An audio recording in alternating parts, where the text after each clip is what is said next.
related to that first batch in the Twitter files? As I said in my testimony, I didn't destroy any documents, period. What reason were you fired? You'll have to ask Mr. Musk about that. That was not given. You were not given any information. He made a public statement about it in a tweet, but I think you would have to ask him for the precise reason. Okay, thank you. Back to Mr. Roth. Is it true that Twitter whitelisted accounts for the Department of Defense to spread propaganda about its efforts in the Middle East? Did they give you a list of accounts that were fake accounts and asked you to whitelist those accounts? That request was made of Twitter. To be clear, when I found out about that activity, I was appalled by it. I undid the action, and my team exposed activity originating from the Department of Defense's campaign publicly. We've shared that data with the world, and research about it has been published. Was that only in efforts against foreign entities, or were there any efforts against citizens of the United States? I think the nature of public social media activity means that anybody might have seen it, but my understanding was the activity was predominantly focused outside of the United States. Okay, thank you. And Mr. Chairman, I want to just say thank you for this hearing. I would hope that we would be asking for documents or in communications, whether it's on personal devices or private devices, between these individuals and government officials. So noted. Very good. Thank you. Chair recognizes Ms. McClain for 5 minutes. Thank you, Mr. Chairman, and thank you all for being here today. It is a long day. I'm going to try and make this quick and easy. Mr. Roth, part of your job at Twitter dealt with assessing dis and misinformation, correct? Yes. Here today. It is a long day. I'm going to try and make this quick and easy. Mr. Roth, part of your job at Twitter dealt with assessing dis and misinformation, correct? Yes. Wonderful. How did you determine what disinformation and misinformation was? What's your criteria for making that decision? Twitter had established policies covering each of those areas, and I'll take them in turn. We used the term we actually generally didn't use the term disinformation, but we focused on platform manipulation. So behaviors like running inauthentic accounts out of a Russian troll farm, we would address as the behaviors that they are, and we would look for technical signs of that type of manipulation, and we would remove those accounts. So technical, it was all technical? On that side of things, yes. Okay. When it comes to misinformation, which broadly is a question of the content of tweets, Yep. Twitter would establish written policies. Which was? I'm sorry? Which was? Which policies did Twitter maintain? Yeah. I mean, I think what the problem with America is we have one set of rules for this team and another set of rules for this team. So we're trying to look at what is the equal playing field. I'm under the assumption that when we use disinformation and we use criteria, the criteria is the same for both sides. So I'm trying to figure out what is the criteria that you had in place to determine which information was misinformation, and did you apply that equally, equitably, inclusively, so to speak, to all sides? So what is the criteria? Thank you for the question. We used a three-part test across all of our misinformation policies. Okay. The first is whether the tweet advances a claim of fact stated definitively. Not an opinion, not a viewpoint, but a claim of fact stated definitively. Okay. The second part of that test is whether the claim of fact is provably false. Not iffy, not maybe, not gray area, definitely provably by multiple expert sources false. And then finally, and this is a really important part, we looked for evidence that those claims of fact could cause harm. So if a tweet met all three parts of that test, that it's a claim of fact, that it's provably false, and that it's dangerous, Twitter might intervene under its policies. No part of that test is viewpoint-based. And in your opinion, was that applied to all tweets? No. Thank you. Mr. Roth, you're familiar with reports that the Biden administration was considering establishing a disinformation governance board under the Department of Homeland Security. I am aware of public reporting about that, yes. Thank you. And that board was never established, correct? That's my understanding. That is correct. It seems to me that the federal government had far more powerful disinformation governance board in its relationship with Twitter.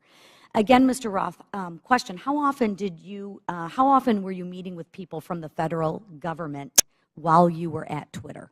Weekly, daily, monthly? I would estimate somewhere between weekly and monthly. Okay.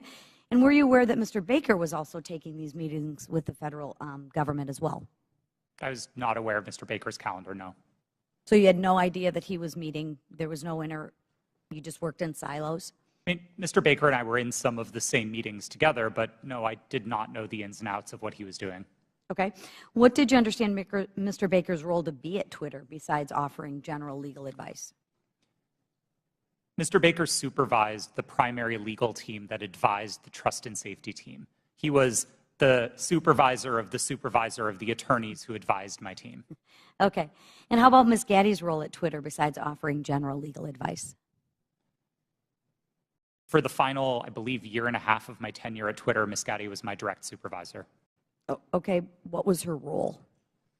Just to supervise you, to make sure you followed those 3 claims? Ms. Gaddy supervised what my team's goals and objectives were. She made sure I was doing my job. She made sure that if there was conflict in the workplace, she guided me on how to address that. She did the job of a manager. Okay. And she oversaw you and the trust to make sure that your 3 claims of fact, provable, false, and would cause harm, she oversaw that? Yes, Ms. Gaddy ultimately oversaw Twitter's policies and enforcement decisions. Thank you. Mr. Roth, in Ms. Navaroli's testimony, she states that her expertise is in media, technology, law, and policy. How often per week did you meet with Ms. Navaroli to discuss these areas while you were both at Twitter? We did not. You did not. Okay. Thank you so much. Gentlelady's time has expired. Chair recognizes Mr. Letourneau for 5 minutes. Thank you, Mr. Chairman. Based on everything I have seen regarding this issue, it is clear to me that government officials colluded with Twitter employees to censor the New York Post's legitimate reporting of the Hunter Biden laptop story.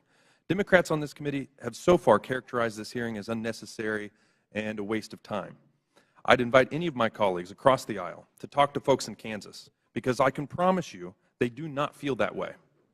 In fact, my constituents are very concerned, and rightfully so, that a social media company collaborated with a government entity and a political party to suppress certain social media accounts and filter news ahead of an election cycle. Americans deserve answers on this outright attack on our First Amendment rights, and I look forward to gaining clarity from our witnesses. Mr. Baker, your testimony focuses heavily on the fact that Twitter acted lawfully in its reaction to the Hunter Biden laptop story. But this isn't a criminal trial. It's a congressional hearing. I'm here because my constituents are genuinely concerned that they will be kicked off these platforms for any statement that managers at those companies disagree with.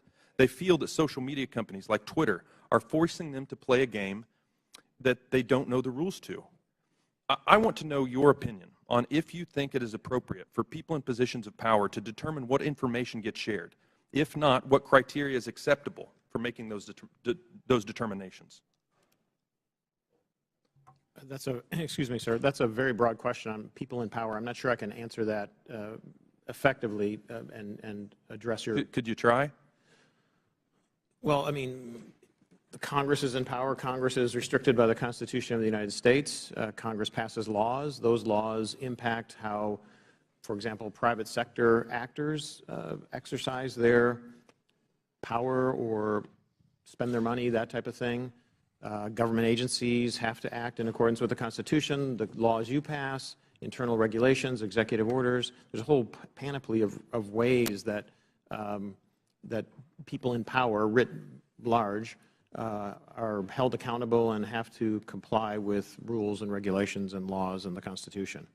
Mr. Chairman, I would like to yield the rest of my time to Mr. Jordan.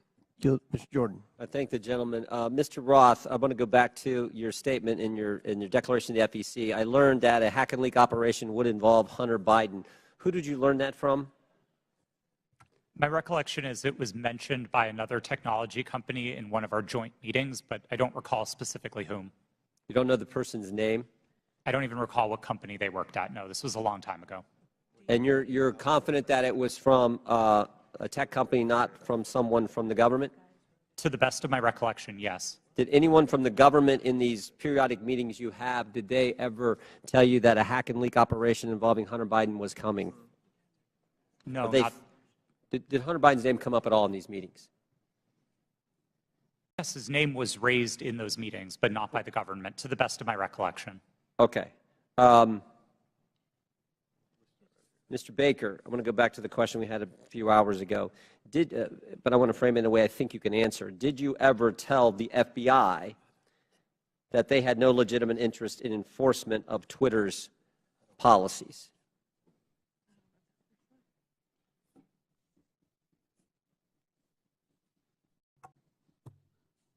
I don't think I understand. I think I understand the question. I don't recall ever having such a conversation with the FBI. Okay. Did you think there was a problem with the FBI sending you a list of names and accounts and saying, hey, these violate your policies? Did you see that as as some kind of potential concern? I was always concerned that the FBI adhered to the Constitution and laws of the United States, period. And you didn't think that crossed the line? Well, what crossed the line, sir? What I just asked you, that the idea that they're sending you a list of accounts that they say these violate your terms of service. Again, I'm making sure that I can answer the question.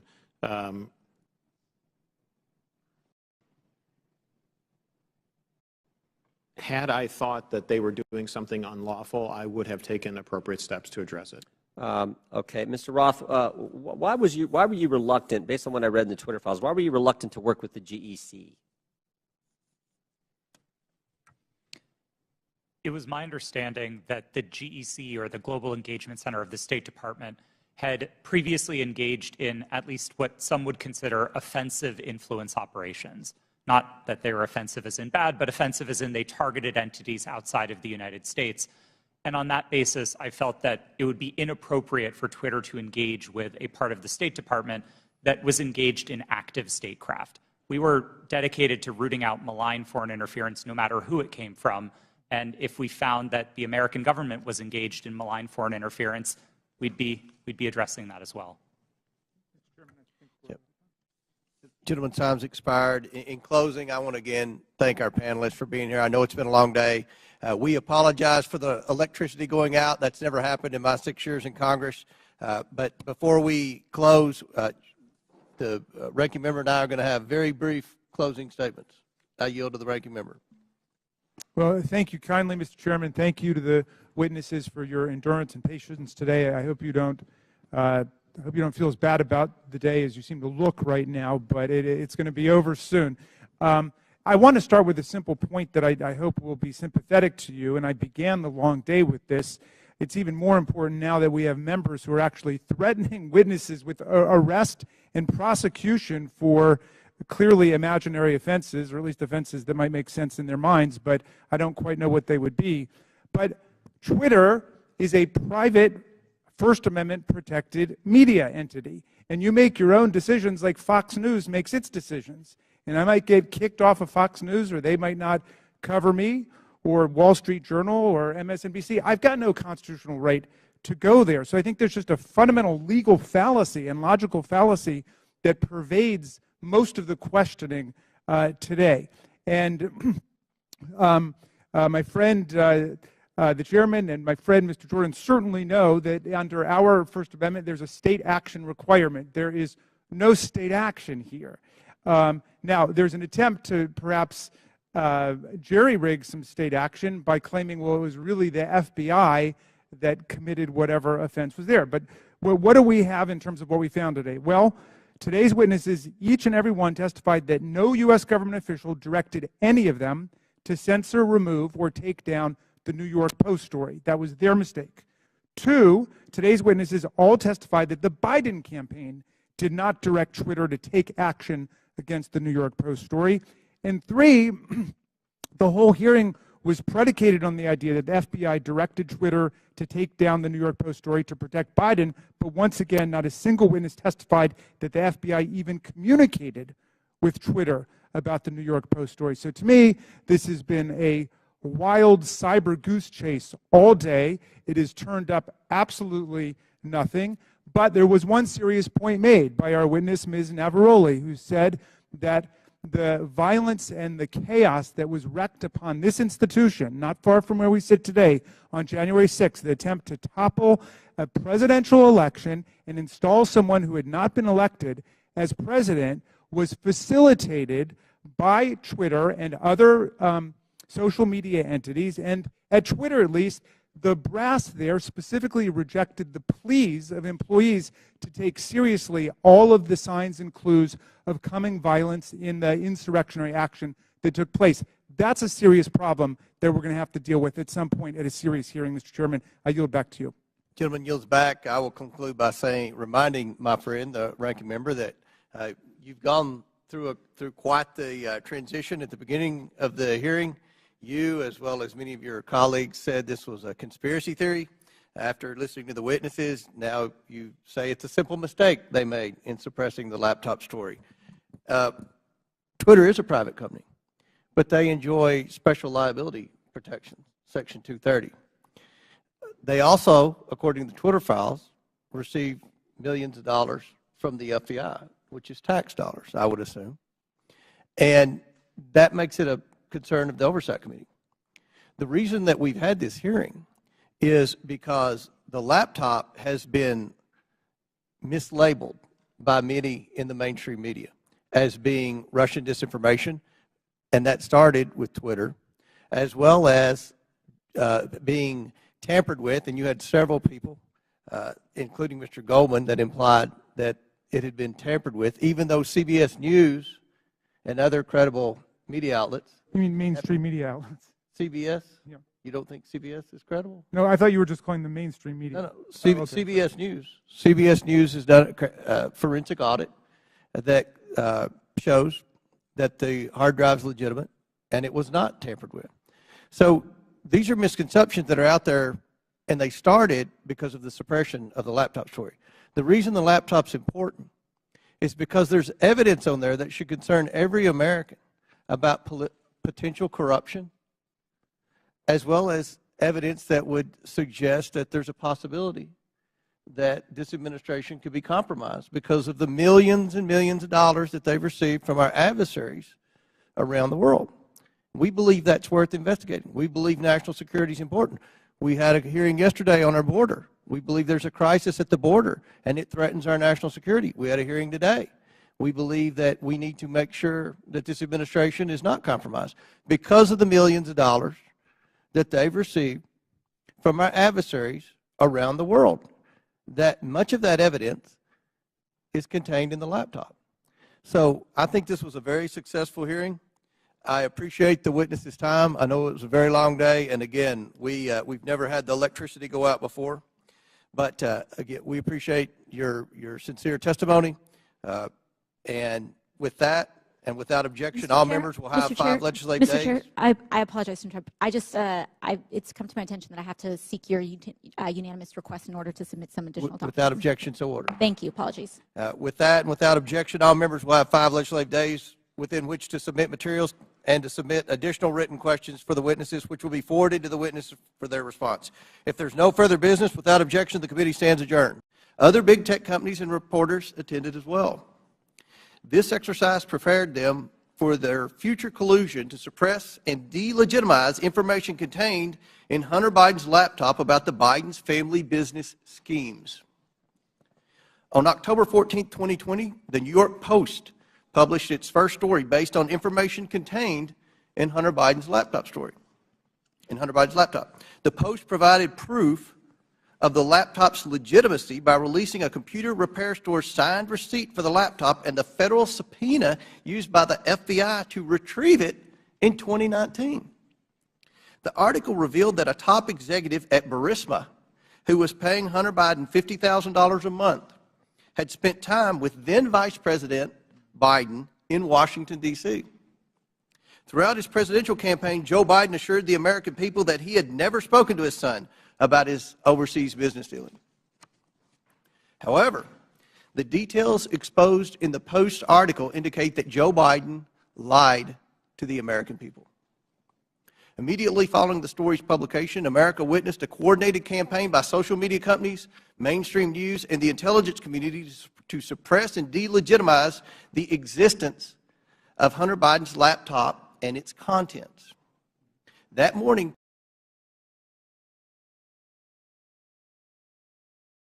Twitter and other social media companies took extraordinary steps to suppress that story. Twitter immediately removed the story and banned the New York Post account. Twitter also banned accounts who shared the story, including White House Press Secretary Kayleigh McEnany, and blocked its transmission via direct message. This episode marked the first time Twitter directly limited the spread of information from a mainstream news organization, and the New York Post would not get its account back for 2 weeks. Twitter would finally admit its mistake, but the damage had already been done. On October 19th, 51 former intelligence officials published a letter that Hunter Biden's laptop was Russian disinformation, which Joe Biden used as a talking point at a presidential debate on October 22nd. But we all know now this was not Russian disinformation. It wasn't disinformation. I want to make sure the American people truly understand the timeline here because it's very important. The Hunter Biden laptop story was published on Wednesday. Twitter did not acknowledge a mistake for at least 24 hours.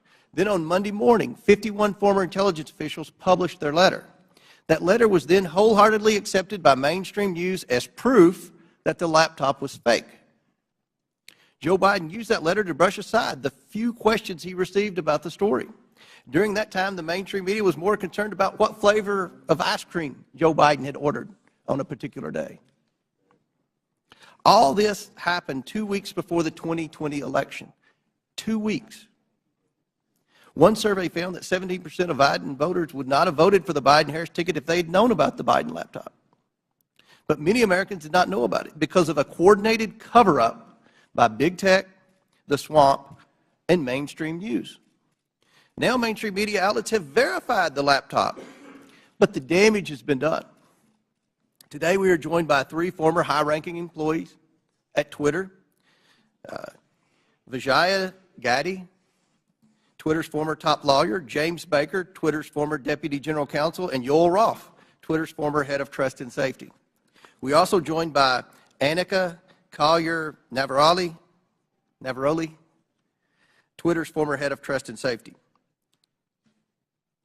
A former Twitter member of U.S. safety policy team. Let me get that right. I would like to thank you all for your participation in today's hearing. We owe it to the American people to provide answers about this collusion to censor information about Joe Biden's involvement in his family's business schemes. With that, I yield to the ranking member for his opening statement. Thank you kindly, Mr. Chairman. Last night in his State of the Union address, over all the heckling, President Biden reviewed significant achievements his administration and congressional Democrats are delivering for the American people: the lowest unemployment rate in over 50 years, a manufacturing boom in clean energy, semiconductors, and infrastructure, expanding health care for veterans and lowering prescription drug costs for seniors and people with diabetes, beating the opioid epidemic and addressing our national mental health crisis, historic action on climate change. But this morning, we return not to focus on advancing this robust agenda of progress, but instead to take up an authentically trivial pursuit, all based on the obsessive victimology of right-wing politics in America. The majority has called a hearing to revisit a 2-year-old story about a private editorial decision by Twitter not to allow links to a single New York Post article made for a 2-day period that had no discernible influence on anyone or anything. The New York Post published the article on its own pages, and it was carried by lots of other media outlets. It was widely discussed, including on Twitter itself, even during the brief moment in time when links weren't provided, and it was a fixture in right-wing media for the next 3 weeks before the election. I think even the chairman and other members of this committee were out on TV and social media talking about it. But instead of letting this trivial pursuit go, my colleagues have tried to whip up a faux scandal about this 2-day lapse in their ability to spread Hunter Biden propaganda on a private media platform. Silly does not even begin to capture this obsession. What's more, Twitter's editorial decision has been analyzed and debated ad nauseum. Some people think it was the right decision. Some people think it was the wrong decision. But the key point here is that it was Twitter's decision. Twitter is a private media company. In America, private media companies can decide what to publish or how to curate content however they want. If Twitter wants to have nothing but tweets commenting on New York Post articles run all day, it can do that. If it makes such tweets mentioning the New York Post never see the light of day, they can do that too. That's what the First Amendment means. Twitter can ban Donald Trump for inciting violent insurrection against the Union, as he was impeached by the House of Representatives, and as 57 of 100 senators found he did. And it can also try to resurrect his political career. Elon Musk just purchased Twitter and therefore controls its editorial content. And among the first things he did was to fire some people, hire some people, denounce some prior decisions, and reinstate an unrepentant and still clearly lying Donald Trump to the platform. Those decisions, however heroic or imbecilic you think they might be, are protected by the First Amendment in the United States of America. Officially, Twitter happens to think they got it wrong about that day or two period. In hindsight, Twitter's former CEO, Jack Dorsey, called it a mistake. This apology might be a statement of regret about the company being overly cautious about the risks of publishing contents of potentially hacked or stolen materials, or it may reflect craven surrender to a right-wing pressure campaign. But however you interpret it, the apology just makes the premise of this hearing all the more absurd.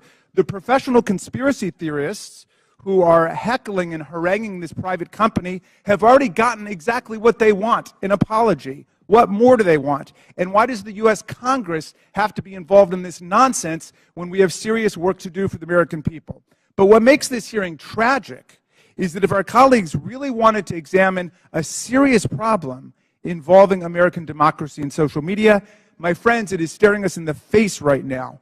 Twitter and other social media companies acted as central organizing and staging grounds for the January 6th violent insurrection against Congress and against Vice President Pence. Twitter became the national and global platform for incitement to seditious violence against our government, and a forum on the day of attack for coordinating logistical movements and tactical maneuvers in the mob violence against our police officers. In the lead up to January 6th, Twitter decided to allow Donald Trump and countless MAGA extremists to use the platform to spread Trump's ridiculous big lie and disinformation about the election. And soon the internet was replete with incitement for civil war, race war, insurrection, revolution, and mob violence. Twitter did so despite increasingly desperate appeals from its own employees to act in the interests of public safety approaching January 6th. The First Amendment is robust and expansive, but it stops at this point. It does not protect anyone's right to engage in incitement to imminent lawless action and violent action against the government or against other people. This is the Brandenburg Principle. There's no carve-out to free speech for speech relating to the New York Post or Hunter Biden or laptops, but there is a significant carve-out when the speech is deliberately calculated to produce imminent violence and chaos against the government.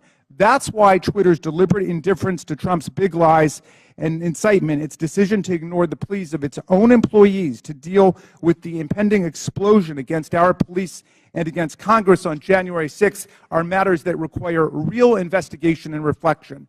Rather than conspiring to suppress right-wing MAGA speech, as my colleagues astonishingly claim, Twitter and other media companies knowingly facilitated Trump's spread of disinformation, or what his own sycophantic Attorney General William Barr would come to call bullshit, and gave voice to his followers' glorification of violence and calls for civil war. Today, we will hear from Anika Collier-Navaroli, a former Twitter employee turned corporate whistleblower and patriotic hero who raised the alarm inside Twitter and about numerous accelerating warning signs that she saw leading up to the violent and catastrophic attack on the Capitol on January 6, 2021.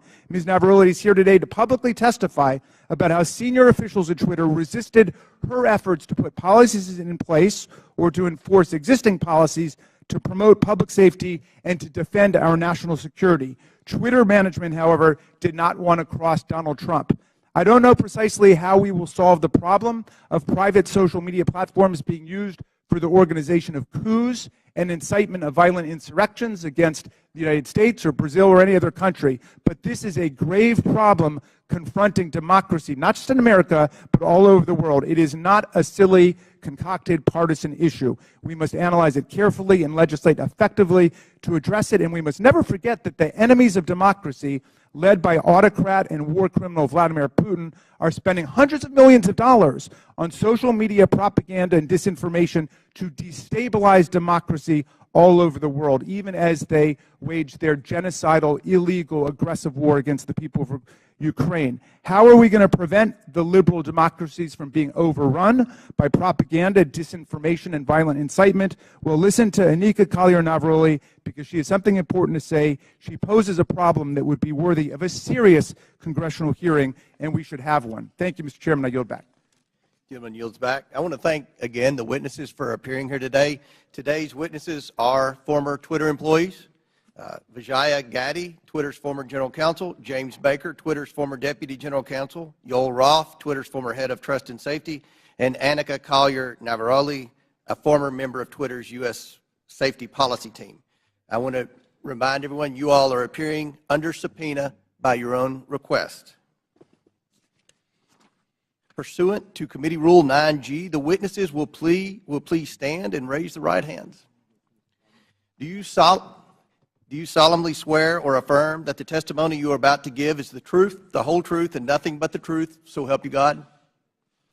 Let the record show that the witnesses all answered in the affirmative. We will begin the 5-minute question portion of our hearing today. The chair recognizes. Oh, I apologize. Ready to get to the questions. We'll start with the opening statements, then we'll go to the questions. So each witness will get 5-minute opening statements, and we'll begin with you, Mr. Baker.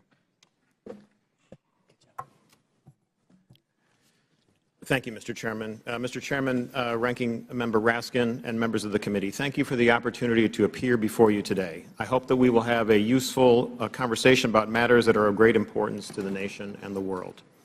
My main goals for this statement are simply to attempt to set the record straight with respect to certain false assertions that have been made about me in the public arena, and to offer a suggestion with respect to potential legislation in the area of social media regulation.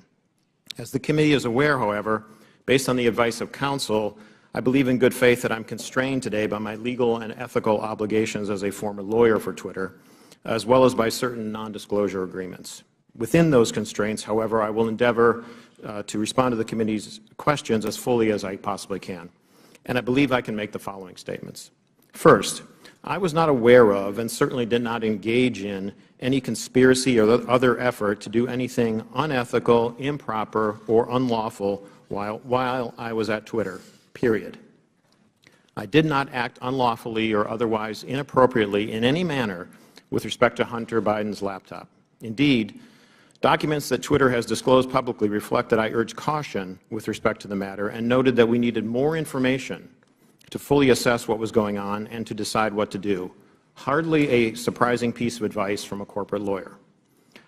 Moreover, I'm aware of no unlawful collusion with or direction from any government agency or political campaign on how Twitter should have handled the Hunter Biden laptop situation. Even though many disagree with how Twitter handled the Hunter Biden matter, I believe that the public record reveals that my client acted in a manner that was fully consistent with the First Amendment. I think that the best reading of the law is that as a private entity, the First Amendment protects Twitter and its content moderation decisions. And I do not believe that the facts in the public record indicate that Twitter became a state actor, as that concept is defined under existing precedent, such that the First Amendment would have constrained it. Second, I believe that at all times I executed my duties and responsibilities to my client, Twitter, lawfully and ethically. At no time was I an agent or operative of the government or any political actor when I worked at Twitter. To the contrary, I believe that I worked zealously and diligently within the bounds of the law in pursuit of my client's best interests. Third, I did not destroy or improperly suppress any documents at Twitter regarding information important to the public dialogue. At all times, I sought to help my client understand and comply with its legal obligations. It is worth noting that the public record indicates that after I left the company, attorneys or other unidentified third parties collected and/or reviewed the contents of at least some of the Twitter files prior to their release. Fourth, Twitter disclosed publicly emails between me and Yoel Roth regarding one of Donald Trump's tweets about COVID. I do not have access to my Twitter emails, so I do not know if or how I responded to Mr. Roth. To the best of my recollection, I do not recall directing or urging him to take action with respect to Mr. Trump's tweet. Instead, what I recall is that I asked him a question so that I could better understand how he and others were implementing Twitter's COVID misinformation policy. Asking questions and learning more about what a client's activities are is what I think good lawyers should do, and again, hardly surprising. Fifth, the Twitter files reference prior investigations of me. It is true that the Department of Justice investigated certain aspects of my conduct while I was employed by the FBI related to the handling of certain information. Because I believe in the accountability for government officials, I cooperated with the Department, including sitting for lengthy interviews. Eventually, the Department closed the matter. No adverse action was taken with respect to me, and my security clearances while a government employee were never restricted because of the matter. In closing, Mr. Chairman, I want to return briefly to the general topic of government interaction with social media companies. The law permits the government to have complex, multifaceted, and long-term relationships with the private sector.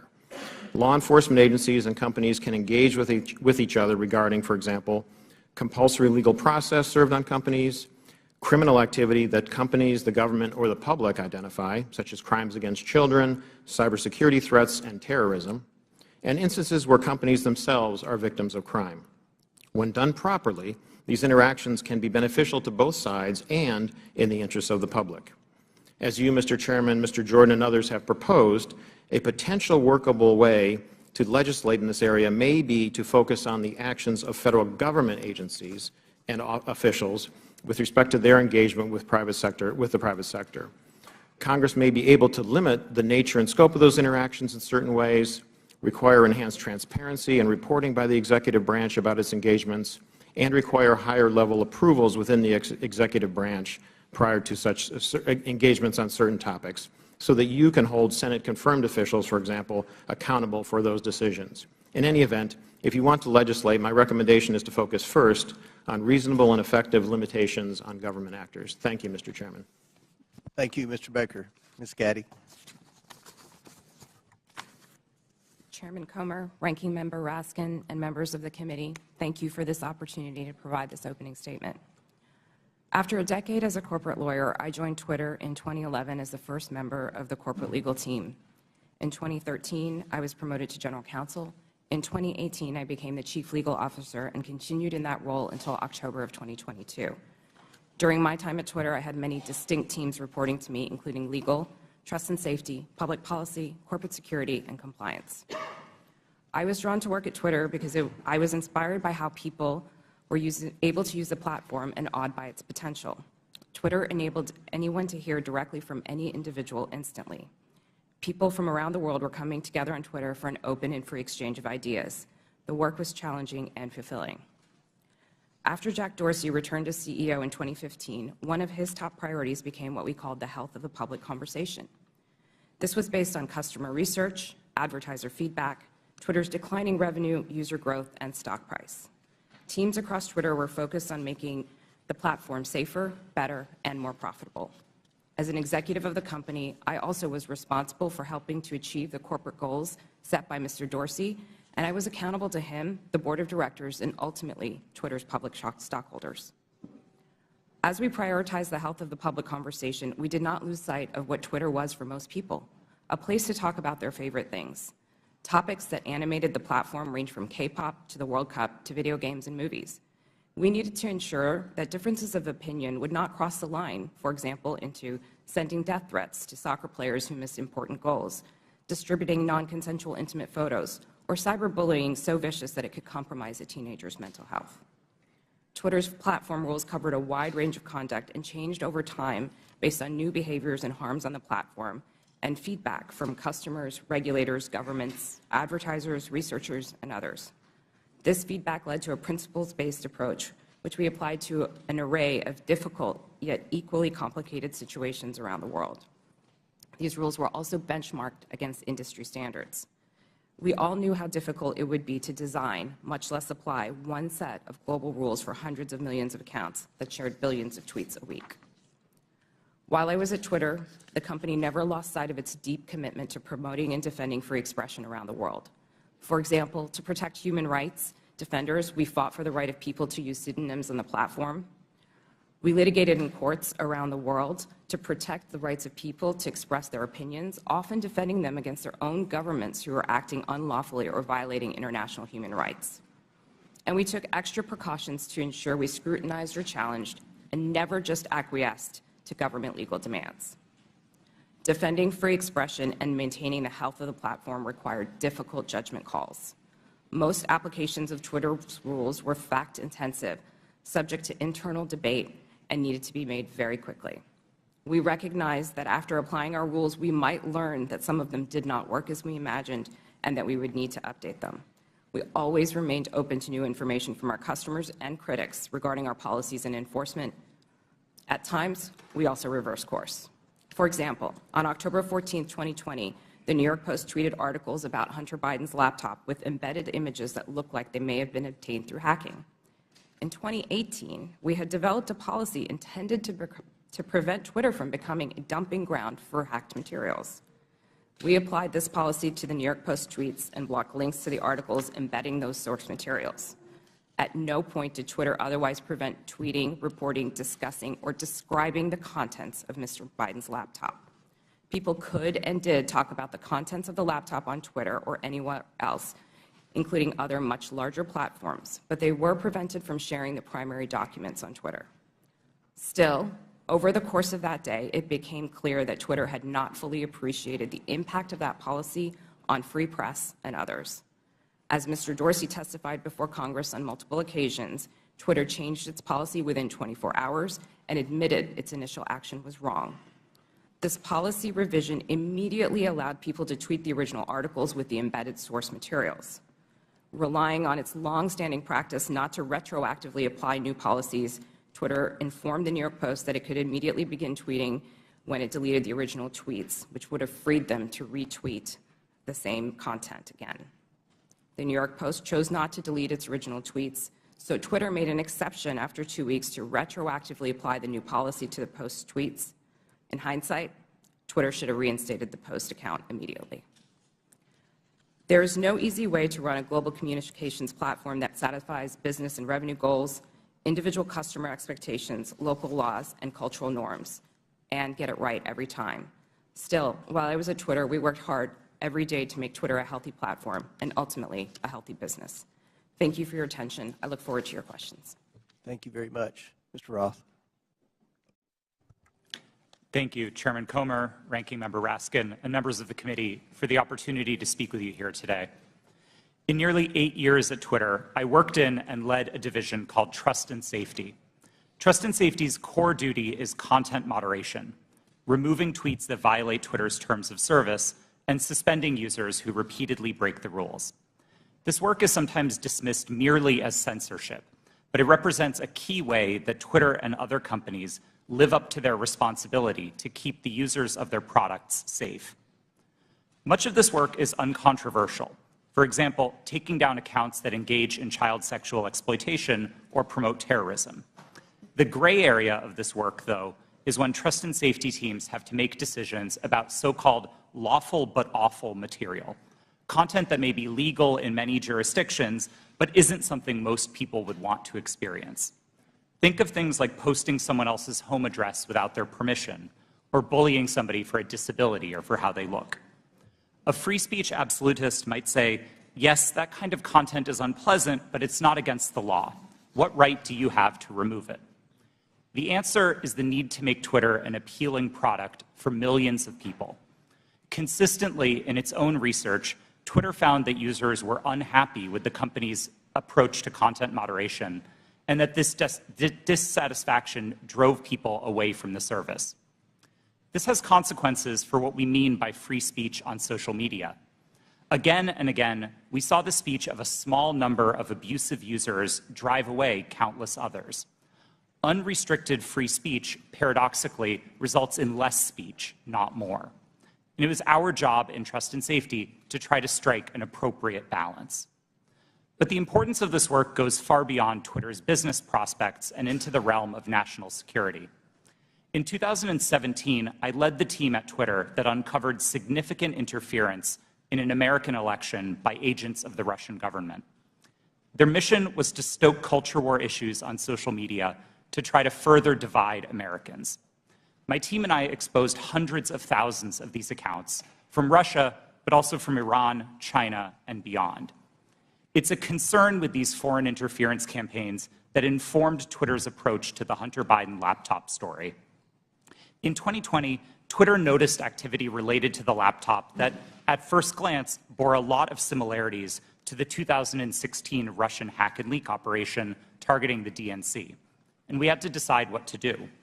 And in that moment, with limited information, Twitter made a mistake. Under the distribution of hacked material policy, the company decided to prevent links to the New York Post stories about the laptop from being shared across the service. I've been clear that in my judgment at the time, Twitter should not have taken action to block the New York Post's reporting. And just 24 hours after doing so, the company acknowledged its error. But the decisions here aren't straightforward, and hindsight is 2020. It isn't obvious what the right response is to a suspected but not confirmed cyber attack by another government on a presidential election. I believe Twitter erred in this case because we wanted to avoid repeating the mistakes of 2016. And so the basic job of trust and safety is to try to strike this balance between the harms of restricting too much speech and the dangers of doing too little. I'll be the first to admit that we didn't always get it right.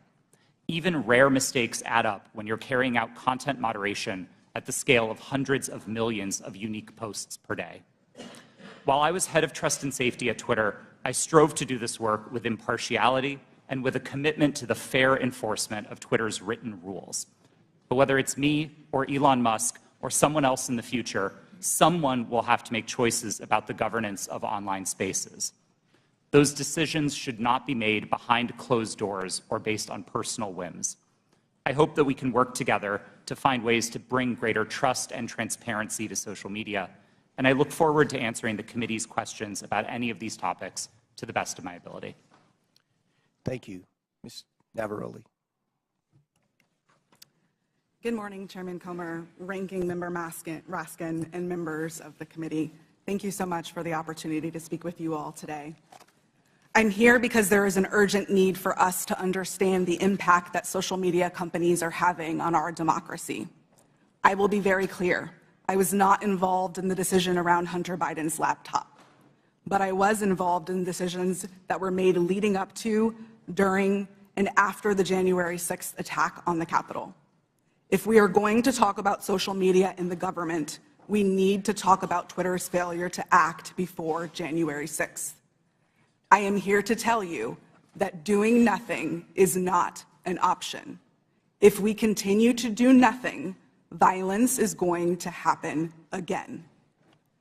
My background is as a trained lawyer and journalist, and my expertise over the past decade has been in the areas of media, technology, law, and policy, with a particular focus on social media and free expression.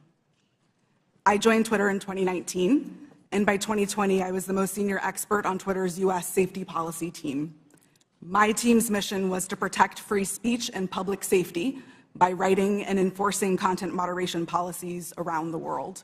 These policies included things like abuse, harassment, hate speech, violence, and privacy. So if no other algorithm or no other human could decide if a tweet violated my team's policies, the safety team policy acted as the final moderators. If a high-profile individual like any member of this committee or President Trump tweeted something controversial, it was sent to my team's desk. Every day, we had to decide whether a particular piece of content equated to yelling fire in a crowded theater. My work at Twitter and subsequently at Twitch put me in the middle of key events in history. What I've learned from them is that social media played and continues to play a role in these events. And 2 years after January 6th, we still need to better understand the role that Twitter played in order to prevent it from happening again. So what do we need to understand? First, Twitter's leadership bent and broke their own rules in order to protect some of the most dangerous speech on the platform. I'm going to talk a little bit about what happened in the months leading up to January 6th. During this time, my team worked to try to minimize the threat of violence that we saw coming. After President Trump instructed the Proud Boys to stand back and stand by in a debate, we considered the danger that that statement would have if it was tweeted. So we crafted what we called a coded incitement to violence policy to address dog whistles like this. Instead of approving it, management bent over backwards to find ways to not approve it. On January 5th, when the policy was still not approved, I led a meeting where one of my colleagues asked management whether someone was going to have to get shot before we were allowed to take down tweets. Another colleague looked up live tweets and read them to management to try to convince them of the seriousness of the issue. Still, no action was taken. On the morning of January 6th, I sent Twitter lawyers a message warning them that our team was hamstrung by leadership. 2 days later, when it looked like it was going to happen all over again, I asked management whether they wanted more blood on their hands. Only then did they act. The second problem is that there is way too much power concentrated in the hands of too few. With January 6th and many other decisions, content moderators like me did the very best that we could. But far too often, there are far too few of us, and we are being asked to do the impossible. For example, in January 2020, after the U.S. assassinated an Iranian general and the U.S. president decided to justify it on Twitter, management literally instructed me and my team to make sure that World War III did not start on the platform. No person, people, or company should have that kind of unchecked power or that kind of responsibility. The modern-day public conversation should not be susceptible to the whims of any one individual or any one company. Fixing the systemic issues that lead to bad decisions is not going to be easy, but people like me who have been in the trenches can help lead the way. But I must say, coming forward and offering this information is risky and it is difficult. Doxing and harassment are real, and people are afraid to tell what they know. So we need to make sure that there are protections for those who speak the truth. We need to create space to hear from people on the front lines. We need to give them protection so they can share their experiences. Only then can we begin to understand the full scope of the problem and to find solutions. There is far too much at stake for us to do nothing. Thank you. Thank you all. Excellent opening statements. Now we'll begin with the question portion. We'll begin by recognizing Mr. Biggs for 5 minutes. Thank you, Mr. Chairman. Mr. Roth, within just mere minutes or hours after the New York Post published its story on the Hunter Biden laptop, at 8:51 a.m., you sent a message to a team, part of your team, I assume, and you said, "It isn't clearly violative of our hacked materials policy," referring to this story, "nor is it clearly in violation of anything else." Do you remember sending that message? Thank you for the question, Congressman. I don't recall that message specifically, but that does sound like my judgment on that day, yes. Okay, so that was early on in the day, and yet shortly thereafter, Kayleigh McEnany, White House press secretary's, her account was locked. So an inquiry was made the next day by a person named Carolyn Strom. You know Carolyn Strom? Yes, sir, I do. Yeah, Carolyn Strom asked what's going on here, and somebody named Elaine Ong Soto said the user was bounced by site integrity for violating our hacked materials policy. Do you remember that incident? Yes, sir, I do. And somebody named Trenton Kennedy said, "I'm struggling to understand the policy basis for marking this as unsafe." And I think the best explainability argument, now that may be a technical term for you, but for me it looks like we're trying to create a narrative here to cover our butt. The best explainability argument for this externally will be that we're waiting to understand if this story is the result of hacked materials. Do you remember Mr. Kennedy's communication? Yes, I do. Yeah. And so then we get into a whole series of things written by Mr. Baker going back and forth. And he says on that same day, now at 9:26, which is about a half an hour after your statement that you don't think that anything's been violated here, he says, I've seen some reliable cybersecurity folks question the authenticity of the emails in another way. And then you seem to later, but by the way, that's almost inconceivable. I mean, it just seems inconceivable that would have happened so quickly that he would have that. And then you sent out something right after that said, the key factor informing our approach is consensus from experts monitoring election security and disinformation that this looks a lot like a hack and leak that learned from the 2016 WikiLeaks approach. I'm wondering if you can name for me today any of the experts that seem to have a consensus at 10:12 a.m. on the morning of October 14th that you put out saying that we're going to rely on some group of experts. Who were they? Thank you for the question. Twitter did not give me access to any of my documents or emails to prepare for this hearing, and so unfortunately I can't give you a direct answer. Were there, Mr. Roth, were there experts? Were there people that you consulted that were cybersecurity experts between 9 a.m. and 10:15 a.m. on that day? My recollection is that we were following discussions about this incident as they unfolded on Twitter. So cybersecurity experts were tweeting about this incident and sharing their perspectives, and that informed some of Twitter's judgment here. But I want to emphasize, as I said in my statement, I didn't think that the evidence or those perspectives warranted removal, and I advocated against taking that action. I understand. Let's look at one other document. Our teams made the determination that the materials fall under our hacked materials policy. It's my understanding from reports and internal sources that normally a hacked material policy would require a government official or law enforcement determination that there had actually been a hacked account before that hacked policy were to be imposed. Is that accurate? No, sir, it's not. So the policy did not require that there be any kind of official finding by a government source? No, there were a number of different types of evidence that we considered under the policy. Certainly government attribution would be a powerful one, but we also looked So you weren't looking, that wasn't determinative is what we're saying? In that instance, we did not have any specific information from any government source, no. I'm going to read something that applies to this and several other things from the Twitter stack that you guys had. This might be an unpopular opinion, but one-off ad hoc decisions like this that don't appear rooted in policy are, in my humble opinion, a slippery slope and reflect an alternatively equally dictatorial problem.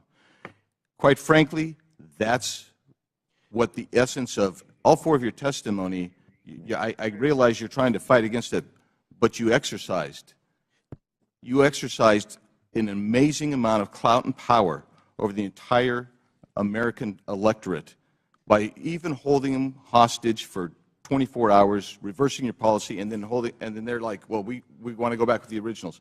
That's 24 hours, or 2 weeks, that you imposed your will on the American electorate. I'll yield back, Mr. Chairman.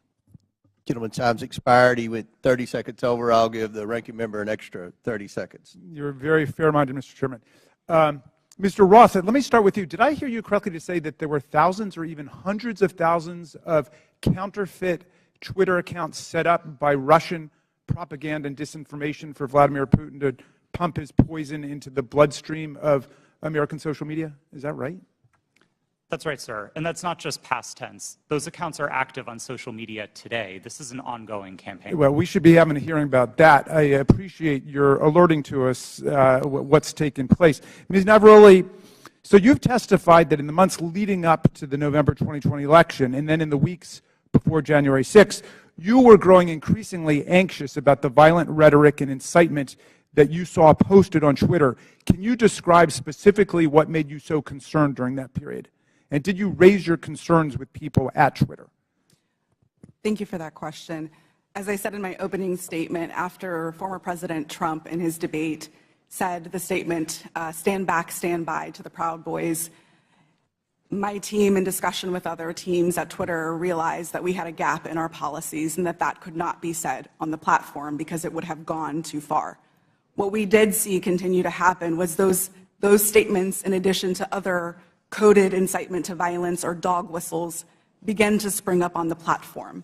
And so what was once fringe ideology or fringe statements that were calling for the overthrow of the government became a loud roar. And so we heard individuals beginning to say that they were locked and loaded, that they were ready for Civil War Part 2, that they were ready for another revolution, that they were ready for the day of the rope, in very clear English on Twitter. And on the January 6th committee, we have tens of thousands of statements like that being made on Twitter and other parts of social media. So we got a little taste of what you were experiencing on a daily basis. Now, there was this meeting on January 5th at Twitter. I don't think it was called specifically to look at what was going to happen the next day. That just happened to be a regular meeting. But at that meeting, you and other employees raised urgently the problem of what you saw coming on January 6th. How did Twitter management respond to the concerns that you raised? That's a great question. And yes, that meeting was a regularly scheduled meeting. Within the meeting, I believe I referred to it in my testimony to the January 6th committee as I was at my wit's end. I had argued, I had asked questions, I had asked for clarification. We had found dangerous tweets within the meeting, and yet the individual who is the most senior leader within the team in that meeting told us that we were not allowed to take that content down and that we were not allowed to use the coded incitement to violence policy. The reason that she gave us mirrored what we had been told by the former head of Trust and Safety, Del Harvey, that individuals might be saying things like locked and loaded or stand back and stand by in ways of self-protection. That was not what we were seeing on the platform. So when you were seeing things like locked and loaded and Civil War Part 2 and race war and so on, were you warning your superiors at Twitter that you thought there was going to be real violence, that this was not hyperbole that was being spoken at that point? Absolutely. I specifically told Del Harvey herself that someone was going to get shot, as I testified to the January 6th committee. You stated that Donald Trump described his own tweets as little missiles. Why did that stick in your mind? Yes, the quote that you're referring to, I don't remember exactly what news article that it was in, but it was a news article that I had read in which the former president said that he liked to send out his tweets like little missiles. To me, that sounded exactly like weaponization of a platform, in his own words, and yet Twitter was not concerned. All right. Well, again, this bears a complete hearing on its own. This is a real issue, unlike something that happened a couple of years ago for 24 hours that has already disappeared in the sands of time. But this is facing us today. As you say, those right-wing violent forces are still out there, and the social media can still be used as a channel for incitement to violent action against state legislatures, school boards, the Capitol of the United States, Congress, and so on. How do we prevent this from happening in the future, and do you think that Twitter is dealing with this problem effectively now? As I said in my opening statement, we have to do something. There is too much at stake for us to continue to do nothing. And this question of how do we prevent it is a big one.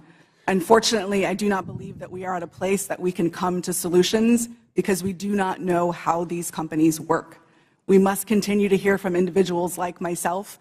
We must have a seat at the table to be able to share our experiences, because our experiences and the ways that we have succeeded, the ways that we have failed, hold the key to our futures and the key to our democracies. All right. Thank you, Mr. Chairman. I would just say I was skeptical about revisiting the whole New York Post thing, where there have already been congressional hearings and they've already apologized for their little lapse. But this is a serious issue, and so I'm glad we at least have the opportunity to begin to talk about it in public. And I yield back to you. Thank you.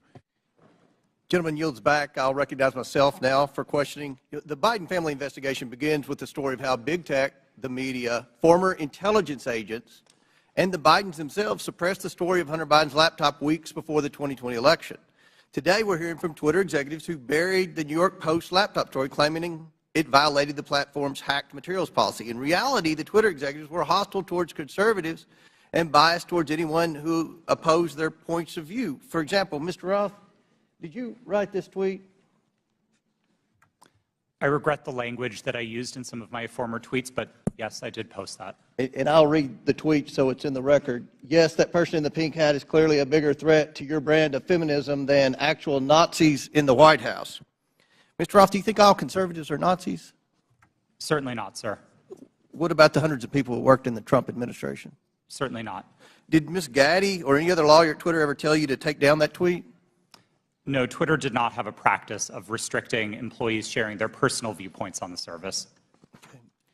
Turning back to the laptop, Ms. Gaddy, are you aware that Hunter Biden's lawyers, as recently as last week, wrote the Department of Justice about Hunter Biden's laptop?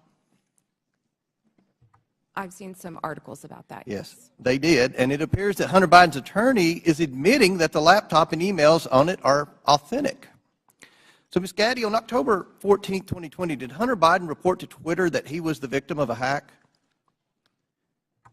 No, I don't believe he did. Ms. Gaddy, when the New York Post initially broke the story about the laptop, did you call Hunter Biden's lawyer to ask if it was authentic? No, I did not. Isn't it correct that the Biden campaign had contact with Twitter in the run-up to the 2020 election? Not to my knowledge. And you're telling this committee that you didn't ask any Biden representative if the laptop was real or for Hunter Biden's attorney's phone number to confirm its authenticity? We did not speak to anybody related to that. Mr. Baker, are you aware that the FBI had Hunter Biden's laptop since December of 2019? I'm sorry, am I aware of that now? Well, were you aware then? Then, no. I don't believe, sir, that to the best of my recollection, I don't think I knew But that. you're aware now? I've heard that now, yes. Mr. Baker, did you call any of your contacts at the FBI to ask whether or not they knew if the material had been hacked? I don't recall contacting them about that on that day. Mr. Roth, Ms. Gaddy, and Mr. Baker, it appears to me that you failed at your jobs. You were entrusted with the highest level of power at Twitter, but when you were faced with the New York Post story, instead of allowing people to judge the information for themselves, you rushed to find a reason why the American people shouldn't see it. In a matter of hours, you were deciding on the truth of a story that spans years and dozens of complex international transactions. You did this because you were terrified of Joe Biden not winning the election in 2020. That's what it appeared. I can assure you this committee will succeed in holding the Bidens accountable. So much of the evidence of wrongdoing from this family is located in that hard drive that you all led the American people to believe was Russian disinformation, when in fact it was not. Now, I agree with Mr. Baker's opening statement. The concern for me is the level of involvement the FBI had with not just Twitter, but all of our social media platform companies. And I think it kind of goes in the opposite direction of where my friend, the ranking member, was trying to take this in his opening statement. This is something this committee should be concerned about. The government doesn't have any role in suppressing speech. And that's something the media should be very concerned about. What if there's a conservative president that somehow cleans out our FBI and they put in conservatives to suppress liberal speech? That's something that should never happen. So I look forward to more questions, and at this time I yield to the gentleman from I think Ohio. the chair for yielding. Mr. Baker, you said you didn't talk with the FBI that day. Did you talk to the FBI about the Hunter Biden laptop story prior to then or after that day?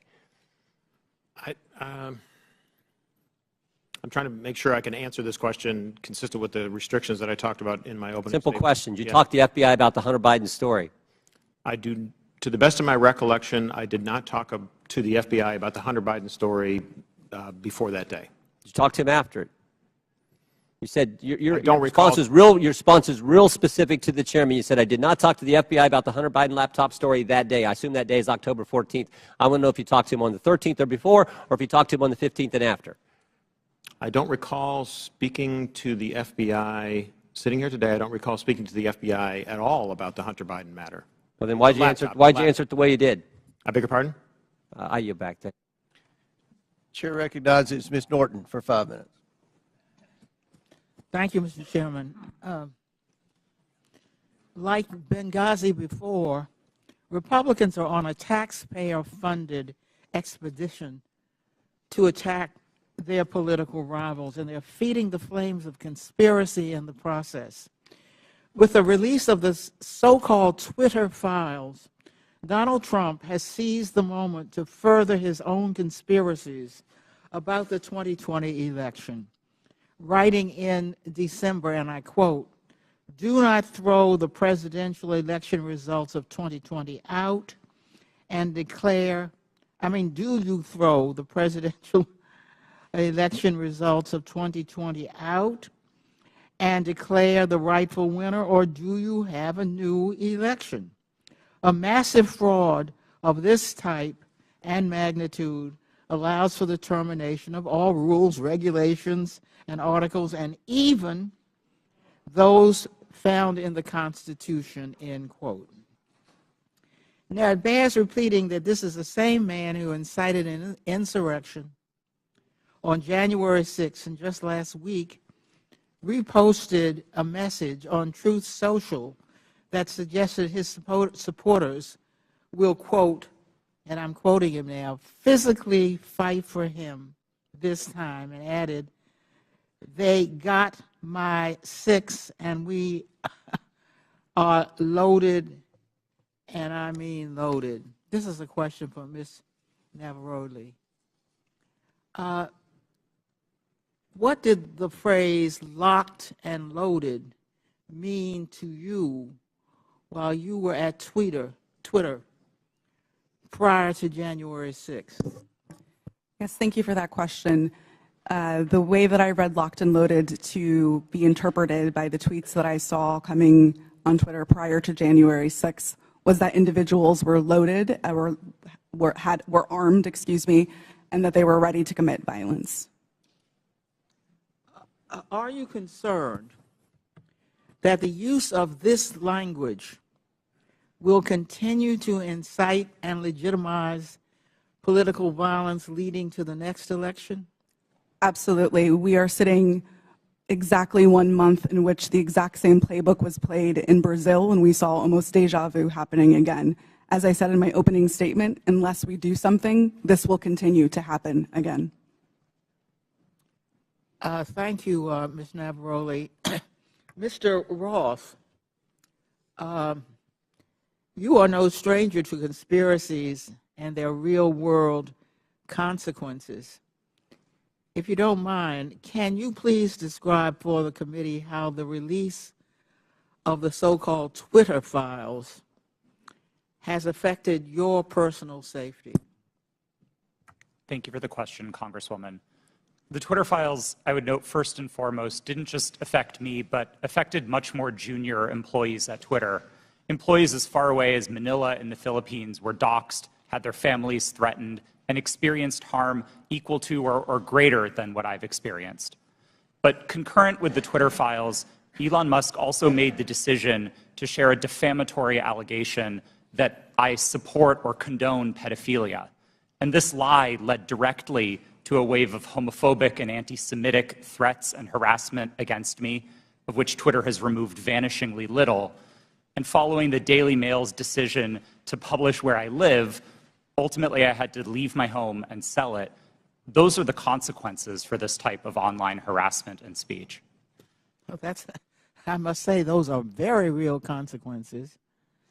By legitimizing unsubstantiated conspiracy theories about the deep state, big tech, and government censorship for political gain, committee Republicans are holding a match to a powder keg. We all saw the consequences of this kind of rhetoric on January 6th, and we continue to see it play out as political violence and hate crimes grip communities around the country. And I yield back, Mr. Chairman. That lady yields back. Chair recognizes Ms. Mace for 5 minutes. Thank you, Mr. Chairman. The Twitter files were not just about Hunter Biden's laptop. Twitter files make it apparent Twitter worked overtime to suppress accurate COVID information. Dr. Jay Bhattacharya is a professor of medicine at Stanford who once tweeted an article he wrote about natural immunity. Thanks to Elon Musk's release of the Twitter files, we learned some of his tweets were tagged with the label of Trends Blacklist. Apparently, the views of a Stanford doctor are disinformation to you people. I, along with many Americans, have long-term effects from COVID. Not only was I a long hauler, but I have effects from the vaccine. It wasn't the first shot, but it was the second shot that I now developed asthma that has never gone away since I had the second shot. I have tremors in my left hand, and I have the occasional heart pain that no doctor can explain, and I've had a battery of tests. I find it extremely alarming Twitter's unfettered censorship spread into medical fields and affected millions of Americans by suppressing expert opinions from doctors and censoring those who disagree with the CDC. I have great regrets about getting the shot because of the health issues that I now have that I don't think are ever going to go away. And I know that I'm not the only American who has those kinds of concerns. Another example of what Twitter has done to censor folks is from Dr. Martin Kulldorff, a Harvard-educated epidemiologist who once tweeted, "COVID vaccines are important for high-risk people and their caretakers. Those with prior natural infection do not need it, nor children." The Twitter files reveal this tweet was deemed false information because it ran contrary to the CDC. So my first question this morning of Ms. Gaddy, may I ask of you, where did you go to medical school? I did not go to medical school. I'm sorry? I did not go to medical school. That's what I thought. Why do you think you or anyone else at Twitter had the medical expertise to censor a doctor's expert opinion? Our policies regarding COVID were designed to protect individuals. We were seeing... You guys censored Harvard-educated doctors, Stanford-educated doctors, doctors that are educated in the best places in the world, and you silenced those voices. My next question is, did the U.S. government, I have another chart I want to show you, Ms. Gaddy. I have another tweet by someone with a following of a full 18,000 followers. This person put a chart from the CDC on Twitter. It's the CDC's own data, so it's accurate by your standards, and you all labeled this as misleading. You're not a doctor, right, Ms. Gaddy? No, I'm not. Okay. What makes you think you or anyone else at Twitter have the medical expertise to censor actual, accurate CDC data? I'm not familiar with these particular situations. Yeah, I'm sure you're not. But this is what Twitter did. They labeled this as inaccurate. It is the government's own data. It's ridiculous that we're even having to have this conversation today. It's not just about the laptop. This is about medical advice that expert doctors were trying to give Americans because social media companies like Twitter were silencing their voices. I have another question, my last one for you, Ms. Gaddy. Did the U.S. government ever contact you or anyone at Twitter to pressure Twitter to moderate or censor certain tweets? Yes or no? We have a program. Did the U.S. government ever contact you or anyone at Twitter to censor or moderate certain tweets? Yes or no? We receive legal demands to remove content from the platform from the U.S. government and governments all around the world. Those are published on a third-party website, and anyone can review them. Thank God for Matt Taibbi. Thank God for Elon Musk for allowing to show us in the world that Twitter was basically a subsidiary of the FBI, censoring real medical voices with real expertise that put real Americans' lives in danger because they didn't have that information. I also want to thank one of my colleagues, Ro Khanna, because as it turns out, censorship isn't just an important issue to conservatives. Some of my colleagues on the other side of the aisle, like Ro, found this censorship very concerning and even wrote to you and to folks at Twitter that he was concerned about the First Amendment being censored. So I want to thank him for speaking up and speaking out about this issue, because this should not be a partisan issue. This should be an issue that's an American issue. Mr. Chairman, I would like to enter into the record, I ask unanimous consent, to enter into the record a Wall Street Journal article from December 9th, 2022 by Justin Hart entitled "The Twitter Blacklisting of Jay Bhattacharya." Enter the record, please, Mr. Chairman. Without objection, so ordered. Thank you, and I yield back. Chair recognizes Mr. Lynch for 5 minutes. Thank you, Mr. Chairman. I just want to go over the chronology here, Mr. Roth. Back in 2016, Russia and Vladimir Putin engaged in what bipartisan Senate Intelligence Committee investigators called a, and I quote, aggressive, multifaceted effort to influence the outcome of that year's presidential election. The campaign included hacking of the systems of a major political party and leaking illegally obtained information, scanning U.S. election systems for vulnerabilities, and exploiting the weaknesses of social media platforms to spread disinformation to the American people. Again, in a 2017 declassified report, the U.S. intelligence community assessed that Russia's 2016 election operations signaled a, quote, new normal in Russian influence efforts, and that the Kremlin would, quote, apply lessons learned going forward against the U.S. and its allies. Mr. Roth, in a December interview with journalist Kara Swisher, you state that this declassified assessment was, quote, and I'm quoting you, a watershed moment in the history of content moderation and the Internet, close quote. You also stated in that interview that Twitter discussed potential threats to the integrity of the 2020 elections, and it was, quote, and I'm quoting you again, obvious to think about the most influential thing that impacted the 2016 election, which was the hack and leak campaign organized by the Russian government, and that, quote, we would have been stupid not to think about that risk. Mr. Roth, why would Twitter have been stupid to ignore that risk?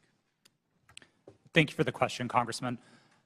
I think Twitter and the entire social media industry were, frankly, caught with their pants down in 2016 and missed an opportunity to do the critical work of protecting election security.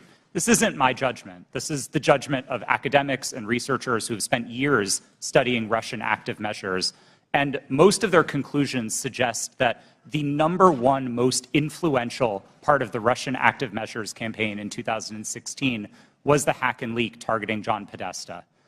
It would have been foolish not to consider the possibility that they would run that play again. Right. And so let me ask, was that top of mind for Twitter? You're trying to measure the credibility of incoming intelligence. Was that top of mind in regard to your decision, the company's decision to temporarily limit the distribution of the October 14th New York Post story that was delivered by Mayor Giuliani? Yes, that was one of the animating concerns for us. For nearly 2 years, we had engaged in scenario planning exercises for potential risks tied to the elections, and one of them appeared to be happening that day. Now, again, I think the facts were complicated, and I do believe Twitter made a mistake then, but our judgment was colored by the experience of 2016 and by the very real Russian activities that we saw play out that year. Mr. Roth, in a December 2020 sworn declaration to the FEC, you said that starting in 2018, you had, quote, regular meetings with the Office of the Director of National Intelligence, the Department of Homeland Security, the FBI, and industry peers regarding election security. Is that correct? Yes, sir, it is. You stated that during these meetings, quote, federal law enforcement agencies communicated that they expected hack and leak operations by state actors that might occur in the period shortly before the 2020 presidential election, likely in October, and that there were, quote, rumors that a hack and leak operation would involve Hunter Biden, close quote. Is that your recollection today? It is, but I want to clarify that sentence slightly. I think it actually should have been 2 separate sentences. It is true that in meetings between industry and law enforcement discussed the possibility of a hack and leak campaign in the lead up to the election. And in one of those meetings, it was discussed, I believe by another company, that there was a possibility that that hack and leak could relate to Hunter Biden and Burisma. I don't believe that perspective was shared by law enforcement. They didn't endorse it. They didn't provide that information in that meeting. Okay. Just to fast forward here, and in fact, in March 2021, 4 months after the election, the U.S. intelligence community assessed that Russian President Putin authorized a range of government organizations conducted influence operations aimed at denigrating President Biden's candidacy and the Democratic Party, supporting former President Trump, and undermining public confidence in the electoral process and exacerbating socio-political divisions in the U.S. that obviously reared their head on January 6th. Mr. Chairman, my time has expired, and I yield back. Gentleman yields back. Chair recognizes Mr. Jordan for 5 minutes. Thank you, Mr. Chairman. Mr. Roth, did the government tell you that the Biden laptop story was fake? No, sir, they did not. Did they tell you it was hacked? No, sir, they did not. On October 14, 2020, Twitter blocks the New York Post story on the Hunter Biden, the New York Post story on Hunter Biden, and suspends their account. The night before, FBI Special Agent Elvis Chan sends you an email. The email says this: heads up, I will be sending a teleporter link for you to download 10 documents. It's not spam.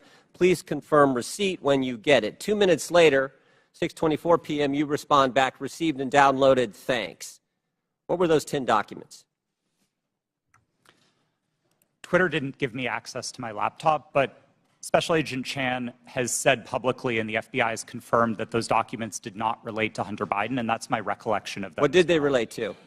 My interactions with Agent Chan and with the FBI almost entirely focused on what the FBI called malign foreign interference, things like Russian troll farms and Iranian involvement in the elections, not on any type of domestic Any of the activity. information on there classified?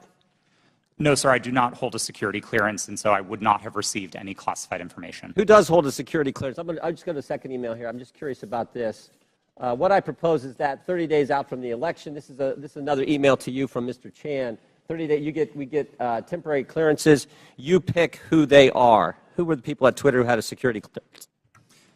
To be honest, sir, I'm not sure, and we never ultimately followed through on this plan to get temporary clearances. Did anyone at Twitter have a security clearance? It's my understanding that at least some current or former employees did hold clearances, but I wasn't certain about that. Ms. Gaddy, do you know if anyone took up Mr. Chan's offer to hand out security clearances 30 days before the 2020 election? Not that I'm aware. So we don't know how many people had security clearances. Twitter, do we know? Mr. Baker, Mr. Gaddy, Ms. Gaddy, anyone know how many people at Twitter had a security clearance in the 30 days prior to the election? I don't know the answer to that question, Ms. sir. Gaddy? I do not know. Mr. Roth, you don't know? No, sir. Well, how about the last one? Ms. Navaroli, do you know?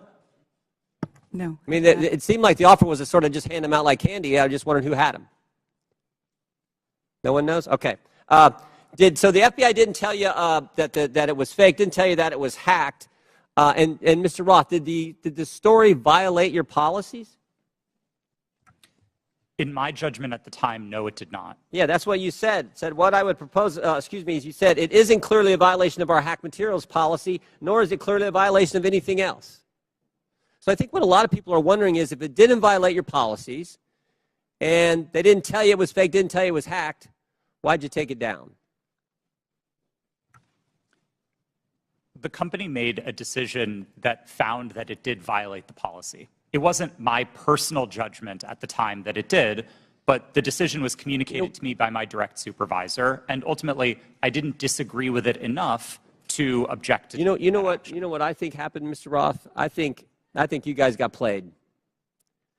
I think you guys wanted to take it deep down. We saw what the chairman put up where you said, everyone in the White House is a fascist. I think you guys wanted it to be taken down. I think you meet with these guys every week. We know that's been established in the Twitter files. You had weekly meetings with Mr. Chan in the run-up to the election. They send you all kinds of emails. They send you documents on the super secret James Bond teleporter. You get information on that. I think you guys wanted to take it down. I think you guys got played by the FBI. And that's the scary part. Because we had 50, this to me is the real takeaway. 51 former intelligence officials 5 days after you guys take down the Hunter Biden story and block the New York Post account. 5 days later, 51 former intel officials send a letter and they say, the Hunter Biden story has all the classic earmarks of a Russian information operation. The information operation was run on you guys.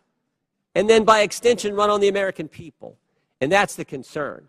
And to Mr. Raskin's point that you guys aren't bound by the First Amendment because you're a private company, okay, maybe so, but your terms of service don't have to comply with the First Amendment. Would that be right, Mr. Roth? They don't have to. You've said that as much in your testimony. My understanding of the First Amendment is that it protects people and businesses from government, not Understand forms how the what I'm in your terms of service. So here's what I want to know. Here's what I want to know. Is this a violation of the First Amendment when the government, Mr. Chan, again, sending you an email saying, we think these accounts need to be looked at because they violate your terms of service? That's a different standard. So you got the government saying your terms of service, which don't have to comply with the First Amendment, but the government saying we don't think these accounts comply with your terms of service, please take them down. You see a problem there, Mr. Roth? Mr. Chairman, I'm seeing a flashing red light. I'm happy to answer the question. Do I think that that's a valuable use of the FBI's time? No, but I don't see in a request for review a problem under the First Amendment, no. I sure do. I thank the gentleman. You're back. Chair recognizes Mr. Conley for 5 minutes. Thank you, Mr. Chairman. Very good. My, what happens when you hold a hearing and you can't prove your point? We heard from the chairman in his opening statement that it's wrong for government to call Twitter and say, take down a tweet. Did I hear that correct, Mr. Roth? That was my understanding, yes. Yeah.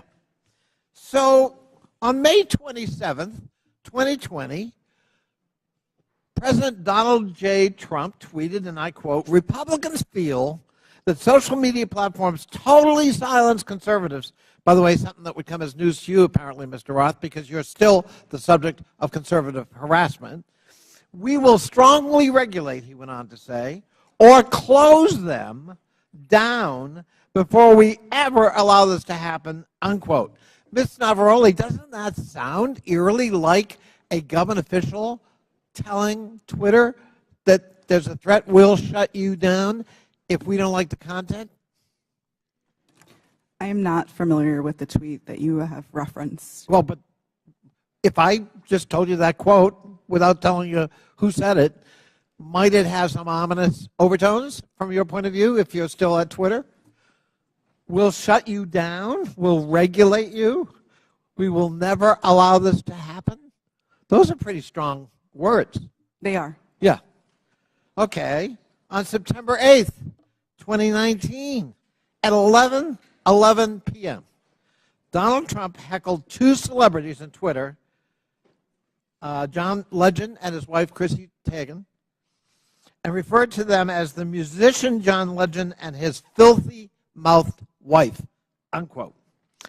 Ms. Teigen responded to that email at 12:17 a.m., and according to notes from a conversation with you, Ms. Navaroli's counsel, your counsel, the White House almost immediately thereafter contacted Twitter to demand the tweet be taken down. Is that accurate? Thank you for the question. In my role, I was not responsible for receiving any sort of request from the government. However, what I was privy to was my supervisors letting us know that we had received something along those lines or something of a request. And in that particular instance, I do remember hearing that we had received a request from the White House to make sure that we evaluated this tweet and that they wanted it to come down because it was a derogatory statement directed towards the president. They wanted it to come down. They made that request. To my recollection, yes. I thought that was an inappropriate action by a government official, let alone the White House. But it wasn't Joe Biden about his son's laptop. It was Donald Trump because he didn't like what Chrissy Teigen had to say about him. Is that correct? Yes, that is correct. My. You ever think it's appropriate for the President of the United States to direct or otherwise influence a social media company to take down its content? I think it's a very slippery slope. Mr. Roth, Ms. Gaddy, Mr. Baker, any evidence that Joe Biden's ever done that? Certainly none that I'm aware of, no. I don't recall anything like that. I'm sorry, that President Biden did what, sir? Has Joe Biden ever called Twitter, to your knowledge, or his White House at his behest, to take down content or urge you to take down content? I don't know the answer to that question, sir. Well, I'm going to have to conclude at least from 3 of the 4, you don't know. There's no evidence he's ever done that, but there's plenty of evidence Donald J. Trump tried to do that. And if we're going to have a hearing about the misuse of social media and the intrusion of government in the content on social media, we've got an environment-rich target, but it's not Joe Biden. It's Donald J. Trump, and of course we don't want to talk about that.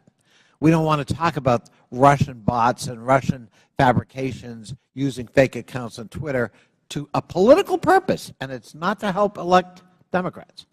And we don't want to talk about 4 years of Donald Trump manipulating the truth and trying to manipulate social media and threaten it, or directly to try to shape it by taking down content because it was critical of him personally. And that's what we ought to be talking about as we move forward, not the subject of today's hearing. I yield back. Gentleman yields back. Chair recognizes Mr. Donalds for 5 minutes. Thank you, Mr. Chairman. Real quick, Mr. Roth, you've stated already that what happened with the New York Post story was similar to the hack and leak scenarios from 2016. You also said that you actually were opposed to deleting the New York Post story. Who advocated for the removal of the New York Post story? The company's decision to treat it as a violation. Mr. Roth, who at the company actually went over your recommendation? Because you're pretty high up. Who overrode you? The decision was communicated to me by my direct supervisor. Who was that person? Her name was Del Harvey. She was Okay. the vice president of trust and safety at the time. All right, thank you so much. Ms. Gaddy, real quick, you said to the chairman earlier, and I want to paraphrase what I heard earlier, is that Twitter had no contact with anybody from the Biden team. Is that correct to your knowledge? Not to my knowledge.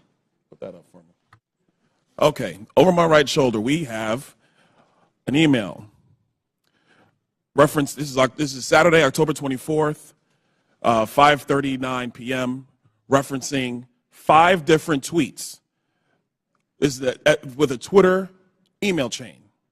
Under the line, it's more to review from the Biden team. Does anybody have a comment on how much interaction was happening with the Biden team at Twitter with respect to tweets that they wanted Twitter to review? Ms. Gaddy, Mr. Roth? I'm not familiar with this email. So you're not familiar with this email, Mr. Roth? Are you familiar with this email? Only from what's been reported in the Twitter files. Did you ever have contact with anybody from the Biden team? No, sir, I did not. We explicitly separated the teams that would interact with campaigns from teams like mine that were responsible for content moderation. How big was the organization in Twitter that was actually working with campaigns? I couldn't say for sure. Did you ever have any contact with the DNC? Directly? No, I did not. Did anybody at Twitter have any contact with anybody at the DNC? I think it's likely that somebody at Twitter did, yes. In these emails, it's listed these are tweets that had to be flagged from the Biden team. That's what's in the files. You have no idea how many people actually engaged with the Twitter team or how frequently that engagement happened. No, and again, that was by design. We kept those functions separate from content moderation so that we could impartially assess reports like this. Do you know how many tweets were actually flagged and taken down at the behest of the Biden team? I wouldn't agree with the characterization of it as being at the behest of them. These tweets were reported, and Twitter independently evaluated them under its rules. But the email is very clear. More to review from Biden team. The response 3 hours later at the bottom, hold this up real quick so we can see. The request at the bottom, it says, handled these. What does handled these mean? My understanding is that these tweets contained non-consensual nude photos of Hunter Biden, and they were removed by the company under. Hold on, real quick, Mr. Roth. How could you know so much about the content of these tweets? I mean, as far as I'm concerned, these are just web addresses. I don't know what's in these tweets. You have these things committed to memory that you know the content, but you don't know who you talk to at the Biden team? Sir, I didn't meet with the Biden team, but there was extensive public reporting about these tweets specifically that uncovered what they were. You know the contents of the tweets. It was obviously at Twitter, but you have no idea how often people who worked in your organization had with the Biden team during the end of the 2020 presidential elections? I would emphasize that the people who interfaced with the campaigns were not part of my team or organization. I would know what the interactions were if they were on my team. It was a different part of the organization, not mine. Let me ask you a separate question, and I'll ask it of you too, Mr. Baker. Have you guys been able to quantify the amount of in-kind contributions associated with taking down the New York Post story? Because the New York Post story was down for 2 weeks, give or take. Do you have any understanding of how much that story was limited by Twitter and also by other social media companies? What the impact of an in-kind contribution that would be to the Joe Biden presidential election in 2020? I don't know the answer to that question, sir. Do you think it's big? I don't know the answer. Do you think it's more than a maximum contribution to a campaign? I wouldn't want to speculate. Would you call it 25,000? I don't know the answer to that question. 100,000?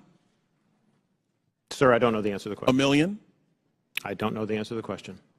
Do you think Twitter will be in violation of federal election laws with the size of an in-kind contribution to take down a story, which is true, by the way, because you guys thought you knew something with limited information?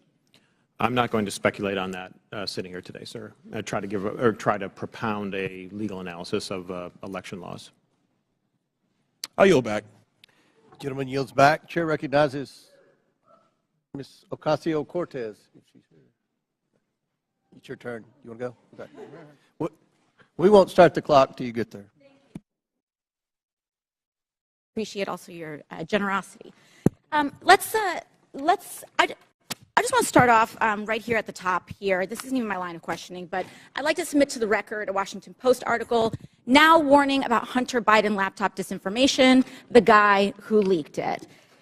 Here's the deal. Before I even get into my questions, I think that the story here with the Washington Post reporting is that what they're saying right here, when the New York Post first reported in October 2020 that it had obtained contents of a laptop computer allegedly owned by Joe Biden's son Hunter, there was an immediate roadblock faced by other news outlets that hoped to corroborate reporting, as many did. The newspaper wasn't sharing what it obtained. New York Post had this alleged information and was trying to publish it without any corroboration, without any backup information. They were trying to publish it to Twitter. Twitter did not let them, and now they were upset. I believe that political operatives who sought to inject explosive disinformation with the Washington Post couldn't get away with it. And now they're livid. And they want the ability to do it again. They want the ability to inject this again. So they've dragged a social media platform here in Congress. They're weaponizing the use of this committee so that they can do it again. A whole hearing about a 24-hour hiccup in a right-wing political operation. That is why we are here right now. And it's just an abuse of public resources, an abuse of public time. We could be talking about health care. We could be talking about bringing down the cost of prescription drugs. We could be talking about abortion rights, civil rights, voting rights. But instead, we're talking about Hunter Biden's half-fake laptop story. I mean, this is an embarrassment. But I'll go into it. Ms. Navarrete, let's talk about something real. I'd like to show you a tweet posted by former President Trump about my colleagues and I on July 14, 2019. It says in part, quote, "Why don't they go back and help fix the totally broken and crime-infested places from which they came? Then come back and show us how it's done. These places need your help badly. You can't leave fast enough. I'm sure that Nancy Pelosi would be very happy as quickly to work out free travel arrangements." A day or two after that, Donald Trump publicly incited, violence at a rally, targeting 4 congresswomen, including myself, saying, "Go back to where you came from." Ms. Navarrete, as I understand it, you were the most senior member of Twitter's content moderation team, or a senior member of Twitter's content moderation team when this was posted. As part of your responsibilities, did you review this tweet? Yes, it was my team's responsibility to review these tweets. And what did you conclude? My team, Ray, made the recommendation that for the first time we find Donald Trump in violation of Twitter's policies and use the public interest interstitial. For the first time? Yes. And at the time, Twitter's policy included a specific example when it came to banned abuse against immigrants as they specifically included the phrase, go back to your country or go back to where you came from, correct? Yes, that was specifically included in the content moderation guidance as an example. You brought this up to the Vice President of Trust and Safety, Del Harvey, correct? I did, yes. And she overrode your assessment, didn't she? Yes, she did. And something interesting happened after she overrode your assessment. A day or two later, Twitter seemed to have changed their policies, didn't they? Yes, that trope, go back to where you came from, was removed from the content moderation guidance as an example. So Twitter changed their own policy after the president violated it in order to potentially accommodate his tweet? Yes. Thank you. So much for bias against right wing on Twitter. Additionally, Ms. Navaroli, are you familiar with the account Libs of TikTok? I have heard of it from the news, yes. Mr. Roth, are you familiar with this account? Yes, ma'am, I am. Are you aware that from August 11th to August 16th, that account posted false information about Boston Children's Hospital, claiming that they were providing hysterectomies to children? Yes, I am aware of that and other claims from the account. And are you aware that this lie was then circulated by other prominent far-right influencers? Yes. And are you aware that all these claims, which I have reiterated were false, culminated in a real-life harassment and ultimately a bomb threat to the Boston Children's Hospital? Yes, I am aware. And this account is still on that platform today, isn't it? Regrettably, yes, it is. Despite inspiring a bomb threat due to the right-wing incitement of violence against trans Americans in this country, because they cannot let go of this obsession with fixating violence and inciting violence against trans and LGBT people, in addition to immigrants, in addition to women of color. This is a party that cannot pick on anyone their own size.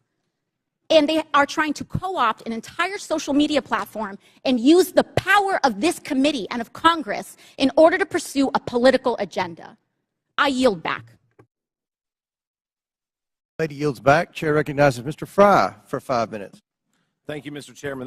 This hearing shows who really has been in control of what is said to be one of the world's most widely used websites, Twitter. The American people probably didn't know who these witnesses were today, but these witnesses were powerful enough to silence an American president with just a few clicks from their California office. We're also learning that some of those in Washington, D.C. have forgotten their role and exercised their power to achieve ends antithetical to American principles of free speech and expression. The FBI is the lead federal agency responsible for investigating foreign influence operations. However, in recent years, the FBI has devoted countless amounts of time, taxpayer money, and manpower to combating Russian foreign influence on social media. The FBI, as one reporter noted, acted as a, quote, doorman to the vast program of social media surveillance and censorship encompassing agencies across the federal government, from the State Department to the Pentagon to the CIA. End quote. Reports suggest that thousands of reports from the FBI and the Foreign Influence Task Force were sent to Twitter. This isn't what the American people are paying for. This isn't what we trust the FBI to do. FBI agents shouldn't be sitting at a desk in Washington, D.C., scrolling through Twitter and emailing with social media companies. An email from one Twitter employee to another reads, quote, the FBI San Francisco Emergency Operations Center sent us the attached report of 207 tweets they believed may be in violation of our policies, end quote. Another email revealed that there are, quote, some folks in the Baltimore field office and at headquarters that are just doing keyboard searches for violations. Mr. Roth, Twitter usually found little evidence that the accounts the FBI flagged had ties to foreign influence. Is that correct? In part, but we received many reports from the FBI, particularly related to malign foreign interference, that were highly credible and were constructive. So I would say it was a bit of a mixed bag. And you pushed back to the FBI when they would send you a list of American-based accounts. Is that correct? Politely, but yes. Mr. Roth, it appears that Twitter employees were under pressure by the FBI and other government agencies to validate these theories of foreign influence. Would you agree with that? No, I wouldn't agree with the word pressure. The FBI was quite careful and quite consistent to request review of the accounts, but not to cross the line into advocating for Twitter to take any particular action. So flagging American accounts, in your view, is not foreign or theories of foreign influence? There's not pressure there just by flagging it to you. Again, domestic accounts. I don't think it's a great use of the Bureau's time, but I wouldn't characterize how they communicated with us as pressure. Mr. Roth, you enjoyed these meetings with the FBI, it seems, based on the tweets behind me or the communications behind me. In internal communications at Twitter, you said, definitely not meeting with the FBI, I swear. Is that correct? I believe I was joking with a colleague at the time, but yes. But I can assume that you were meeting with the FBI when you were communicating with your colleague. Is that correct? Yes, one of my job responsibilities was meeting with law enforcement about election security. And just so I'm clear, the person you're communicating with here says, very boring business meeting that is definitely not about Trump. I assume that's also sarcasm. Yes, that's my assumption. And we can assume that Twitter was having these meetings with the FBI about President Trump, correct? No, sir. The meetings that I was a part of with the FBI were almost entirely and exclusively focused on malign foreign interference, so accounts being operated outside of the United States by other governments, not on the accounts of Americans. So what is the basis of this communication then where you talk about not meeting with Trump or not meeting about Trump? Again, I think those comments are sarcasm, but the context for this interaction was the need to mark my calendar private after another Twitter employee joined one of those meetings with the FBI unexpectedly. And so I had to implement additional security measures around my calendar. This was a fairly banal interaction with a colleague. Mr. Chairman, I yield the rest of my time to Mr. Jordan. Can I ask Mr. Jordan? I thank the gentleman for yielding. Mr. Roth, was there ever any visibility filtering that was hard-coded by Twitter employees into accounts of specific users?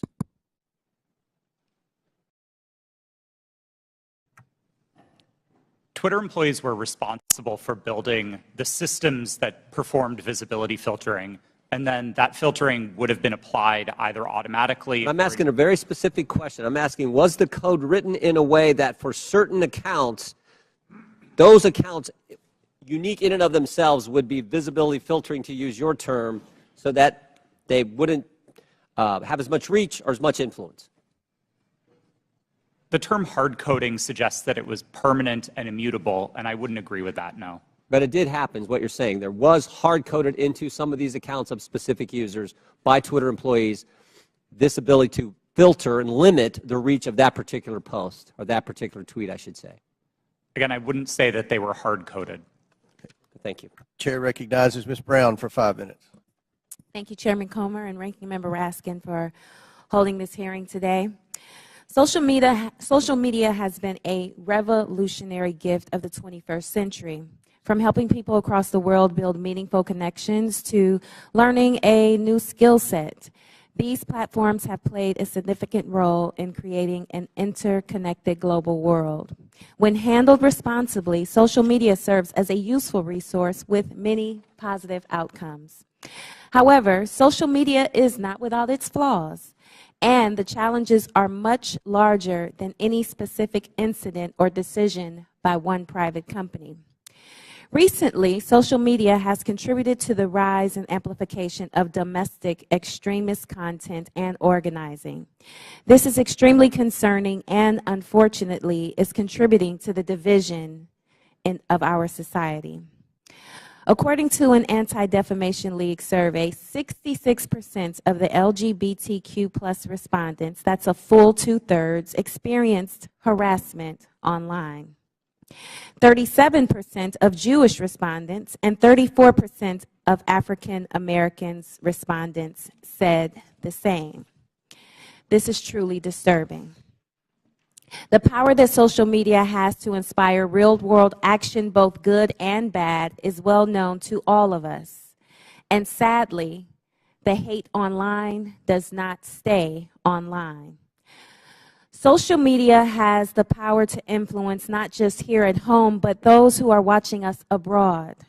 For example, an online disinformation campaign by a hostile foreign power can have the power to sway a close election. So, Mr. Roth, in a recent interview, you stated, and I quote, beginning in 2017, every platform, Twitter included, started to invest really heavily in building out an election integrity function. So I ask, were those investments driven in part by bipartisan concerns raised by Congress and the U.S. government after the Russian influence operation in the 2016 presidential election? Thank you for the question. Yes, those concerns were fundamentally bipartisan. The Senate's investigation of Russian active measures was a bipartisan effort. The report was bipartisan.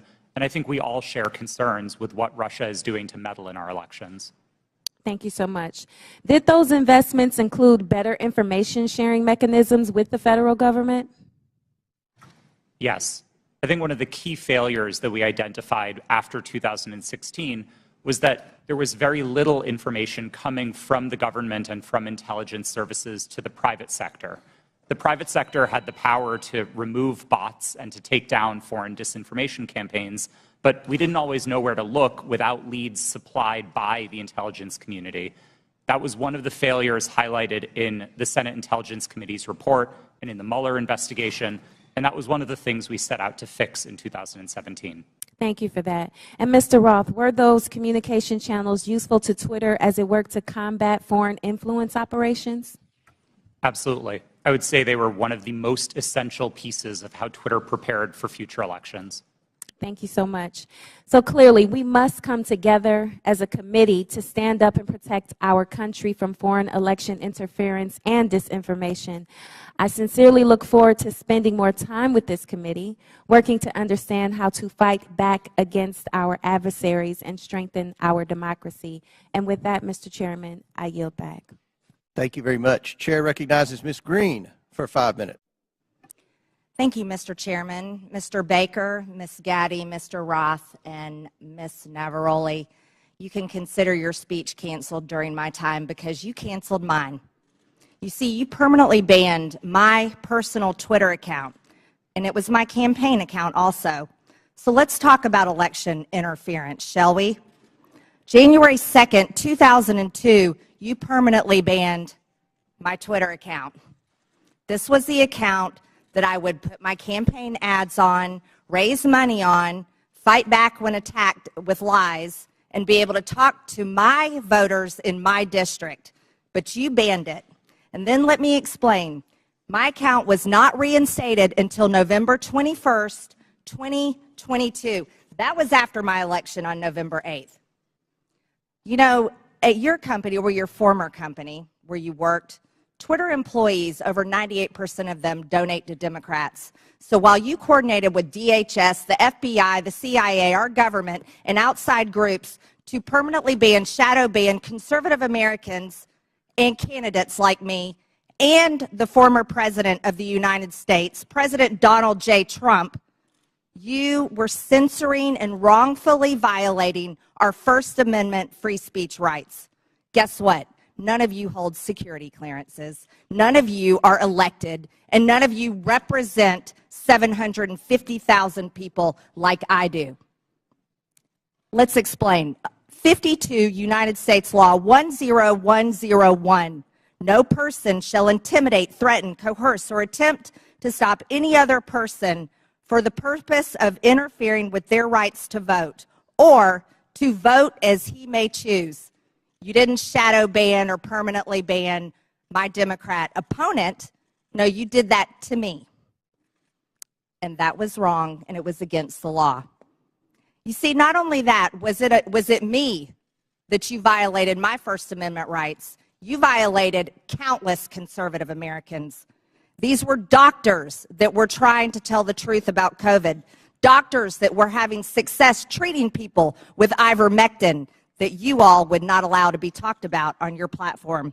These were parents complaining about their school boards, teaching gender lies in their schools, biological males entering their daughters' bathrooms and sports. These were also people questioning the 2020 election, and guess what? That's Americans' First Amendment right. These were people talking about voting machines. You know what? Democrats did that in 2019, before the 2020 election.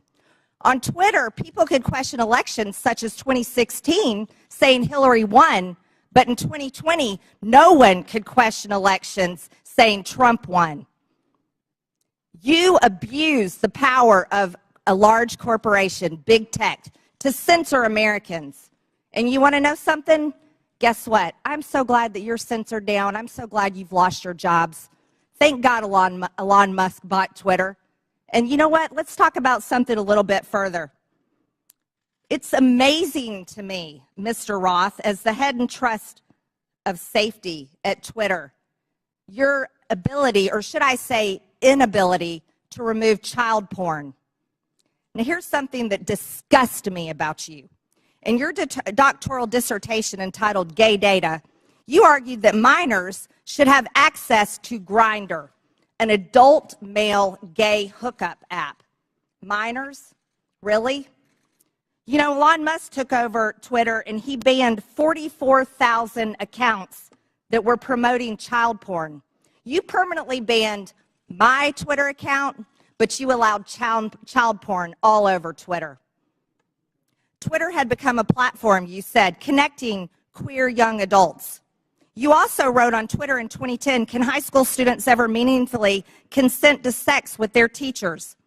In 2021, while you were the director of trust and safety on Twitter, an underage boy and his mother announced a lawsuit against Twitter because Twitter was benefiting from and refused to remove a lewd video featuring this boy and another minor.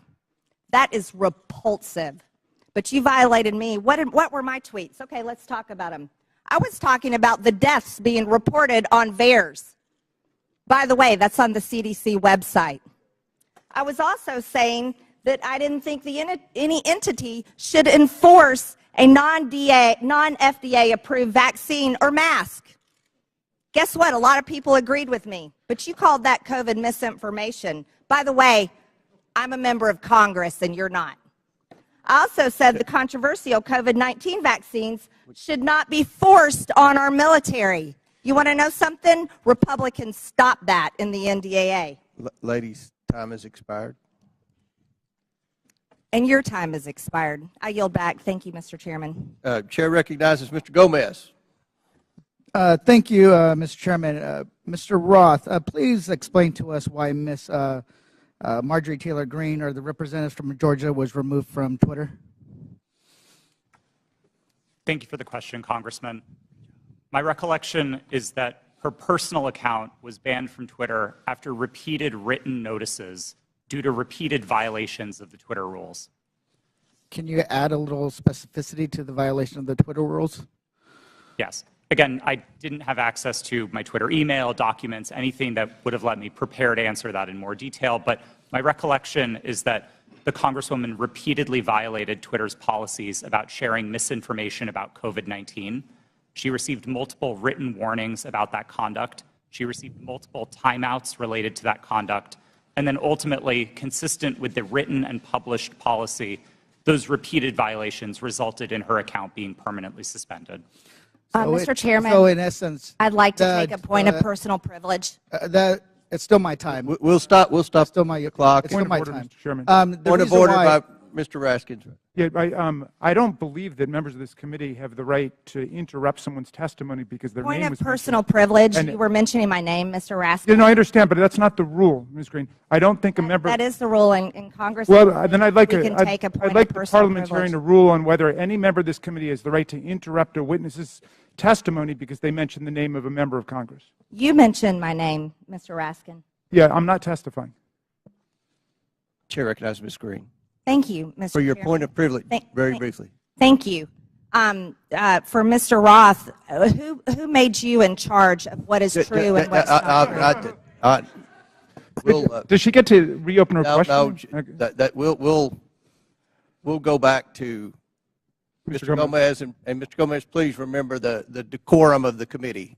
The clock, we'll restart the clock now. You didn't lose any time. Chair recognizes Mr. Gomez. Thank you so much. The gentle lady from Georgia was suspended from Twitter for knowingly and consistently spreading conspiracy theories about COVID-19 vaccine, right? Which is shameful, especially in a pandemic where a million people have lost their lives. With that, I yield my rest of my time to the gentleman from New York, Mr. Goldman. Thank you, Mr. Gomez. Let's talk about the so-called Twitter files, which my Republican colleagues seem to think are God's gift to journalism.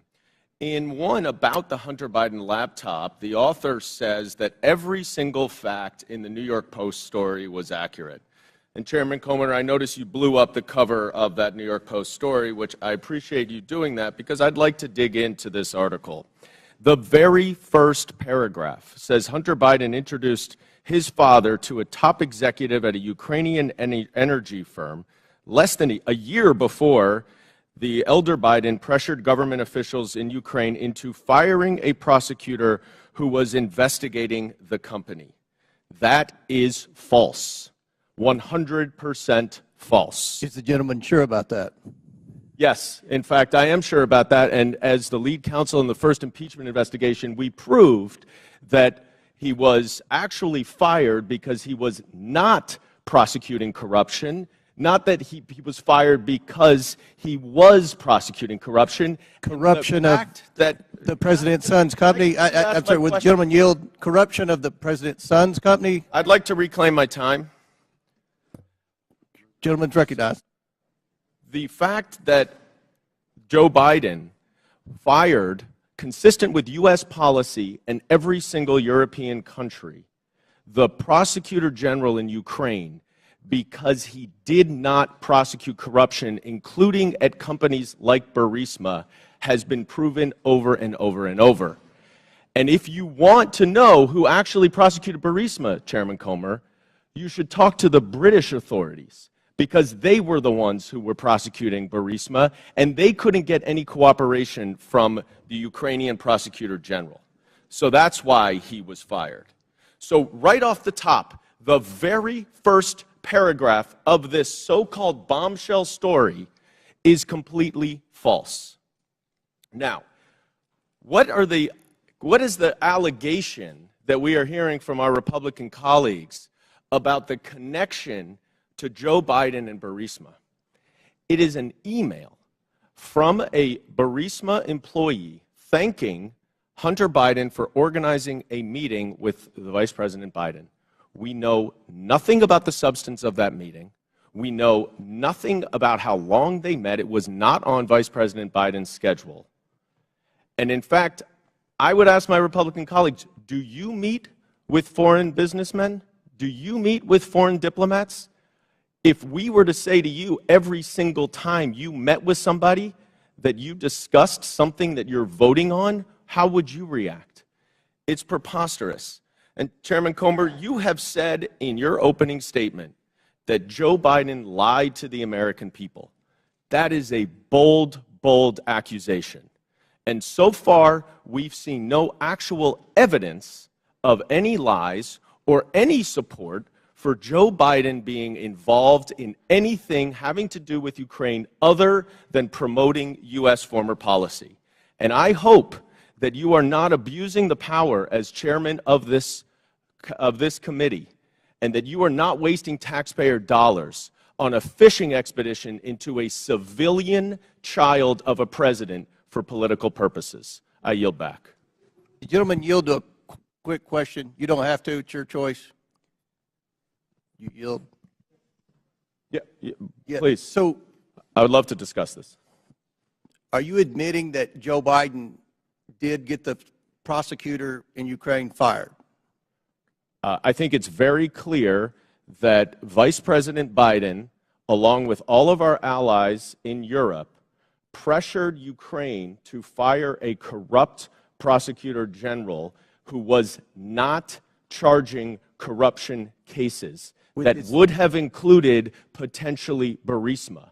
Corruption with his son's company? Yes.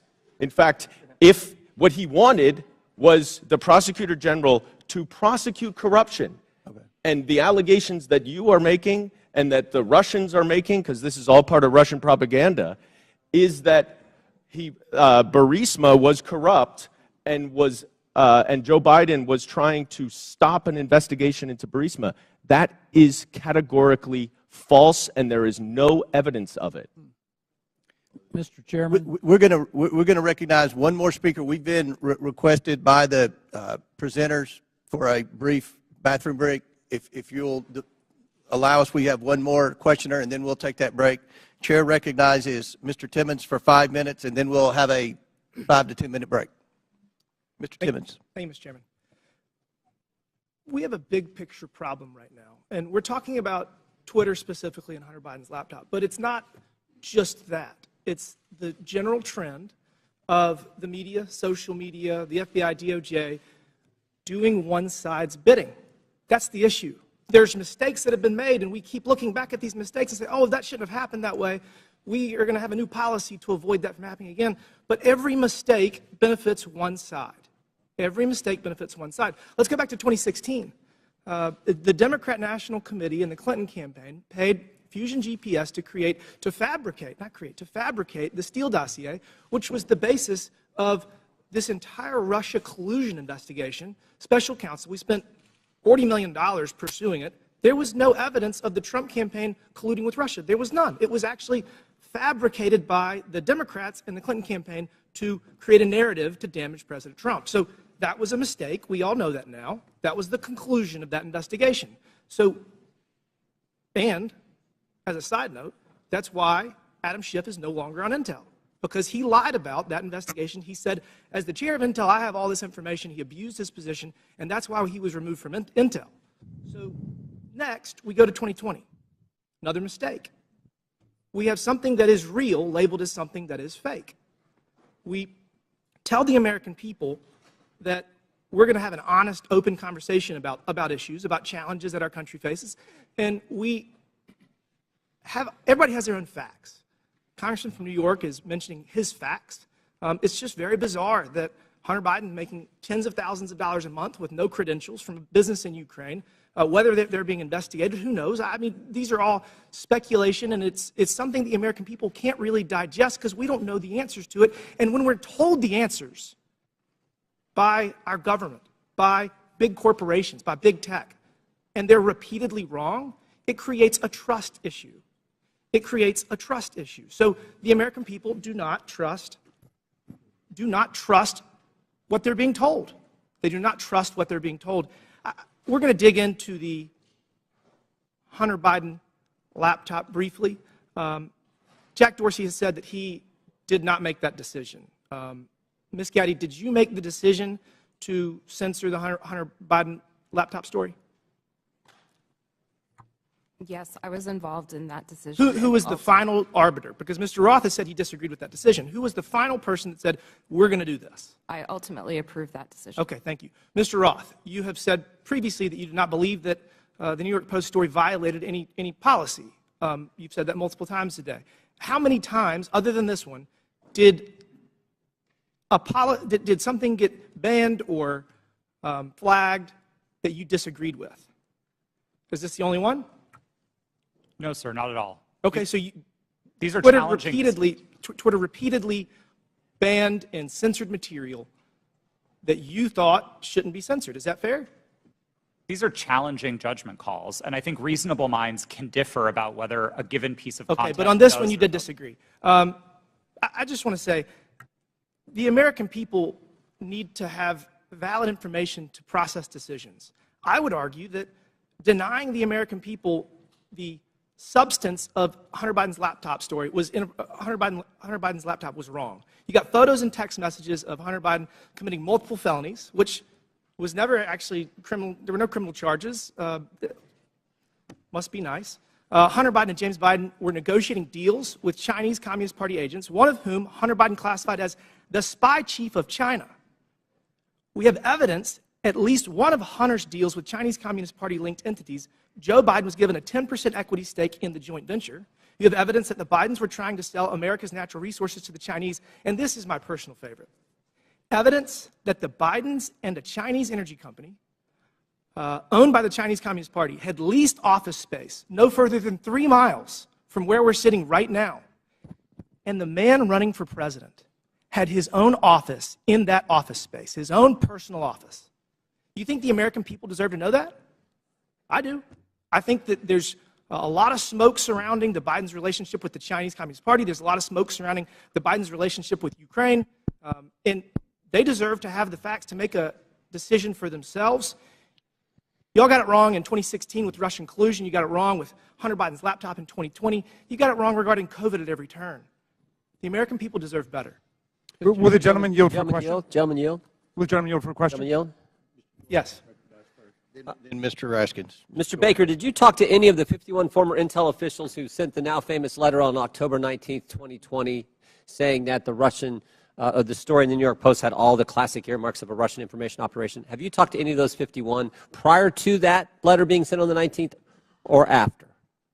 Sir, I can't remember who's on that group, but Clapper, Brennan, Morrill. I've talked to those people during the course of my career, yes. Have you talked to them in your time at Twitter? I can't remember who's on that list, so I'm No, afraid. how about the three I just mentioned, Clapper and Brennan? Okay. All right. Mr. Chairman, regular order. Last Regular. question, but feel free to answer. Then we'll recognize Mr. Raskins. Well, I was going to ask the gentleman before he left whether he's denying the Russian disinformation propaganda campaign that we've heard about from witnesses, or he's just denying Russian collusion, which was something that Mr. Mueller specifically did not address in his final report. He said collusion is not a legal concept. He was looking just at conspiracy, and he said there wasn't substantial enough evidence to charge conspiracy, but there were dozens of contacts between Donald Trump and the Russians that were documented in that report. That's all I wanted to say. The Chair recognizes Mr. Jordan, then we'll recess for... Just to restate the question that's on the table to Mr. Baker. Did he talk with Mr. Clapper, Mr. Brennan, or anyone else that he knows of on that who signed that? Point of order, letter? Mr. Chairman. Whose time is this now? This was chairman's remaining 3 seconds of... He doesn't have remaining time. Okay. He's gone over by a minute. We're over. Mr. Baker, feel free to answer the question if you want, and then we'll take a recess. Mr. Jordan, I don't recall discussing that publication that they did about the Hunter Biden laptop with any of those people. We'll stand in recess for 5 minutes. When we return, Mr. Garcia will begin our questioning. We're in recess for 5 to 10 minutes. Mr. Chairman. Thank you, Mr. Chairman. I want to thank our witnesses, and I just want to start off also by just apologizing to our witnesses, particularly Mr. Roth, for just the homophobic rant and comments that were recently just made from the gentle lady from Georgia. That was really shameful. And I know that we're here to talk about serious issues, and we're having conversations about Grindr and other issues, which is not really what this hearing is about. So, apologize to all of our witnesses. Want to note that I am someone that you would probably call a Twitter super user. I use the social platform constantly. I communicate regularly. It's how I get my news. It's how I find out what's happening in popular culture. And I admire what Jack Dorsey, Evan Williams, and Christopher Stone actually tried to build as a company. I wish I could say the same for what the platform is today. I think to me and to many other users, we've seen the site currently degraded. We've seen Mr. Musk more interested in attacking journalists and uplifting conspiracy theories and actually running a company. And I think we can all agree that just overall the service has substantially degraded. I think just an example is the forced For You page mess that I personally don't like, and I think most folks don't as well. But I want to know more seriously that Mr. Musk and the current team has also done damage as far as trust and safety on the platform. He's gutted the trust and safety teams that have been described. He's eliminated content management systems, and the human rights team, which, as we know, has ceased to operate. I do want to just take a minute to thank Mr. Roth and particularly Ms. Navaroli and your teams. I know that you were trying your best. I want to thank all of the folks that worked at Twitter because they believed in its mission. A mission I'm not sure holds true today completely, but it's one that I know a lot of folks worked on. And so just thank you for that work. And mistakes were made, and clearly you have actually lived up to those mistakes and the issues that have existed. But I especially want to thank you for your work around the pandemic. The pandemic took over 1 million American lives, 1,300 in my own city back home.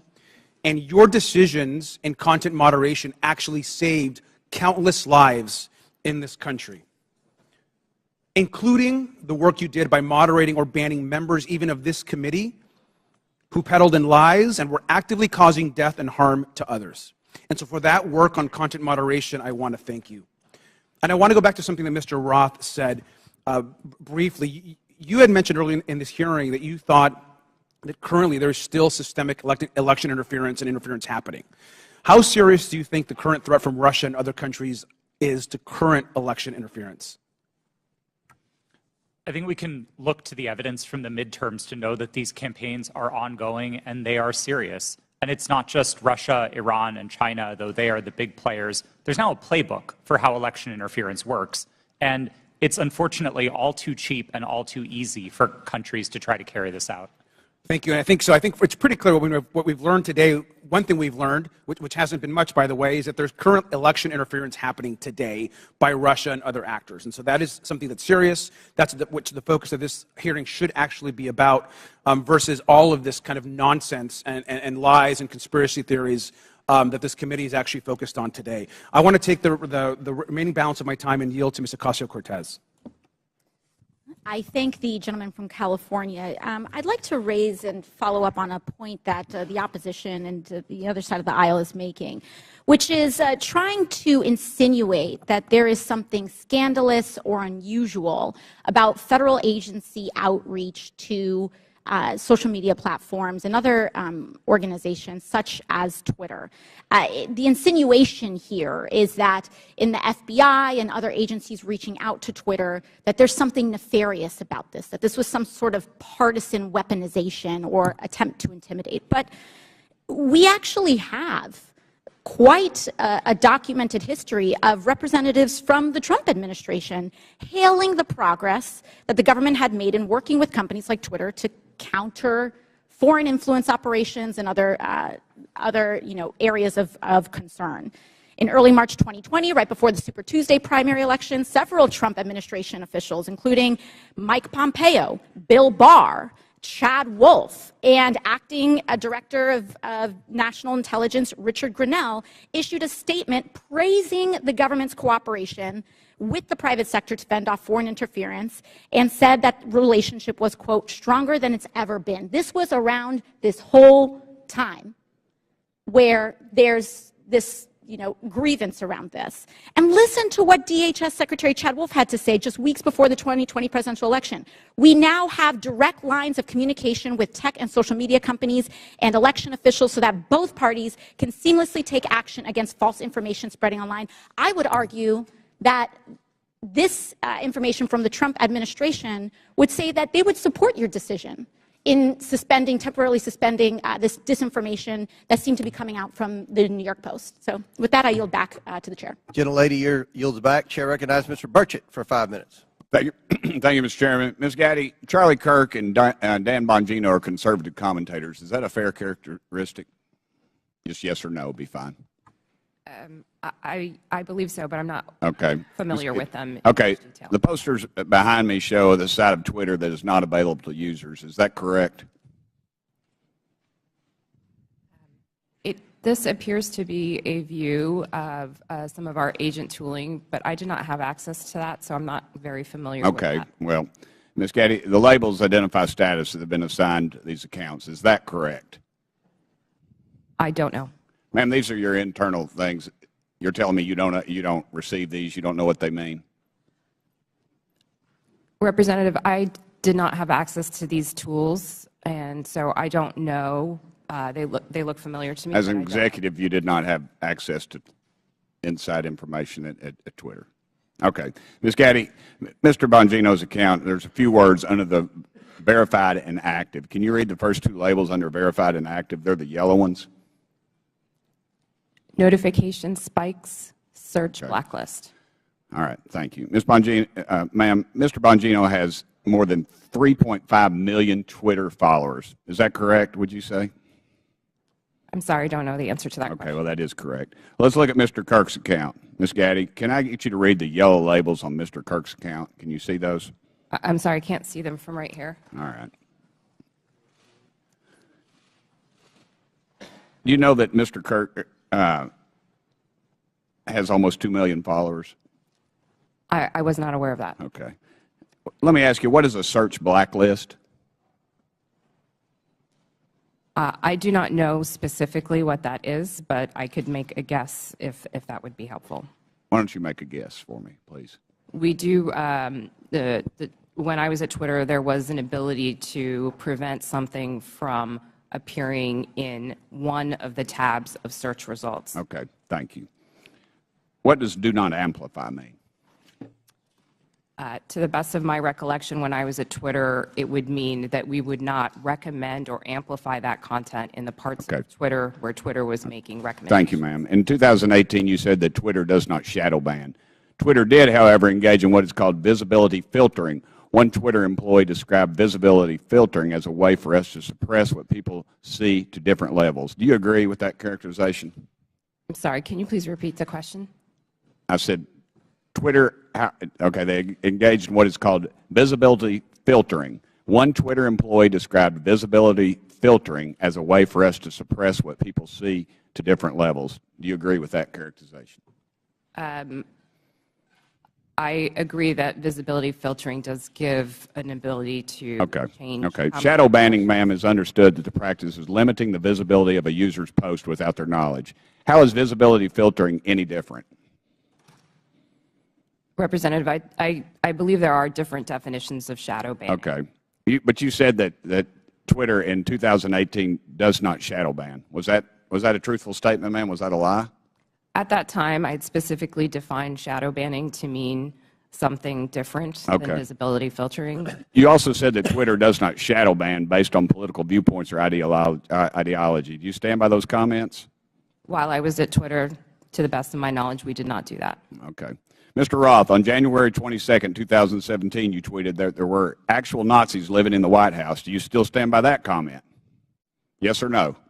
Sir, I regret the language I used. No, I do not. Okay. Mr. Roth, earlier in your testimony, you said you regretted tweeting that, quote, actual Nazis are living in the White House. However, Iran's Ayatollah sent anti-Semitic tweets, one stating, quote, Israel is a malignant, cancerous tumor that has to be removed and eradicated. Yes or no, did Twitter ever ban the Ayatollah or remove this hateful anti-Semitic tweet? Yes or no? To the best of my knowledge, Twitter did not remove that tweet. The answer is no. Mr. Chairman, it's clear that conservative voices are being silenced on social media in the mainstream. I appreciate this hearing. I might also suggest we look into holding one on DirecTV, Newsmax, and OAN. I give the rest of my time to Mr. Jordan. I thank the gentleman for yielding and for his good questions. So the user knows when their account's been suspended or blocked, but they don't know when they have some of these gold terms that were under Mr. Bongino and Mr. Kirk. Is that right, Mr. Roth? As of the time that I worked at Twitter, yes, that's correct. So they don't know if they're on the search blacklist. They don't know if they're on the do not amplify. They don't know that. That's correct. Twitter did not disclose that. So you did that to these two accounts. What I want to know did you know, Mr. Roth, if that was at the prompting of anyone from the government? Gentleman's time's expired, but please answer the question. No, sir, I'm not aware of any requests or orders or demands or anything from the government requesting that visibility filtering be applied to those accounts or any others. Chair recognizes Mr. Frost for 5 minutes. Thank you, Mr. Chairman. Look, I mean, I've been sitting here for over 2 hours, and I'm still not really seeing the point of this hearing.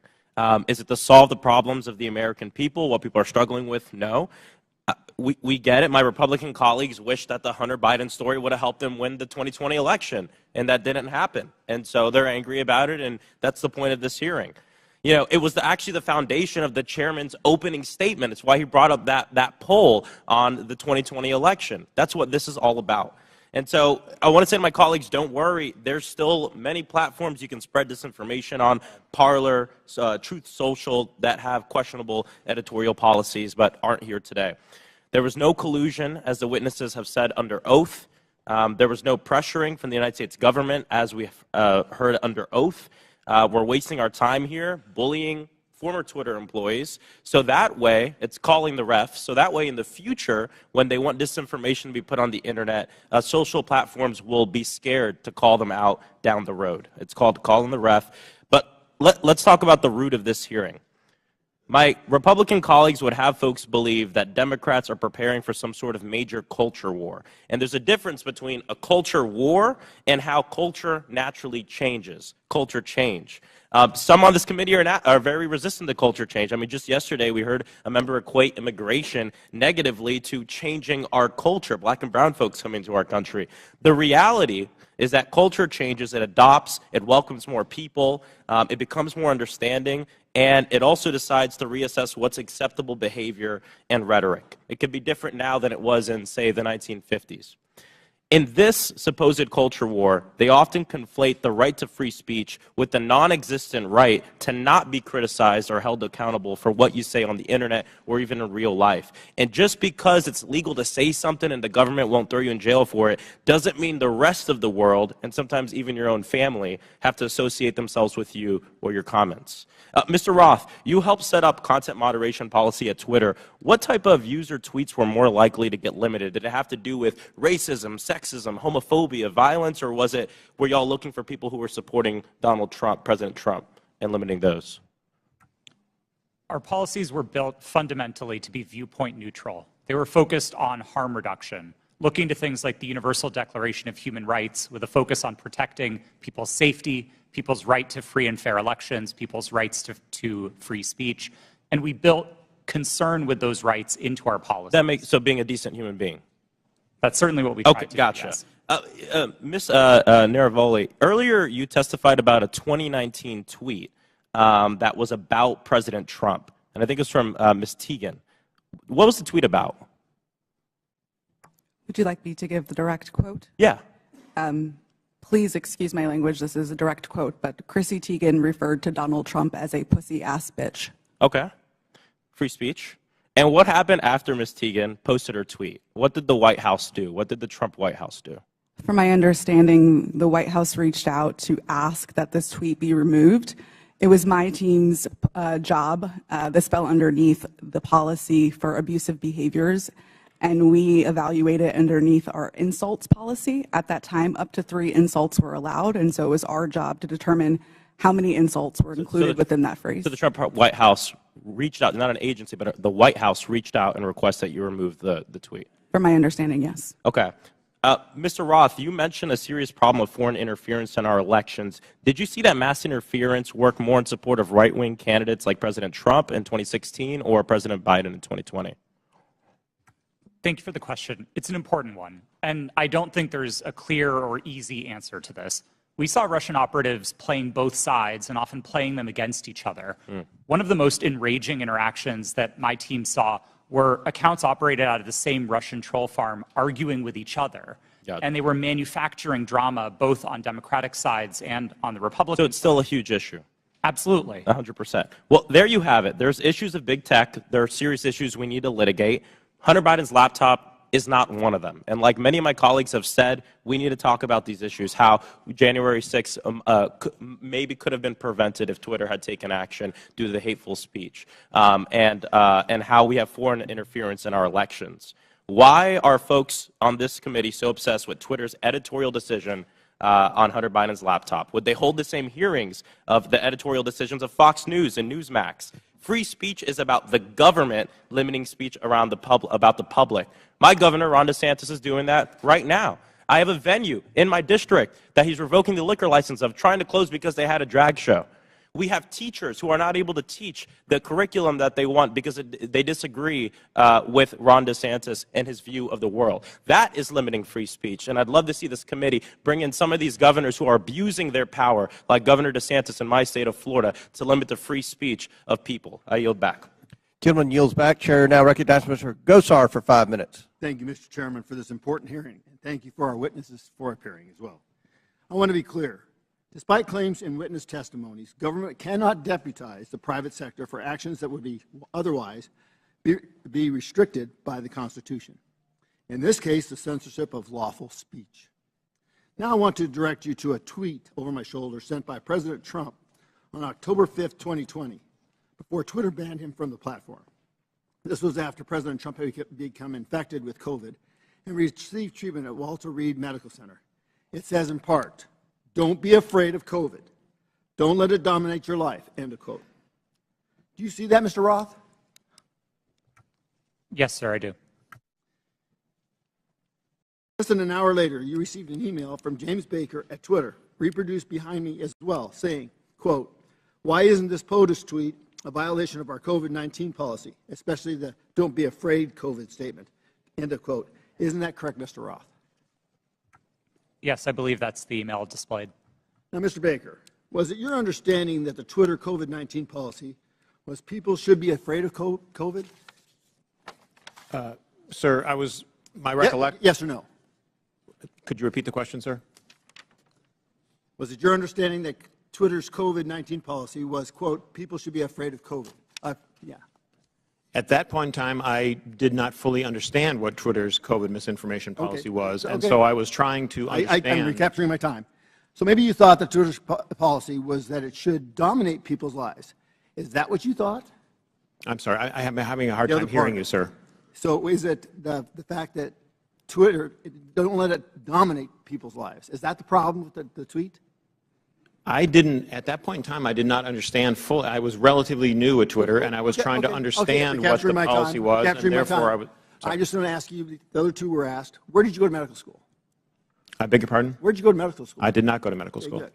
Now, I'd like to have a yes or no from each of the witnesses on these following questions. Did you or others at Twitter communicate with government officials by means of disappearing messaging systems like Signal, Snapchat, or Wicker? Mr. Baker, yes or no? Have I ever communicated with a government official using those? Yes or no? I don't recall. Ms. Gaddy? Not to the best of my recollection. Mr. Roth? Yes. Mr. Rowley? Not to my recollection, no. Once again, did you or others at Twitter receive requests from federal law enforcement to allow criminal activity or content whose distribution is criminal to proceed on Twitter? Mr. Baker? I'm sorry, I don't understand the question, sir. Ms. Gaddy? Can you please repeat the question, sir? Mr. Roth? If I understood the question correctly, it was whether we received requests to allow unlawful activity, and Yes. the answer is no. Okay, Ms. Navaroli? Not to my knowledge, no. Now, I'd like to submit for the record an article by the New York Post titled, quote, Twitter refused to remove child porn because it didn't violate policies. Ms. Gaddy, who was involved in this determination? I'm not familiar with this situation. Mr. Roth, are you familiar with it? No, sir, I'm not. Once again, I'd like a yes or no from each of the witnesses. Did you apply labels to users with an administrative tool to downrank them? Mr. Baker? I'm sorry, sir. I'm having a very hard time hearing your questions. Ms. Gaddy? I'm having the same problem, sir. Can you please repeat the question? Mr. Roth? I'm not sure I understood the question, sir. Well, I'm asking you, did anybody use an administrative tool to downrank users? Yes, sir. That's a part of Twitter's content moderation capabilities. Mr. Baker? Well, I'll rely on Mr. Roth. Okay, Ms. Gaddy? Yes, we're very public about our recommendation system and how they work. Mr. Chairman, today's witnesses played a central, powerful, and disturbing role in limiting not only free speech, but even people's good faith inquiries and research regarding their own health. The Internet is increasingly where my constituents go to engage in civic discourse. Our liberties as Americans will be diminished if we do not recognize our speech is increasingly virtual and right now subject to hostility and threatened through bans and deplatforming. The suggestions by witnesses that all of the removal of, quote, lawful but awful speech, quote, was done in favor of users is bunk. We could just as easily provide content filter options to allow lawful speech, letting users decide what lawful materials they do or don't want to engage with. But you didn't. You censored and manipulated millions of people. Do not allow people like this sitting in front of us today to be the arbiters of truth. I urge my colleagues to support my Section 230 reform, Stop the Censorship Act, which empowers users with the editorial contract. Our private businesses, you always have a contract with your customers. Allow them to pick. I yield back my time. Gentleman yields back. Chair recognizes Ms. Bailett. Thank you, Mr. Chairman. And I want to say, as a former history teacher, I care a lot about the facts and the details, so let's dive in. On December 4th, then-ranking member Comer appeared on Fox News and alleged that what Elon Musk's Twitter files showed was, quote, evidence that the Biden campaign colluded with big tech to suppress a story that we now know is 100% true, unquote. That is simply not true. It is not true based on what we knew then. It is not true based on what we know now. Mr. Roth, in a declaration to the FEC in December 2020, you stated, quote, I did not receive any communications from or have had any communications with representatives of Biden for President, the Democratic National Committee, or any of their agents regarding the New York Post articles before Twitter implemented the enforcement actions on October 14th, 2020, unquote. Mr. Roth, do you stand by that statement? Yes, absolutely. It's also worth noting that your colleague, I believe, Lauren Culbertson, told the FEC the same thing. Ms. Gaddy, did anyone from the Biden campaign or the Democratic National Committee direct Twitter to remove or take action against the New York Post story? No. Mr. Baker, same question to you, please. Not to my knowledge, no. So, the evidence is clear. Neither the Biden campaign nor the DNC had anything to do with Twitter's decision-making about the New York Post story. My Republican colleagues are using what are otherwise innocuous emails to suggest that there was somehow collusion between Twitter and the Biden campaign. For example, in one email, and this is the same one mentioned in Mr. Donald's questioning earlier, in one email selectively used by Elon Musk, one Twitter executive sends another a series of hyperlinks on October 24th, 2020, with the comment, quote, "More to review from the Biden team." For the record, this is tweet number 8 in the first installment of the so-called Twitter files. So, Ms. Gaddy, are you familiar with this email? No, I'm not. Okay. So, just to be clear, this email has nothing to do with the New York Post story. It is dated October 24th, 2020, after Twitter had both made and reversed its decisions about the New York Post story. Mr. Baker, do I have that right? Based on, I think, the exhibit that was shown earlier, that sounds correct, yes. So, Ms. Gaddy, can you clarify for the record, if you're able to, what's happening here? Can you please be more specific about? With this email. I don't believe I was a recipient of that email or reviewed it during my time at Twitter, so I'm sorry I don't have familiarity with that situation. That's okay. Mr. Baker? To the best of my understanding, these were tweets that the campaign had concerns about. I don't know the details of those, and they were referred to Twitter as, I'm not sure exactly why, but I can't get inside their heads, but they were referred to Twitter, and Twitter reviewed them, and someone, again, going off the exhibit from earlier, said they were handled. I don't know what that means in terms of whether they took any action or didn't take any action, but at least they addressed the matter. So I believe that's what I construe from that email. Appreciate that. So, from my understanding of everything that we've heard today, it's really not uncommon for outside entities, including, as we've heard, Mr. Trump's campaign, to request that Twitter remove content that violates the company's terms of service. Is that correct, Ms. Gaddy? That is very common globally. Thank you. So, to the best of your ability to answer, Ms. Gaddy, were any decisions approved or acted upon based on the political party making the request?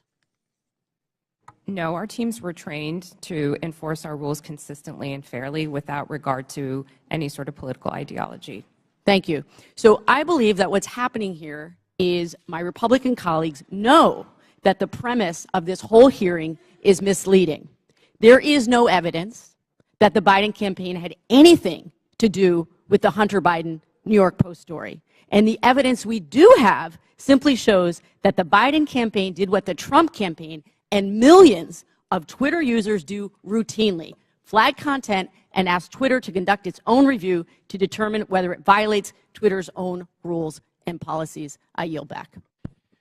Lady yield. Chair recognizes Mr. Palmer for 5 minutes. Thank you, Mr. Chairman. I'd like to submit a June 22 study conducted by Princeton University called "Powered by Twitter: The Taliban's Takeover of Afghanistan."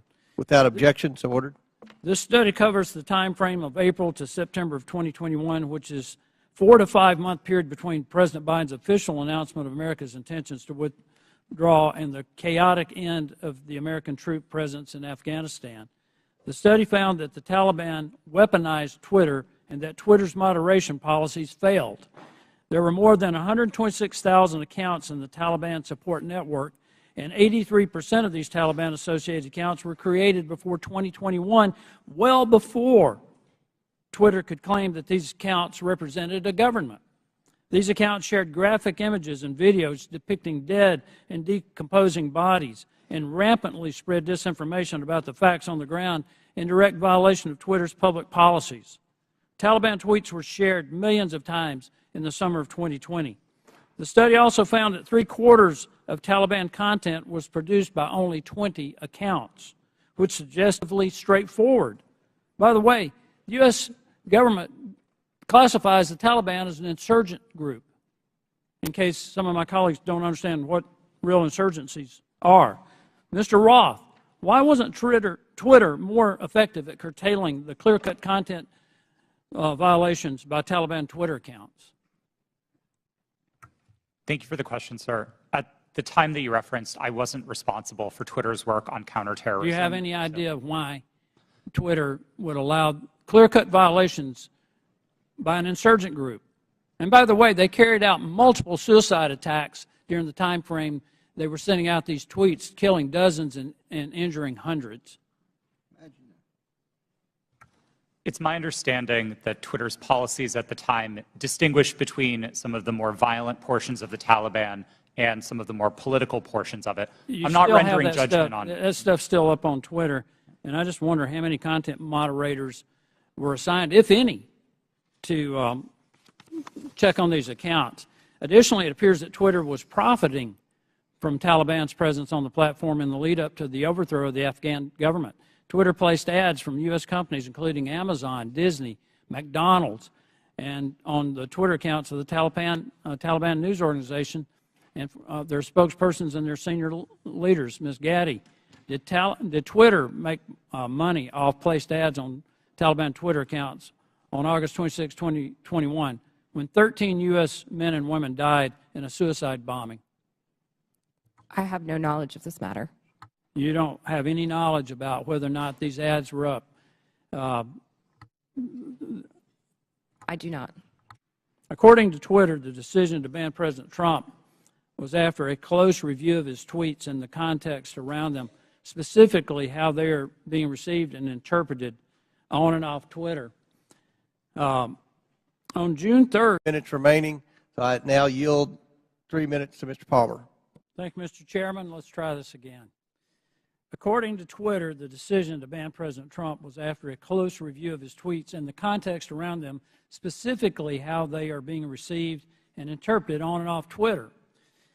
On June 3rd, 2018, the Iranian Ayatollah Khomeini tweeted, "Israel is a malignant, cancerous tumor in the West Asian region and has to be removed and eradicated.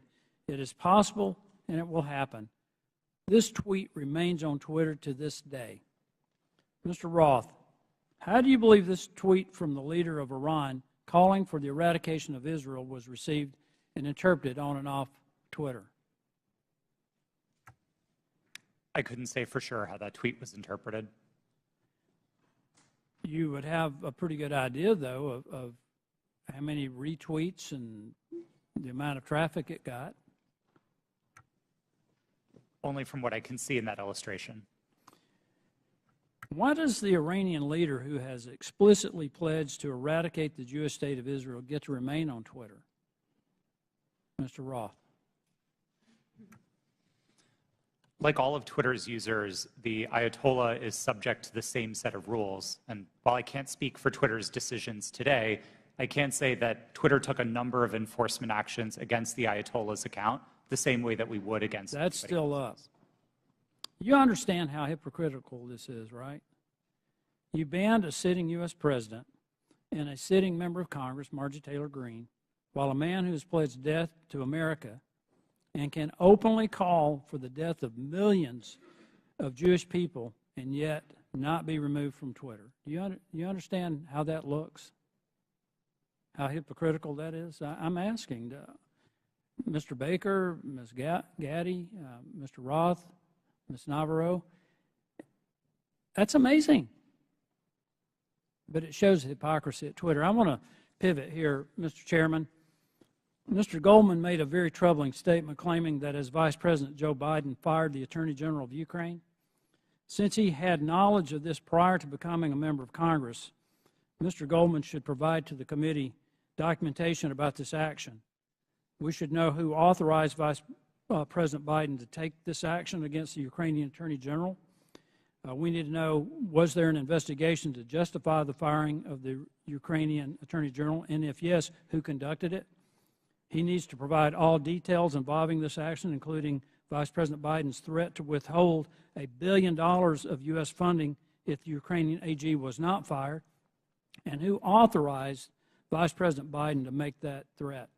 I would request that the committee look into this, and I yield back. Gentleman yields back. Chair now recognizes Ms. Lee for 5 minutes. Thank you, Mr. Chair. This has been an incredibly electric hearing. It'd be funny if it weren't real life. I understand my colleagues on the other side of the aisle want to be victims so very badly. But Ms. Navaroli, if I understand you correctly, public criticism and allegations of anti-conservative bias are actually making Twitter and other social media companies less willing to enforce their own policies against political conservatives, correct? Yes, that was my understanding based on research that was done at Twitter. Meaning the same Republicans insisting on making themselves a victim is working? Could you repeat the question? The same Republicans, folks on this panel who are insisting on making themselves victims in this conversation about Twitter censorship and other accusations they've made, is this working because of the conservative bias and the implications of it? Or the allegations of conservative bias? In other words, are the allegations of conservative bias making it harder for those in Twitter or those who are working there to enforce these policies against folks who incite hate speech or make... Thank you for rephrasing that question, and thank you for asking it. Yes, these allegations are very much having an impact on the leadership within every social media company, as they hope to not receive allegations of being biased or in any way being politically leaning. Thank you. I'm not the only lawyer in the room, so you all know that while the Constitution does provide us the right to free speech, there are, of course, limitations. As Ms. Navaroli pointed out, we cannot yell fire in a crowded theater.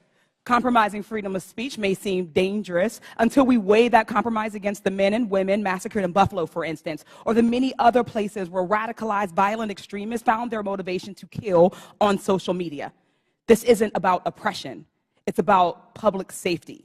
This isn't about censorship. It's about protecting our democracy from misinformation. Ms. Navaroli, it was your job to decide whether someone was yelling fire in the theater. Could you describe the coded incitement to violence policy Twitter did not implement? Yes, thank you for that question. The coded incitement to violence policy was an incredibly nuanced policy that was created in order to fill the gaps that were existing in the already existing policies around violence. The policies around violence were explicit. So these were calls that said, I'm going to, I want to, I plan to, I wish to. Those sorts of incitements would have come down. Things like stand back, stand by. Things like I am locked and loaded and ready for a civil war were dog whistles that were not covered underneath the policy. Thank you. Could it have saved lives if it were implemented on January 5th, 2021, or possibly in November of 2020? I can't speculate as to what might have happened, and I do wish we would have acted. Thank you. Ms. Gaddy, the very same words that were plastered across Twitter were shouted at the January 6th insurrection. What threats do Americans face now that Elon Musk has removed all guardrails and welcomed back Donald Trump to the platform? Thank you for the question. I'm actually not really familiar with what the content moderation policies of Twitter are today. Okay, thank you. Social media platforms like Twitter must own up to their responsibility in spreading violence and chaos. I'd argue so too do members of this panel and institution. Thank you. I yield the balance of my time to Mr. Raskin. Thank you very much. Mr. Roth, I want to go back to the whole question of your finding hundreds of thousands of fake accounts set up by Vladimir Putin and the Russian Internet Research agency, I think they called it, which was the propaganda arm in 2016, and I suppose to this day.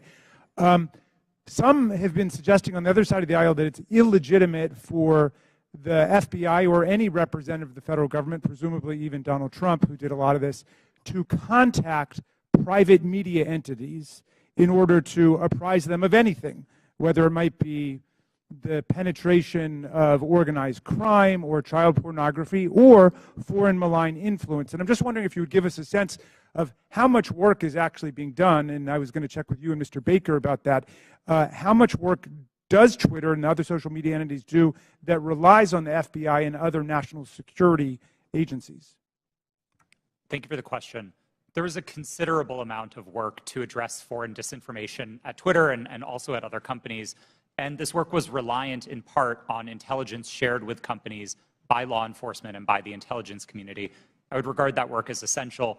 At Twitter, we had dozens of people working just on these questions of election interference. Those teams no longer exist under Mr. Musk. And Mr. Baker, if you could. Thank you, sir. Just generally, I mean, it's a matter of public record that the FBI has worked with the public, including private entities, for decades. Indeed, they've had for some number of years now an office of, I think it's called Office of Public Sector Engagement. This is part of what they do in order to fulfill their responsibilities and to do their jobs to protect the country. Thank you. Back. Chair recognizes Mr. Armstrong for 5 minutes. Thank you, Mr. Roth. I'm going to continue down that line of questioning. So when you testified, you were just talking about working very hard to keep foreign troll farms from using Twitter and to engage in malign foreign interference. This sounds like a fairly robust undertaking. You said between 2016 and 2020, you had different teams stood up to do this. Constant vigilance? Yes, sir. That was the phrase that we used. Yeah. And these types of attempts are constantly evolving. They're trying to find new ways to penetrate your system, so you have to be engaging with it on and being willing to adapt on a constant basis. Yes, sir. That's right. And now we forward to 2020, and earlier you had testified that you were having regular interactions with national intelligence, Homeland Security, and the FBI? Yes, I did. And primarily to deal with foreign interference? Primarily, but I would say almost misinformation and all of that. exclusively. But you had said earlier, like your contact with Agent Chang was primarily with foreign interference? Yes, that's right. All right. And these were emails, were there meetings? Yes.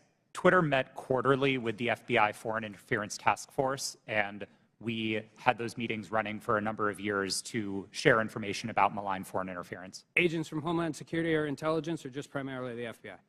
Our primary contacts were with the FBI, and in those quarterly meetings, they were, I believe, exclusively with FBI personnel. And you had multiple former FBI agents on the payroll. I mean, Mr. Baker, you have 10 years experience with FBI, DOJ? I was, well, with DOJ, it's 2 decades roughly, but I was, just for the record, I was never an FBI agent. Okay. Yeah. And Twitter has such a close relationship with at least one FBI agent that that agent could start emails with, "Hey, Twitter folks," and could actually advise your company about violations of your own terms of service. Mr. Roth, I think it's safe to say that you had a consistent dialogue with the FBI for the weeks and months prior to the New York Post. Is that fair? I had ongoing conversations with the FBI for years, I would say, about election security. And in response to Mr. Fry earlier, you said you would not categorize the FBI communications as pressure. No, I would not. However, Twitter's director of policy wrote to you in 2020 that Twitter has seen a sustained effort by the intelligence community to push Twitter and that Twitter should keep a solid front against these efforts. He specifically cited Elvis Chan, an FBI agent in San Francisco. Now, on August 11, 2020, Agent Chan sent you 3 documents in prep for a meeting and said the documents pertain to APT-28, a hacking unit connected with Russian military intelligence. Agent Chan arranged for having security clearance for Mr. Baker and facilitated encrypted networks for the FBI to share information with Twitter employees. And on October 14th of 2020, you stated that this feels a lot like somewhat of a subtle leak operation. Earlier today, you testified that you were following national experts on Twitter, national security experts on Twitter, as a reason to take down the New York Post story on Hunter Biden's laptop. Yes, sir, I did. So after 2016, you set up all these teams to deal with Russian interference, foreign interference. You're having regular meetings with the FBI. You have connections with all of these different government agencies, and you didn't reach out to them once? Is that question in reference to the day of the New York Post Yeah. article? That's right. We generally did not reach out to the FBI to consult on content moderation decisions, especially where they related to domestic activity. It's not that we wouldn't have liked that information. We certainly would have. It's that I don't believe it would have been appropriate for us to consult with the FBI. In December of 2020, you did a declaration to the Federal Election Commission that the intelligence community expected a leak and a hack operation involving Hunter Biden. Recently, Mark Zuckerberg confirmed that the FBI warned Meta that there was a high effort of Russian propaganda, including language specific enough to fit the Hunter laptop Biden security story. You're talking to these people for weeks and months, years prior to this leaking. They have specifically told you in October that there's going to be a leak potentially involving Hunter Biden's laptop. They legitimately and literally prophesized what happened. And you didn't contact any of them? No, sir, I did not. Did they reach out to you? On and around that day, to the best of my recollection, no, they did not. So after the story was taken down and you guys did it and you personally disagreed with it, Ms. Gaddy, you said you did. Did you contact them and say, hey, is this what you were talking about?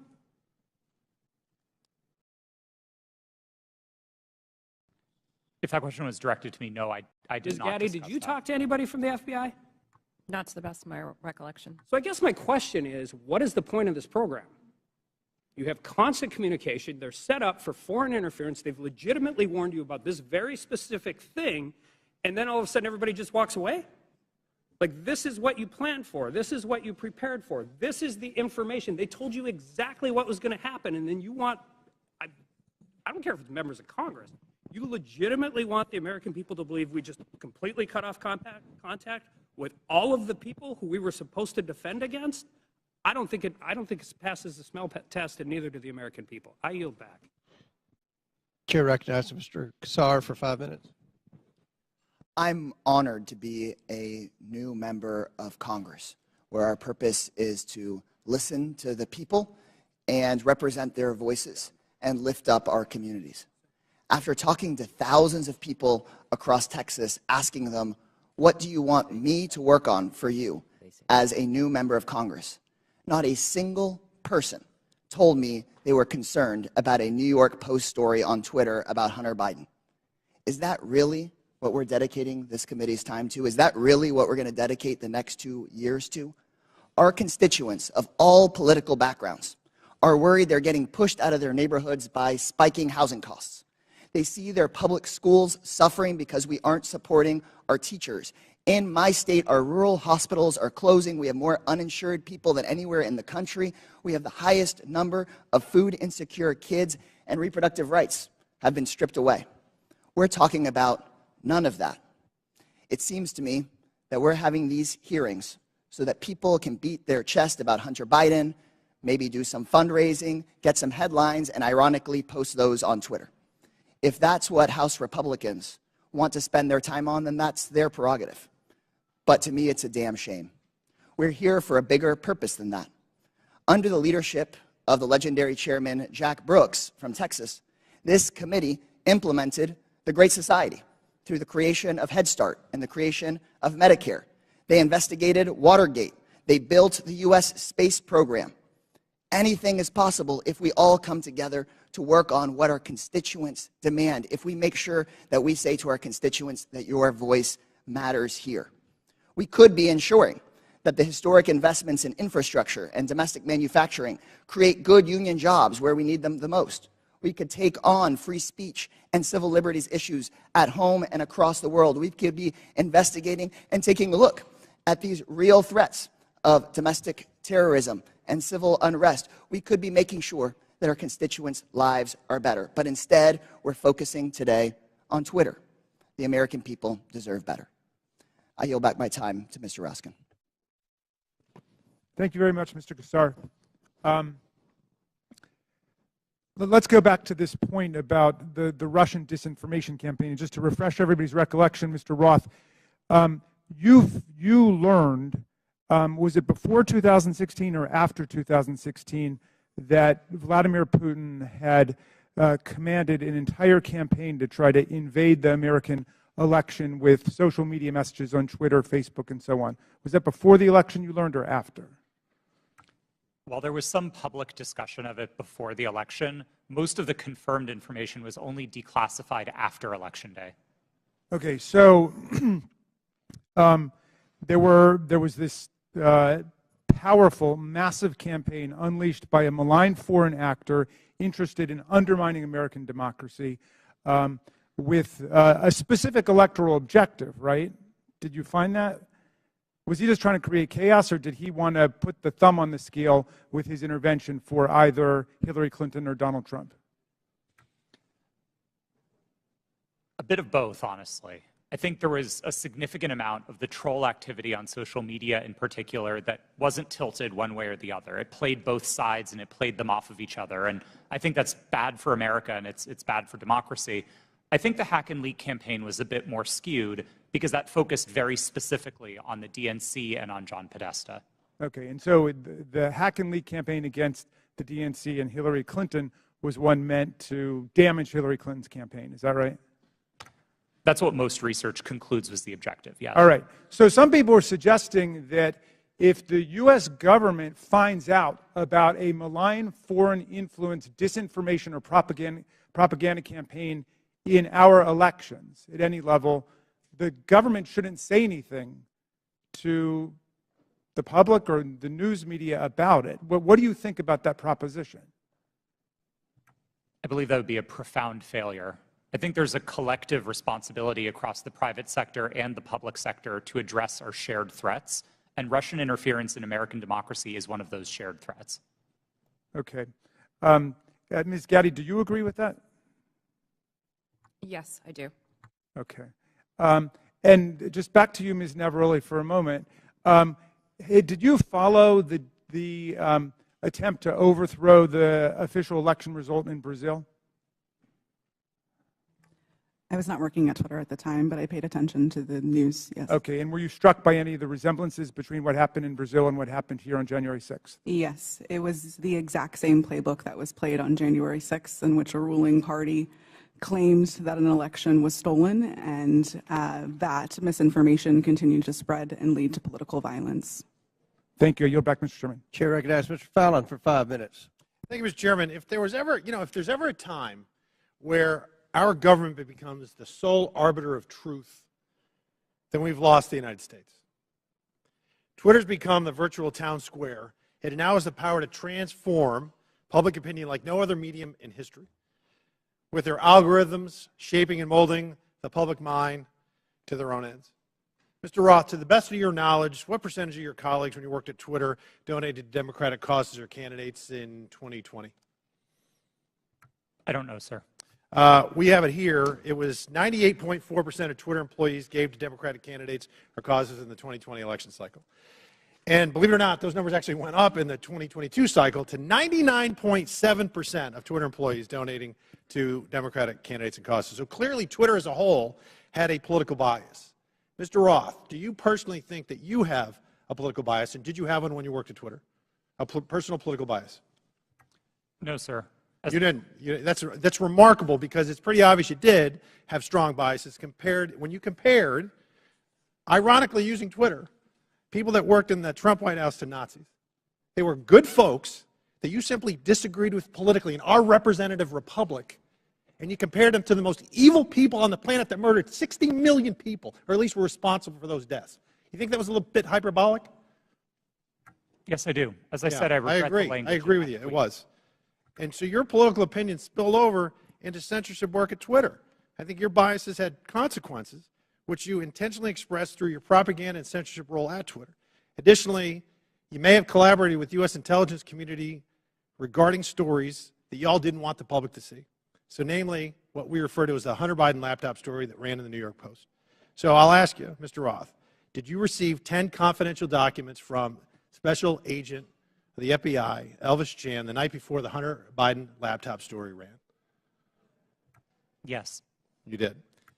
See, because it's interesting, with the immediacy with which you all acted to censor the New York Post Hunter Biden laptop story seems to be very indicative of foreknowledge. And the story was seismic. and it was rushed to be suppressed, knowing full well it was not Russian disinformation, as some here said. It was truth that was denied the American voter. And the Media Research Center polled Democratic voters in 2020 swing states and found that 17% would have changed their vote if they had known the contents and evidence of the New York Post story.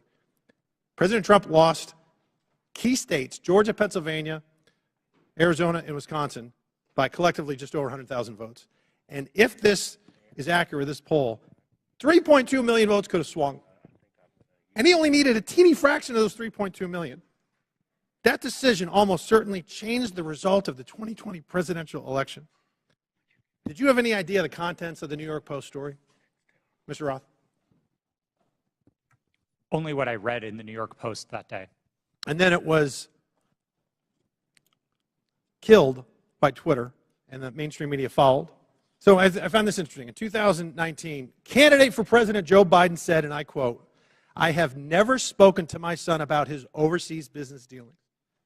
And yet, the evidence in that story and on that laptop revealed that two of Hunter's Mexican business associates, Miguel Magnotti and Miguel Velasco, visited the White House in February 2014, and he was later photographed. Joe Biden was photographed with him in the White House.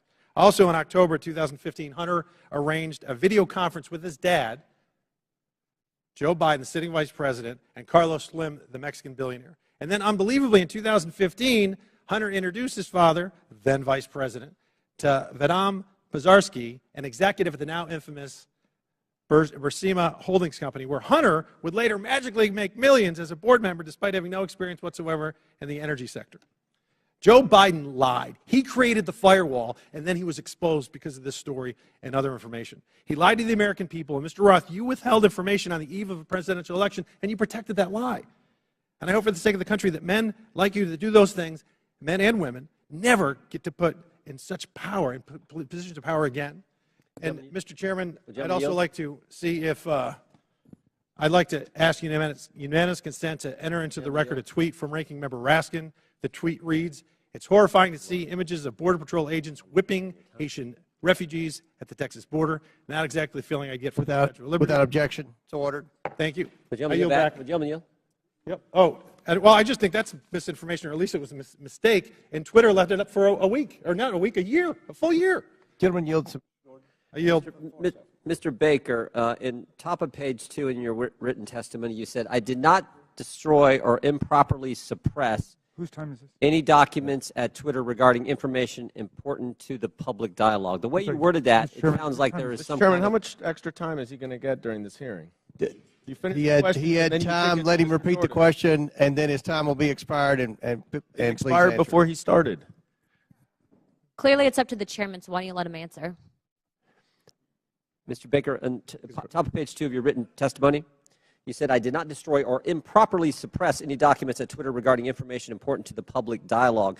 The use of the term improperly suppressed suggests there was some kind of suppression done in a proper way. I just want to know what that was, and is this referring to your work at Twitter when the Twitter files were first released just a few months ago? Unfortunately, sir, I think I'm constrained from answering that question any more fully than in my testimony because of attorney-client privilege. So unfortunately, I'm just going to have to leave it at that. I thought that's been waived. Not the privilege, not the privilege. The non-disclosure agreement, my understanding, has been waived, but not the attorney-client privilege. Gentlemen, time's expired. I do not have anything in writing to indicate that the Twitter has waived privilege with respect to that matter. Chair recognizes Ms. Crockett. Thank you, Mr. Chair. MAGA Republicans can't let go. That should be the name of this hearing. I'm glad that seemingly we have now accepted that President Joe Biden won the election, even though now we are blaming President Trump's loss on Twitter. Can we finally let it go? This is why Democrats are reinforcing that in this hearing we should be talking about the threats to our democracy. That's the real threat, not an old article that seemingly couldn't reach the viewership it sought through its own platform to disparage and attempt to skew the election in favor of a twice impeached former president who lost a secure and fair election. As a Texan who served in the House and fled the state as MAGA Republicans there pushed an agenda just as insidious as the foreign interference we experienced in the 2016 election, we should be talking about what they don't want to talk about as they continue to cut you off as you try to talk about things such as interfering with our democracy, and how there has been an inciting of political violence against individuals as well as our democracy as a whole. We are supposed to live in the land of the free, and when some people are afraid of losing power, they engage in conspiracy theories and distractions, such as the Joe Biden, a candidate at the time, not government actor at the time, colluded with social media to win. So let me say thank you for showing up for this political theater. Unfortunately, the American people deserve better of its leaders. They deserve a robust conversation around the very real and very present threats to our democracy, the greatest democracy in this world. So with that being said, let me be clear. I believe that there has been testimony previously by Miss Navaroli. I hope I'm not just killing your name right now. At some point, you stated if January 6th and anything like it, that language, if we would have seen that happen in any other country with any other leader, Twitter would have acted completely differently. It is my understanding from this statement, and correct me if I'm wrong, that you almost felt as if Trump was treated differently. In fact, that you may have been of the impression that he was treated with more deference than other world leaders. Is that true? Yes. As I testified earlier today, Twitter bent and broke its own rules in order to protect dangerous speech, like the tweets that were directed towards Representative Ocasio-Cortez. And when we talk about bending, it's my understanding from another deposition that there were actual alarms that would go off if someone would access Trump's Twitter account other than, I believe, the CEO. It was my understanding that alarms would ring within Twitter if the account was accessed outside of a select group of individuals who had access to that account. Are you aware of this being an ongoing practice for other individuals' Twitter accounts? At my time at Twitter, the former President Donald Trump's account was the only account that I did not have access to. Okay, so we know that there weren't individual actors running around Twitter setting off alarms every other day. Is that correct? Not to my knowledge, no. Okay. Now, as we talk about January 6th, because I think that's the only thing we should be talking about, what I want to talk about is what, and anyone can answer this question. Did you see a correlation between a rise in homegrown domestic white supremacy online as it correlates to leading up to January 6th? I can answer that. So some of the things that we were seeing specifically on Twitter related to white supremacy fan fiction. I mentioned earlier in my testimony that we saw things like people wishing that the day of the rope would occur. That comes from things like the Turner Diaries, which are, again, white supremacy fan fiction. You would also agree with me that it was clear that white extremists were seemingly triggered and activated to take action against our very democracy here at home by some of the activity that was going on Twitter, correct? Yes, I believe so. Now, just to make sure that we can summarize what we allegedly are here to talk about, you all would agree with me when I say that there was no physical damage or destruction to structures, limb, or life as it relates to this article, yet we do know that there was actual harm, physical harm, as well as destruction that occurred as a result of January 6th, correct? Yes, people died on January 6th. Thank you. With that, I'll yield the remainder of my time to Chairman Raskin, or Ranking Leader Raskin. Thank you. Mr. Chairman, I would just use the second to ask unanimous consent to submit for the record an extraordinary article just published called "Twitter Kept Entire Database of Republican Requests to Censor Posts," published on February 8th. It was just published by Rolling Stone. So for everybody's reading enjoyment, if people think it was biased against conservatives, this would lead us to believe it was definitely biased against liberals and progressives. Didn't have you pegged for a Rolling Stone reader, but without objection, so ordered. Chair recognizes Mr. Groffman. First of all, just a comment. When we talk about the Pledge of Allegiance, one of the lines in there is, "To the Republic for which we stand." Ben Franklin, when he was asked about our Constitution, he said, "We give you a republic if you can keep it." Just two lines that maybe some people around here haven't heard. Now, this is kind of a little story for the three of you on the left here.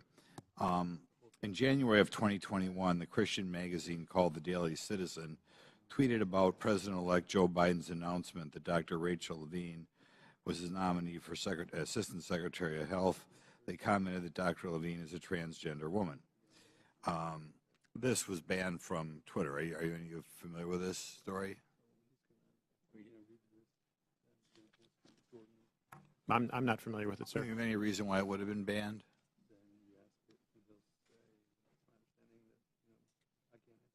Okay. There are local talk radio hosts in my area, well-known media hosts out of the Madison, Milwaukee, Green Bay media market, widely listened to. They were shadow banned on Twitter. There's some very prominent doctors in the area that didn't agree, perhaps, with everything CDC or NIH said, that were banned on Twitter. I'd like you to comment on that because, normally I think when people make a major health decision, they always like to get two separate opinions. And some of these doctors who are wildly well-respected, probably two of the most prominent doctors in Wisconsin, thought outside the mainstream. And I think if we're thinking outside the mainstream, they were taken off your platform. Could you comment on why you would take somebody off a platform, or why a distinguished doctor would be considered something that the public as a whole couldn't hear their version of events?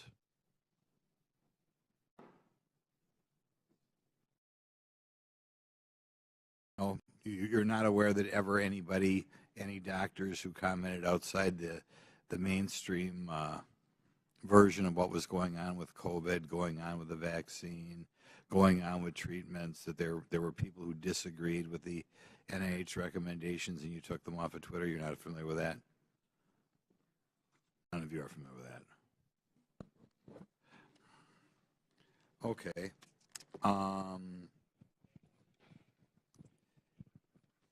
I'll yield some time to Jim Jordan then. I thank the gentleman for yielding. Mr. Baker, Mr. Roth earlier said he thought it was a waste of time for the FBI to be sending you accounts that they thought violated Twitter's terms of services and Twitter's policy. I was just curious, did you ever tell Twitter executives or FBI acquaintances that the FBI had no legitimate interest in enforcement of Twitter's policy? Sir, again, I'm going to give you the same answer I gave before. I think the advice that I was giving internally to folks would be covered by the attorney-client privilege. And as let me yes, stop, sir. Mr. Baker. Although you're testified today by subpoena, you nonetheless have raised the attorney-client privilege to avoid answering this committee's question. Congress does not recognize the common law attorney-client privilege. With that, I'm going to allow Mr. Jordan to ask the question again. Well, there's been two questions I've asked that he's refused to answer. So let me, if I could, Mr. Chairman, I'll ask both again. I'll go back to the one asked a couple minutes ago. Top of page 2 of your testimony, you said, quote, "I did not destroy or improperly suppress any documents at Twitter regarding information important to the public dialogue." I would like to know what you're referring to that you, in your mind, properly suppressed, and when that took place, specifically if it took place during the time that the Twitter files were first being released just a few months ago.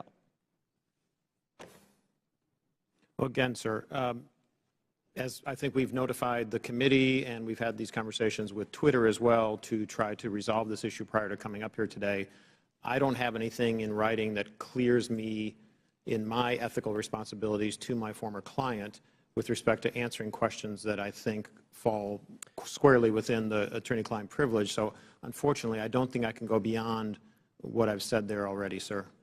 Unfortunately, Mr. Baker, your assertion that the attorney-client privilege, it's overruled as to this particular question and answer. So will you please answer the question by Mr. Jordan? Point of order, Mr. Chairman. State your point. Well, as I understand it, because we just went through this in the January 6th committee where multiple witnesses asserted attorney-client privilege, including people who weren't covered by it at all. Ultimately, that's for a court to decide. So I don't think there's anything we can do within the committee at this point, unless I'm missing something. We'll give you one more chance to answer the question. If you don't answer it, then we'll have to deal with it after the committee hearing. Mr. Baker, could you answer the question, please? I apologize, but I believe I have ethical responsibilities to my former client, and I don't think I can go beyond what I've said already, unfortunately. Yeah, I just said that. I just said that. I'm going to. Mr. Baker, you did suppress documents then that, in your language, was important to the public dialogue? I'm going to give you an extra minute, Mr. Goldman. Oh, thank you very much. I'm sorry, sir. Could you repeat the question? Again, going on what your written testimony. So you did suppress documents at Twitter regarding information that was important to the public dialogue. That's a yes or no.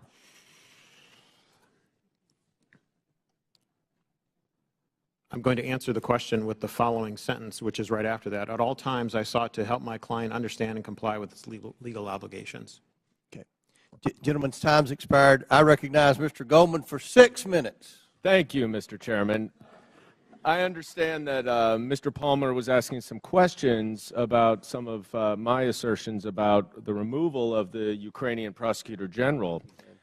First, let's be clear. I did not say that Vice President Biden fired Mr. Shokin. It was official U.S. and European policy to encourage Ukraine to fire him, which they did. But he is right about one thing. What I say is not evidence, and neither is what any of our Republican colleagues say on the other side of the aisle.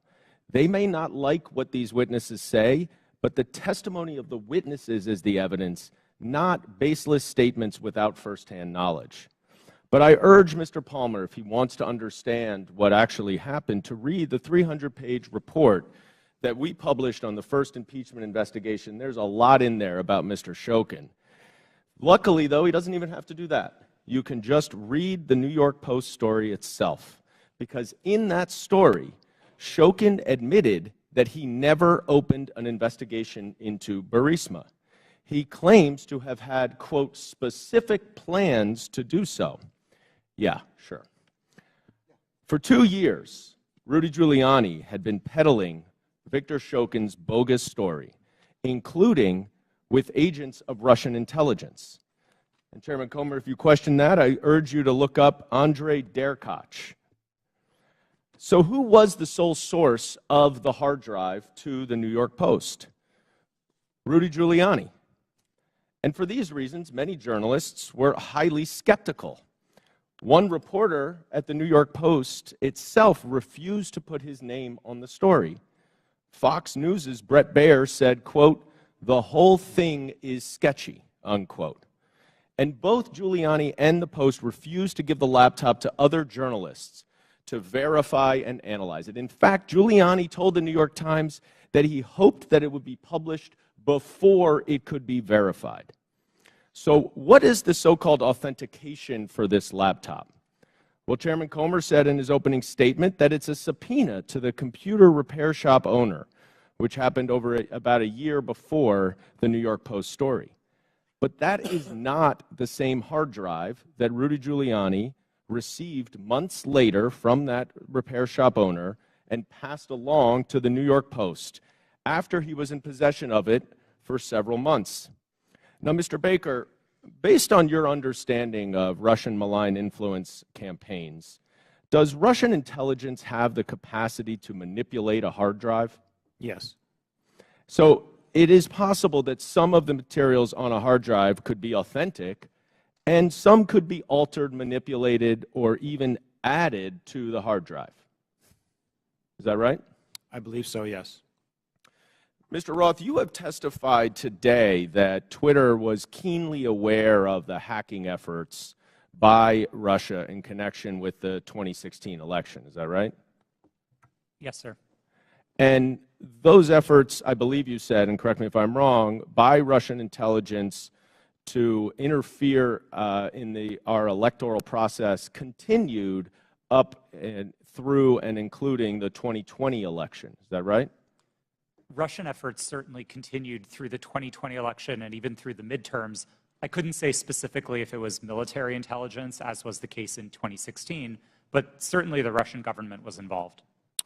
So let's run down what Twitter knew about this hard drive and this story when it was published. First, the sole source of the hard drive was Rudy Giuliani, who had been working closely with Russian intelligence agents throughout 2020. Second, Russian intelligence interfered in the 2016 election and was actively trying to do it again. And third, numerous journalists, including at the New York Post and Fox News, raised suspicions about the hard drive, and they refused to allow an independent analysis and verification of it. Now, Mr. Baker, based on your experience in law enforcement, wouldn't this give anyone concerned about Russian interference in our elections serious pause? Well, I think as reflected in the public record, at the time, I thought there were great concerns on that side of the equation, because in part with respect to all the things that had happened since 2016 with respect to the hack and leak or hack and dump issues, there were facts that indicated that the computer might have been abandoned and so on, but which made it a very difficult case, which is why we're sitting here today talking about it. Right, and there was a 24-hour delay in continuing to spread the publication of it. Isn't that right? Yes. Okay.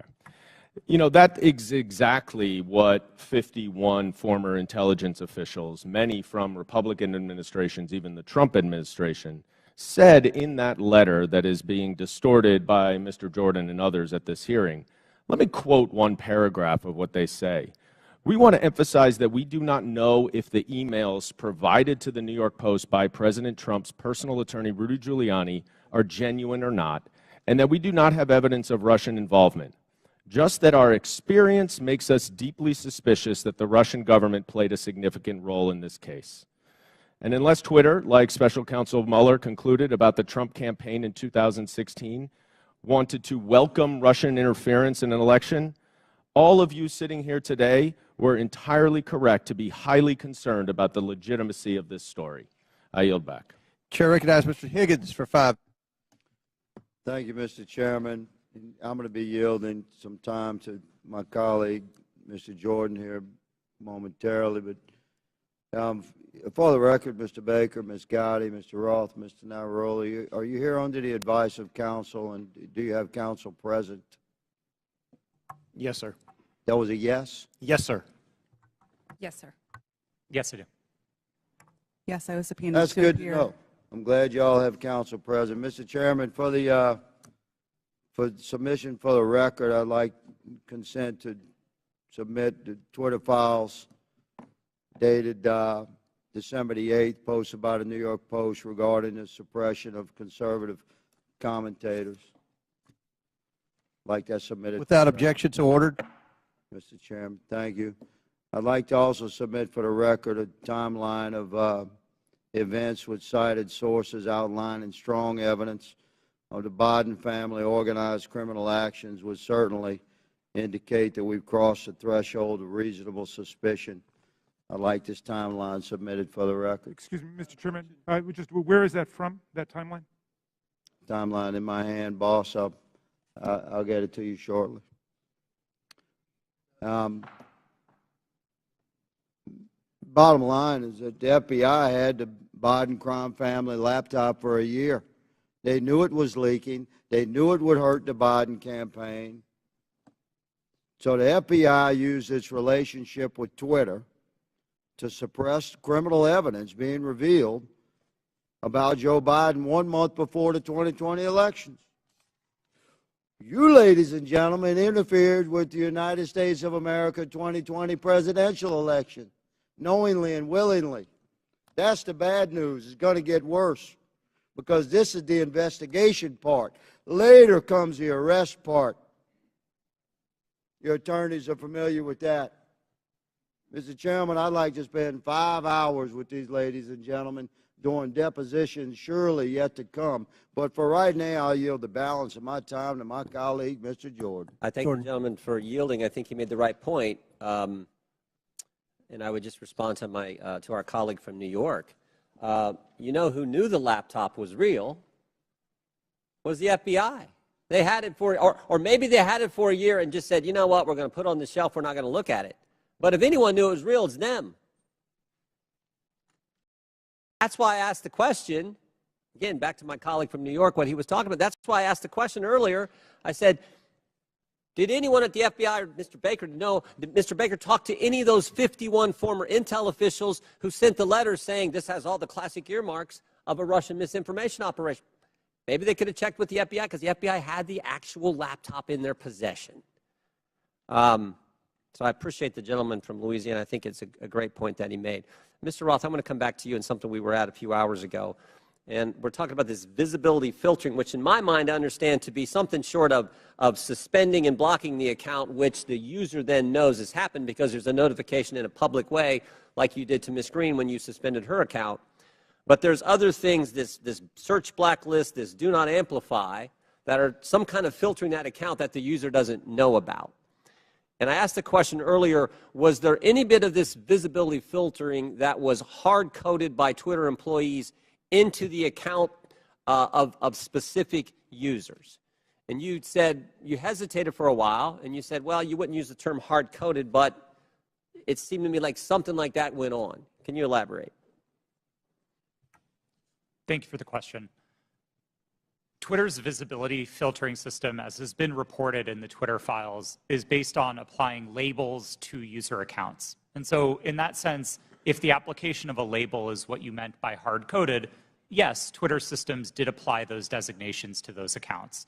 But it was seldom the case that Twitter staff would manually, individually go in and apply those labels directly. Were any government officials, were those labels and therefore that filtering done to any government officials, any elected officials where the user wouldn't know about? I don't know, sir. I didn't have access to my Twitter computer, to any Twitter systems to prepare me to answer that question. So I'm just talking your time there and your experience there. Do you know if that happened? It would not surprise me to know that visibility filtering labels had been applied to the accounts of elected officials. So visibility filtered labels applied to the accounts, but the user doesn't know. Yes, it was not Twitter's practice to notify users. But you think that happened to elected officials and government officials? Again, I couldn't say for sure. I appreciate it. I yield back. Chair recognizes Mr. Mafume for 5 minutes. Well, Mr. Chairman, it's been a long morning and afternoon. And at this point in time, there's an adage that says everything that can be said has been said, except that not everyone has said it. So if you will indulge me for a few minutes, I'd just like to reflect on some observations having sat here and gone through this. And I'm hoping and praying that this is not a problem in search of a solution, because we're dedicating an awful amount of time here, and I don't want a few things to escape us. But having said that, I want to first associate myself with the remarks of Mr. Raskin, the ranking chair. His opening remarks succinctly, I think, encapsulated and put in place what many of us on this side of the aisle are feeling. And I also, as a point of personal privilege, would like to just express how many of us share the concern of the gentlewoman from South Carolina who indicated her ongoing medical condition, which she said she might have to live with the rest of her life.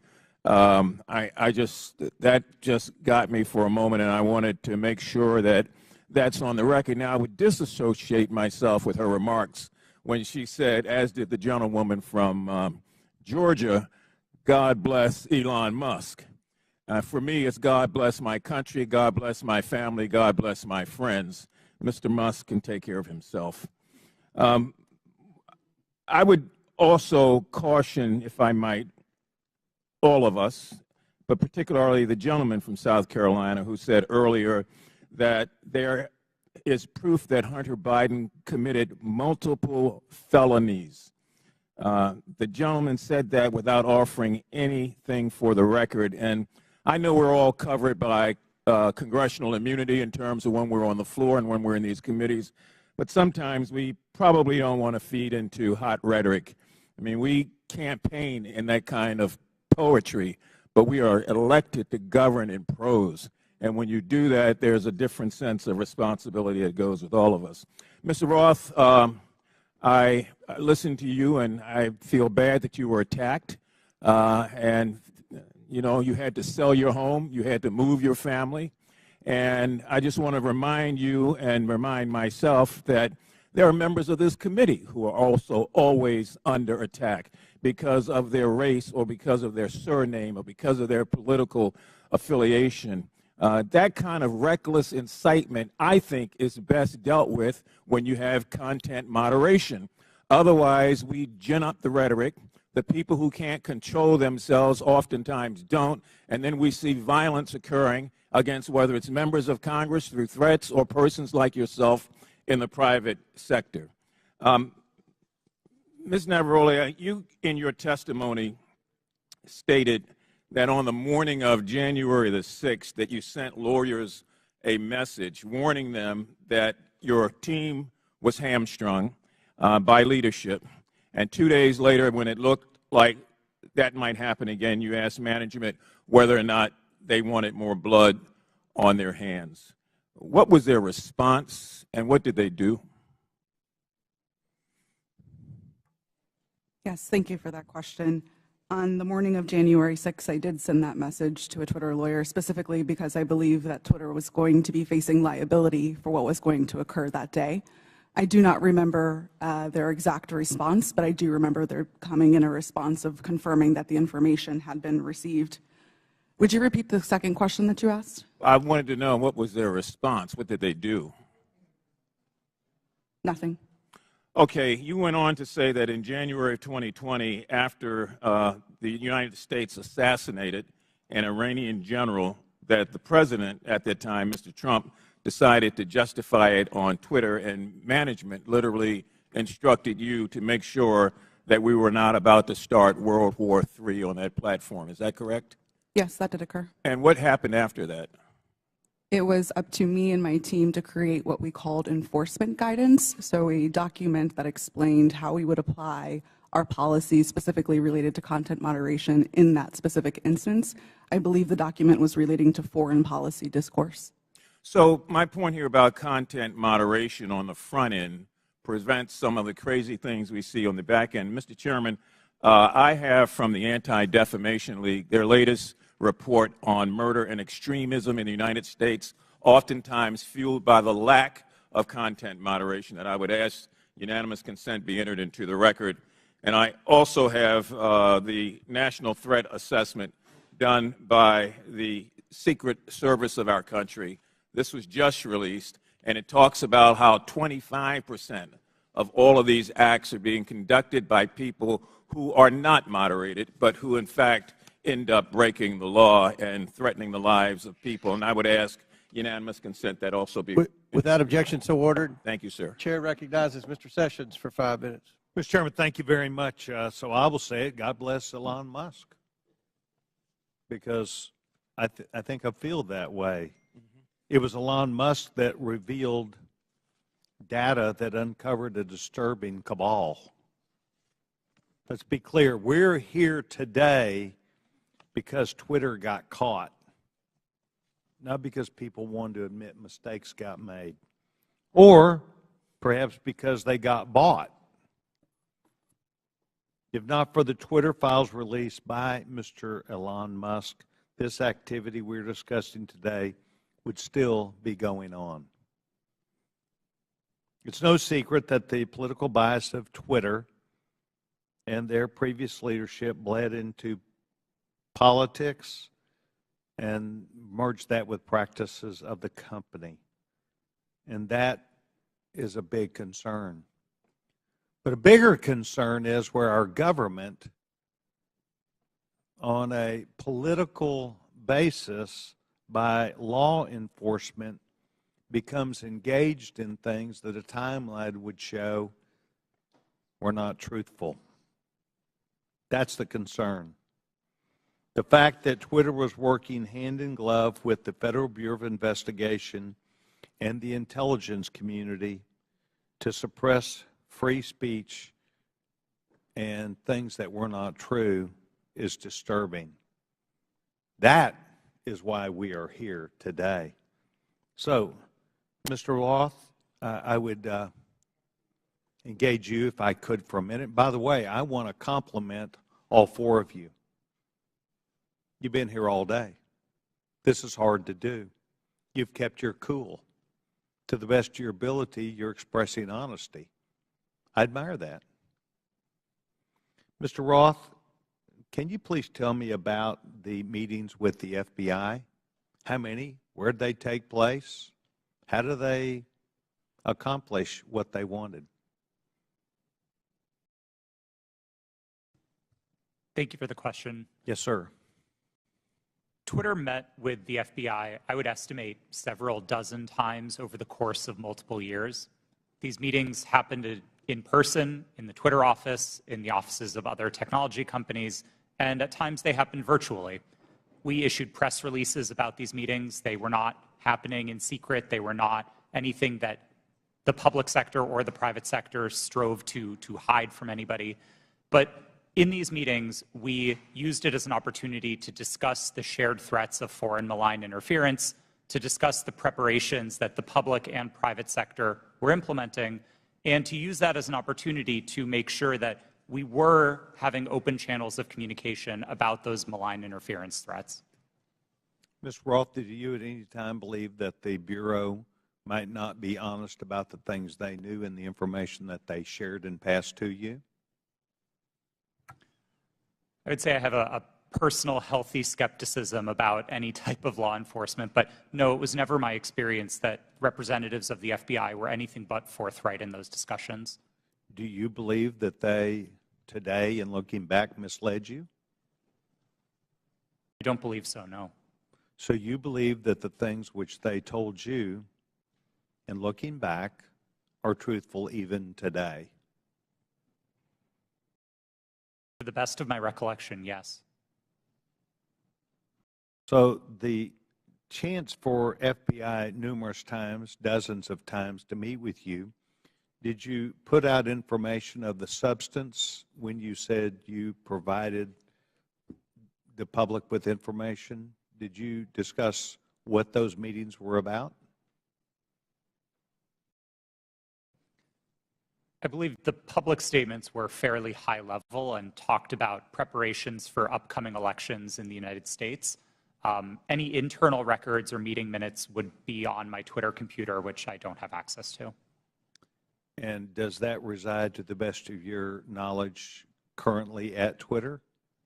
Yes, sir. I returned all Twitter property to the company when I chose to leave. Yes, and that would be a requirement, generally speaking. Yes. So you believe that the Bureau met with you, they did not mislead you, that you were as forthright as you could be to the public, and that you were playing the role that you felt like was responsible. Is that your testimony today? Yes, sir, it is. Thank you very much, Mr. Chairman. I yield back. Gentleman yields back, and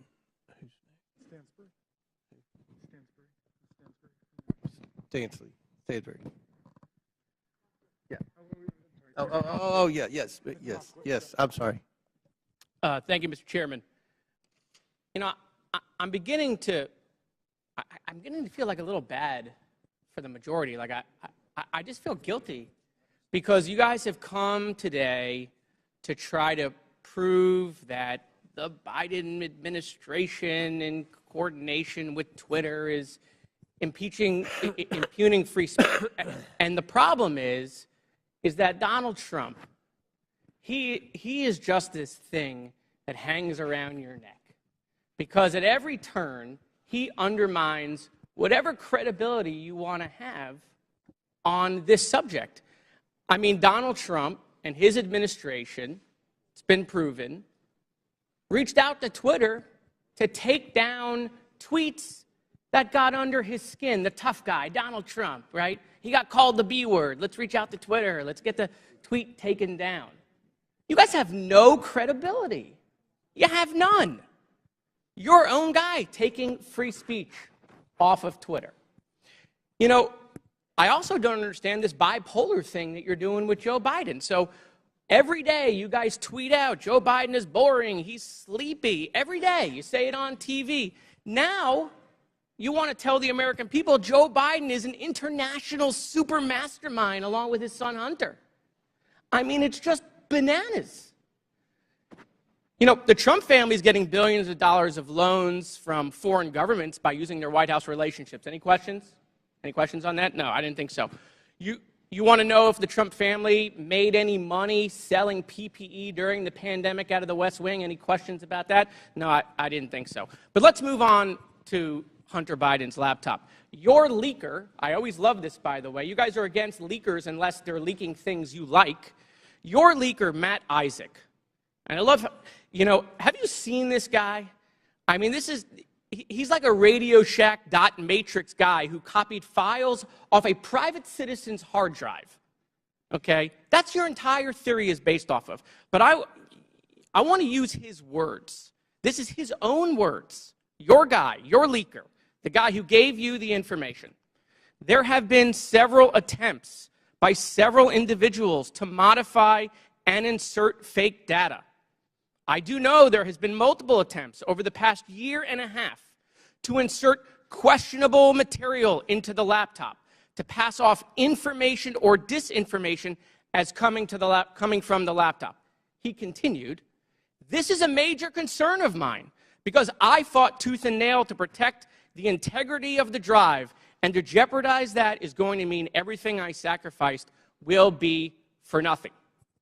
Your guy, your leaker, questioning the integrity of the information you guys are peddling. By the way, why isn't he here? Bring him here. Let's ask him questions. And why haven't we seen the hard drive? You guys aren't shy. Why won't you show it to the American people? Let's talk about Twitter. Let's talk about God bless Elon Musk. See these? God bless the guy who is allowing Nazis and anti-Semitism to perpetrate Twitter. There's been a 66% increase of anti-Semitism on Twitter since Elon Musk set it free. Mr. Chairman, I agree with you. It's not fair to say all conservatives are Nazis. That's preposterous. That's not true. But your Lord and Savior Donald Trump is having tea and dinner with them at Mar-a-Lago. Nick Fuentes right here, who is a picture that is tweeted at me all the time saying Jews are a virus in response to my tweets. Donald Trump's having dinner with him. Nazis at Mar-a-Lago. And so, no, not all Republicans are Nazis, but I got to tell you, Nazis seem really comfortable with Donald Trump. So I have questions about that, Mr. Chairman. Why is that? Why do I get these tweets? Let's talk about Kanye West, right? The chairman of the Judiciary Committee for 3 months praising Kanye West. We love Kanye, right? A Nazi. Clearly now. It took months for that tweet to come down. How come? I mean, these are things I'd love to know. Is it because maybe they're your voters? I mean, they certainly aren't voting for me. I yield back. Chair recognizes Mr. Langworthy for 5 minutes. The Twitter files revealed the unrestricted power and censorship regularly exercised by the 3 witnesses in front of us today, Mr. Roth, Ms. Gaddy, and Mr. Baker. Now, Ms. Navaroli, in your opening, you stated that too few people and companies have too much power. Well, I think you're right. The witnesses here today, they had too much power at Twitter. And they tried to play the role of God as they interfered with the natural right of the people to a free and fair election. Twitter knowingly suspended the New York Post's account, one of the most reliable conservative voices in the country, in fear that an honest story would swing the most divisive election in American history into the hands of their enemy, former President Donald Trump. Now, Mr. Roth, you were part of the secretive SIPPES censorship team at Twitter, correct? No, sir, I'm not sure what that refers to. Mr. Roth, the Twitter files revealed that you rarely adhered to company policy in making your censorship decisions. One reporter from the Twitter files called your group a, quote, high-speed Supreme Court of moderation, issuing content rulings on the fly, often in minutes, based on guesses, gut calls, and even Google searches in cases even involving the president. Do you recall making decisions in this manner? No, I do not. Can you explain the process for these quick decisions? Thank you for the question. I think the core of content moderation, whether it's fast or slow, begins with a written set of rules and policies, and that was the primary responsibility of my group at Twitter. It wasn't about making a one-off decision in the moment. It was about having a written and codified set of, well, laws for the platform that we followed in each instance. In the vast majority of cases, content moderation decisions were not made by me or by another executive or even by a member of my direct team. They were made by hundreds of content moderators enforcing those rules again and again and again. The situations in which decisions would be escalated to senior executives were few and far between and largely related to the really hard gray area calls. So, Mr. Roth, as part of the, quote, Supreme Court of Moderation at Twitter, did you have the final call over political censorship decisions? No, sir, I did not. Then who had the final call on these decisions? There was a team of people, some of whom represented on this panel today, others not, who were involved in trying to make these decisions. But a portrayal that any one person held sort of supreme or ultimate authority over these decisions would misrepresent what the process was. So your team labeled high-profile accounts as VITs, standing for very important tweeters. What was the threshold for being labeled as a VIT? That's an excellent question for which there is not a consistent answer. I don't think Twitter was particularly well put together on that definition. So was the New York Post labeled a VIT? I believe the New York Post's account is verified, and verification conferred some of that status of being a VIT. But again, the definitions here are a little squishy. Now, is it true that the Twitter comms director, Trenton Kennedy, said in regard to the Post story, I'm struggling to understand the policy basis for marking this unsafe? Yes, it's my understanding that Mr. Kennedy said that. Was the New York Post story regarding Hunter Biden's laptop marked unsafe regardless of uncertainty?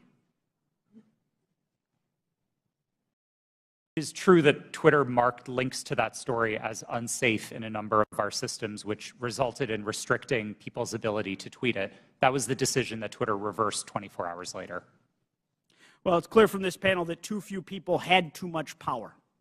The New York Post Twitter account was suspended in an attempt by Democrats and big tech to go ahead and play God and interfere in a natural, free, and fair election and the free flow of information in this country. The censorship is unbounded.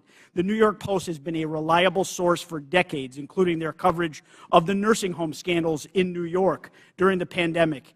Now that you and many others are gone from the company, there is hope that this platform will once again be a place where voices can be heard and respected, and it can return to be a town hall for all points of view, no matter if you agree with them or not, sir, and that our elections will never again be controlled by big tech. I yield back. Gentleman yield? Will the gentleman yield to Jordan? Mr. Jordan. Okay, thank you. Mr. Roth, in Missouri v. Biden, your declaration to the FEC, you said, I also learned in these meetings with the government that a hack and leak operation would involve Hunter Biden. Mr. Chan has testified in his deposition in that same case.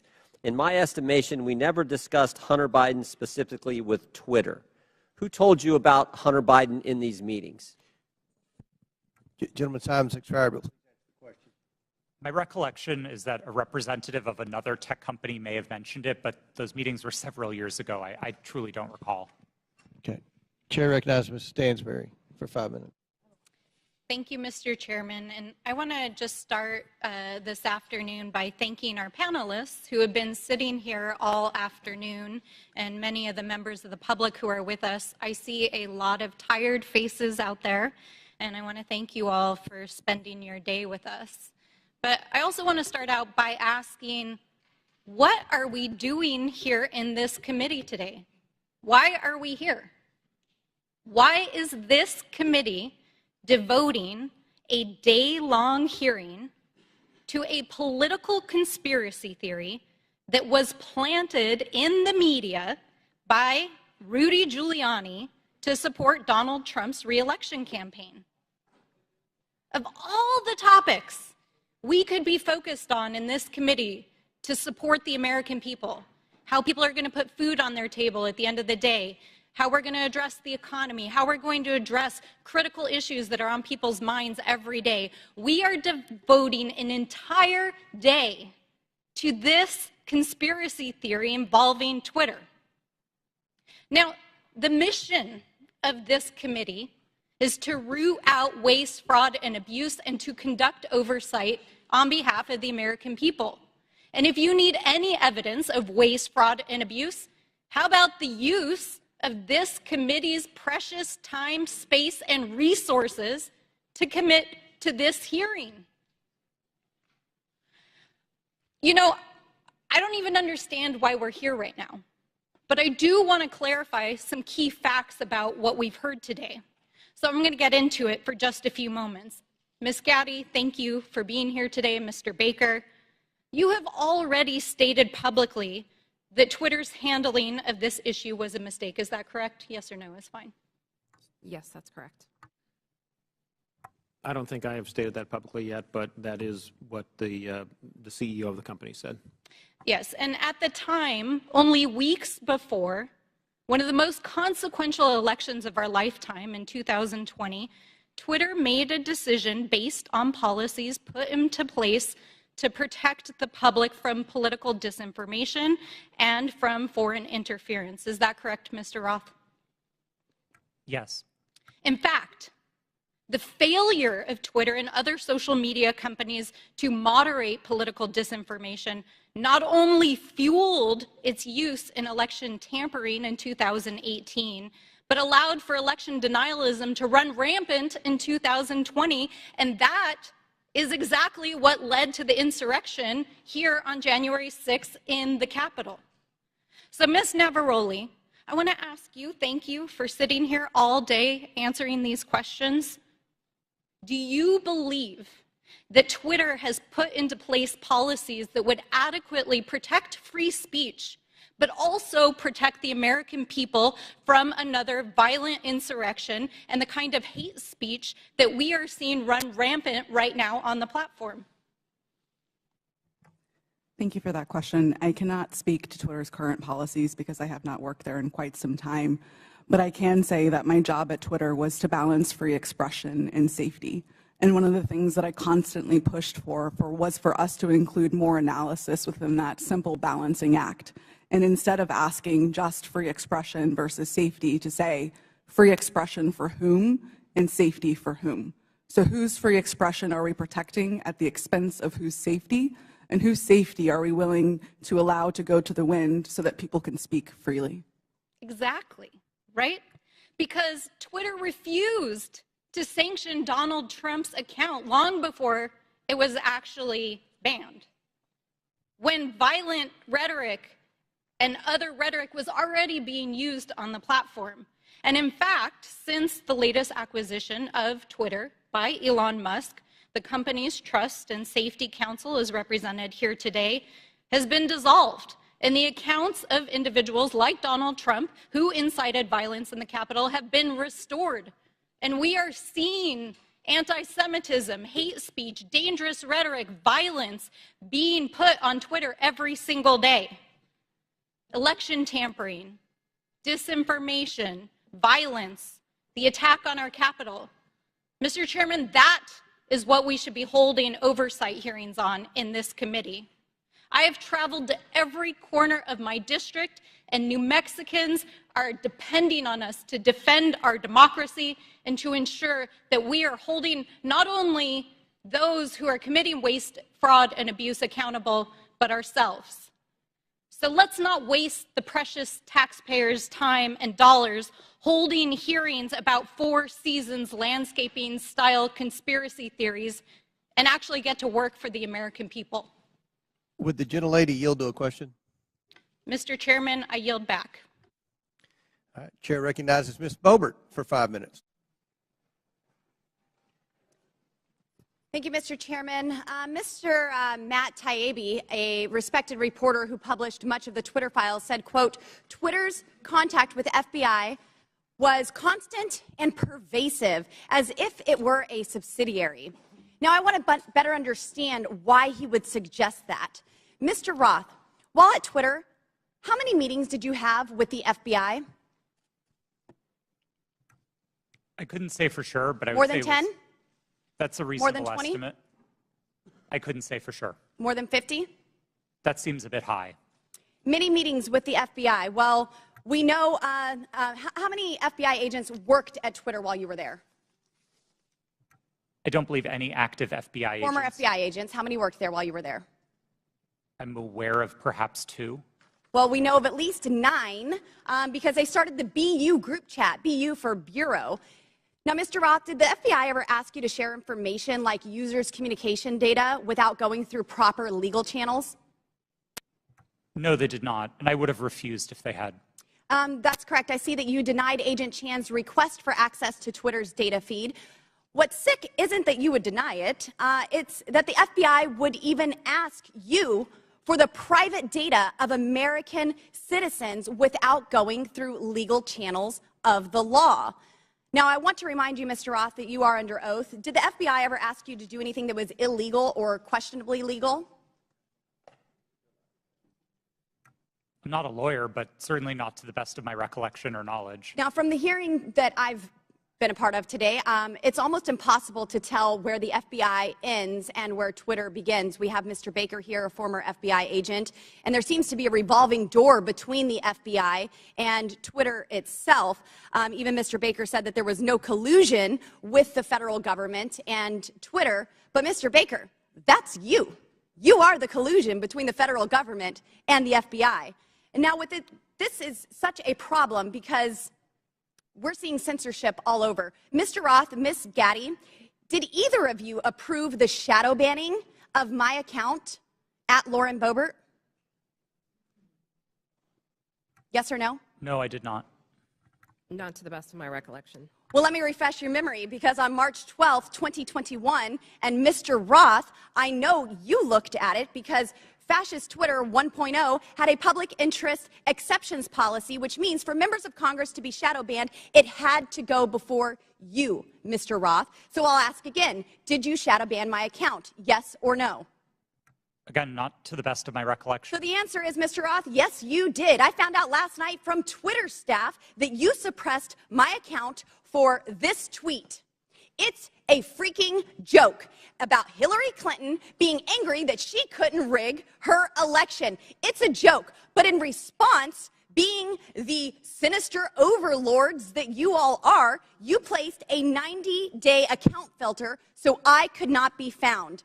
And now we see here that Twitter staff said the visibility filter on my account excluded me from top searches, prevented notifications for non-followers, and much more. This is considered an aggressive visibility filter. You silenced members of Congress from communicating with their constituents. You silenced me from communicating with the American people over a freaking joke. Now, who the hell do you think that you are? Election interference? Yeah, I would say that that was taking place because of you four sitting here. The Hunter Biden laptop story was suppressed. A sitting member of Congress was suppressed. A sitting president was banned from Twitter. You know, I bet that Putin is sitting in the Kremlin wishing he had as much election interference as you four here today. We've heard about threats to democracy. Well, what about shutting down a duly elected member of Congress? This is fundamental to our nation's governance, and you all attacked that very foundation. 230 protections? Well, those are for publishers, not for editors. And it's clear you were not acting as publishers, you were acting as editors. And Mr. Chairman, I think it's far past time that we remove 230 protections for big tech platforms who are abusing this protection. And let me just say, I'm not angry for myself. I'm not angry because I was silenced. I can reach out to Elon and to his staff, and I can see what's happened. And I can sit here today and hold you all in account. I am angry for the millions of Americans who were silenced because of your decisions, because of your actions, because of your collusion with the federal government. They can't reach out to Elon. They can't sit here today and hold you into account. We don't know where the FBI ends and Twitter begins. But I do want to thank Mr. Elon Chairman, we're Musk over for 17 firing seconds now. you for and saving free speech and even Twitter. Mr. Chairman, I yield.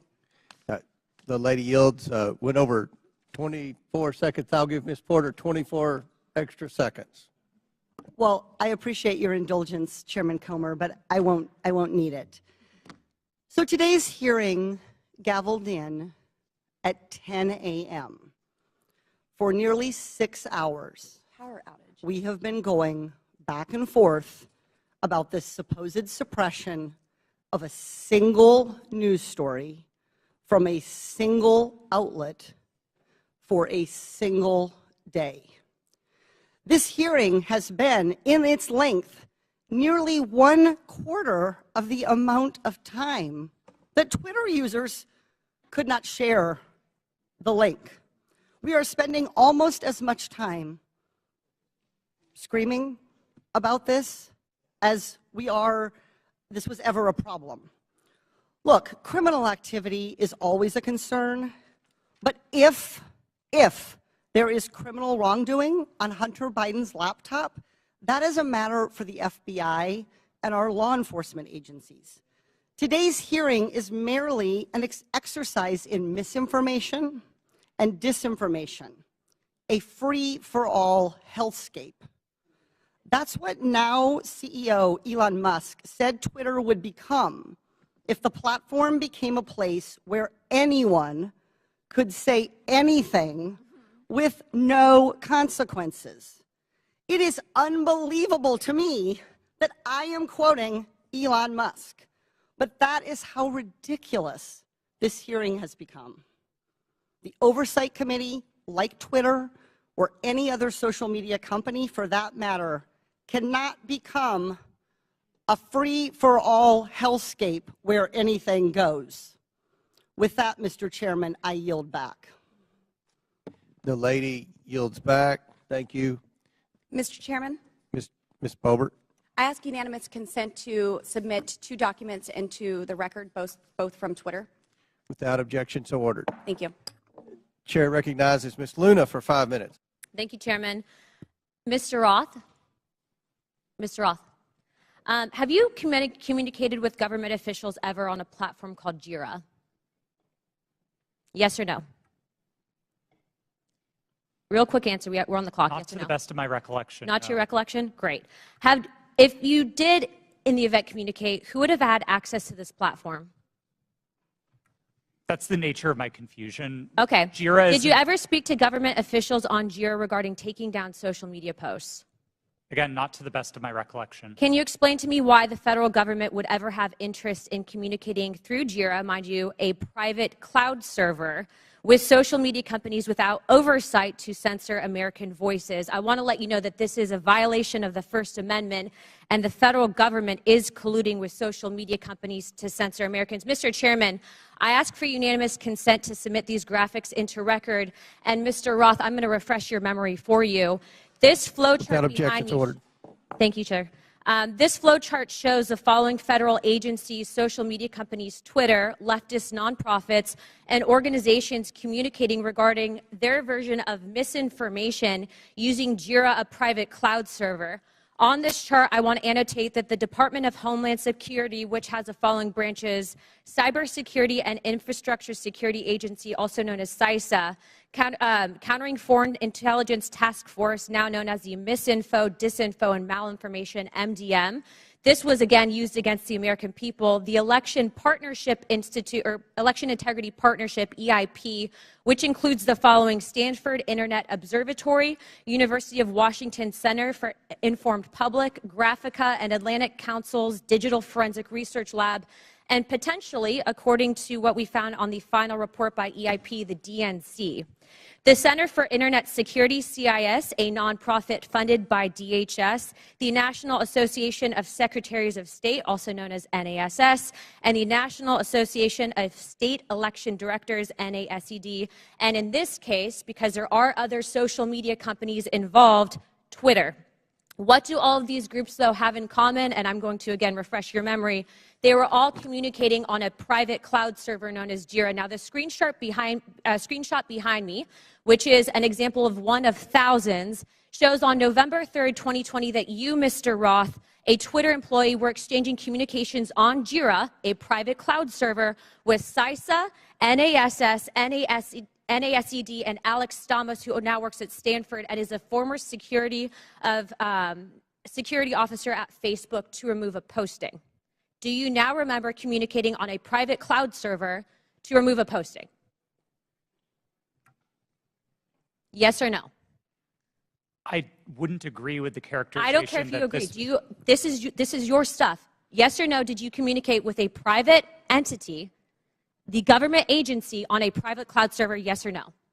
The question was if I Yes or no? Yeah, I'm on time. Yes or no? Ma'am, I don't believe I can give you a yes or no. Well, I'm going to tell you right now that you did, and we have proof of it. This, ladies and gentlemen, is joint action between the federal government and a private company to censor and violate the First Amendment. This is also known, and I'm so glad that there's many attorneys on this panel, joint state actors. It's highly illegal. You are all engaged in this action, and I want you to know that you will be all held accountable. Ms. Gaddy, are you still on CISA's Cybersecurity Advisory Council? Yes or no? Yes, I am. Okay. For those who have said that this is a pointless hearing, and I just want to let you guys all know, we found that Twitter was indeed communicating with the federal government to censor Americans. I'd like to remind you that this was all in place before January 6th. So to say that these mechanisms weren't in place and to make it about January 6th, I want to let you know that you guys were actually in control of all of the content, and clearly we have proof of that. Now, if you don't think that this is important to your constituents and the American people from those saying that this was a pointless hearing, I suggest you find other jobs. Chairman, I yield my time. Mr. Chairman, point of order. Chair. Yeah, I just want to call to the attention of the chair and members yes, that we're getting awfully close to witness intimidation, and I would ask the chair to intervene. I'm sorry, I didn't hear what you said, Mr. Mafui. I said I would caution all members that we were getting very close to witness intimidation, right on the verge of it, and I would ask that the chair and the ranking member agree how we will proceed from this point on. It was the threats that were just made. Ms. Ocasio-Cortez. Yeah, thank you, Mr. Chair. And in follow-up to that, I am curious about the committee's rule or the committee's disposition, accusing witnesses of a crime, discussing arrest, discussing, making these allusions and threats. I want to clarify for the record, what is the committee's policy around threatening a witness?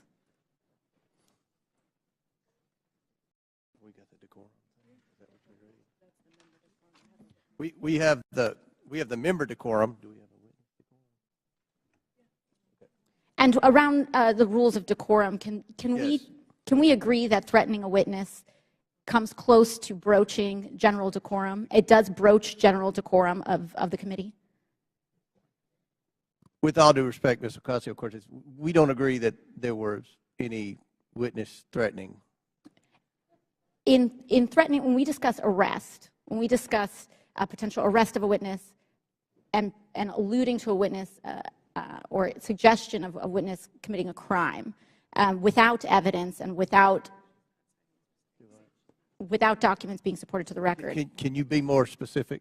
When we talk about arresting a witness, or when we talk about a witness, insinuating that a witness is lying without documentation, I fear that this constitutes threatening a witness, and that will broach the rules of decorum of this committee.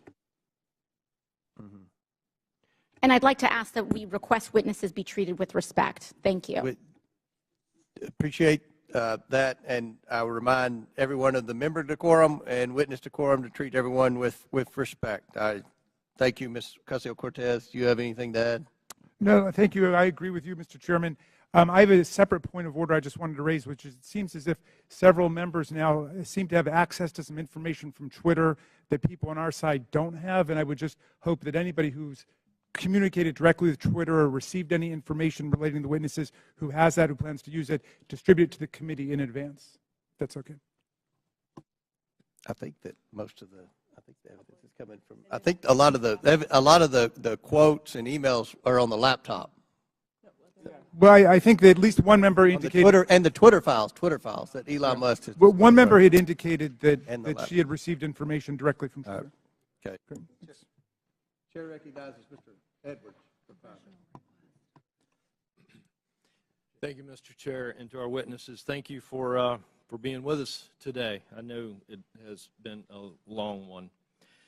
Just so that we're clear and to stage my next line of questioning, in December 2019, we've established that the FBI subpoenaed Hunter Biden's laptop from a computer store owner. And then we've established that nearly a year later, in October 2020, the Hunter Biden laptop story is published by the New York Post. Within hours, Twitter and other social media companies began limiting the distribution of the Hunter Biden story. My question is for Mr. Roth. In September 2020, a few weeks before the New York Post published the first story on the Hunter Biden trading on his name, you participated in an exercise hosted by the Aspen Institute with other media outlets, social media companies, and national security reporters. Isn't that correct? Yes, I did. And Mr. Roth, that event was hosted specifically by the Aspen Digital Hack and Dump Working Group. Is that correct? I know it was hosted by the Aspen Institute. I couldn't say who specifically within that. Mr. Roth, this event was before the release of the Hunter Biden laptop story, correct? That's my recollection, yes. And during that event, a scenario that was discussed was a hypothetical October 2020 release of records related to Hunter Biden. Is that correct? Again, that's my recollection of the event, yes. And Mr. Roth, did you participate in the design of this hypothetical scenario? Not to the best of my recollection, no. Are you telling me that you never had any conversation with anyone regarding the contents of this scenario? No, sir, I didn't say that. I met with the Aspen Institute on a number of occasions. I wouldn't say that I was involved in the development of the scenario in a specific way, no. So you're telling me that I will find no witnesses that would testify they had conversation with you regarding the development of this scenario? I genuinely could not say what other witnesses might or might not say. Why was Hunter Biden chosen as the subject of this scenario just weeks before the October 14th, 2020 publication of the first Hunter Biden story?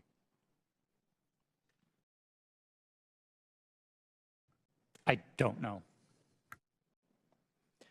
But you participated in the conversation? I was invited to and joined an event hosted by the Aspen Institute, yes. And so surely there had to be some level of conversation as to why Hunter Biden was the topic in that scenario. Not that I can specifically recall. Mr. Roth, representatives from Facebook attended this event also, correct? To the best of my recollection, yes. And Mr. Roth, the FBI had Hunter Biden's laptop nearly a year before it was uncovered by the New York Post and before the Aspen Institute event. Did members of the U.S. intelligence community participate in the September 2020 Hunter Biden hack and dump exercise? I don't recall. Mr. Roth, I'd like to point you to a sworn statement that you previously made. I believe this was to the FEC. you've given a sworn declaration stating that federal law enforcement agencies communicated that they expected hack and leak operations by state actors might occur in the period shortly before the 2020 presidential election, likely in October. Is this your statement? Yes, it was.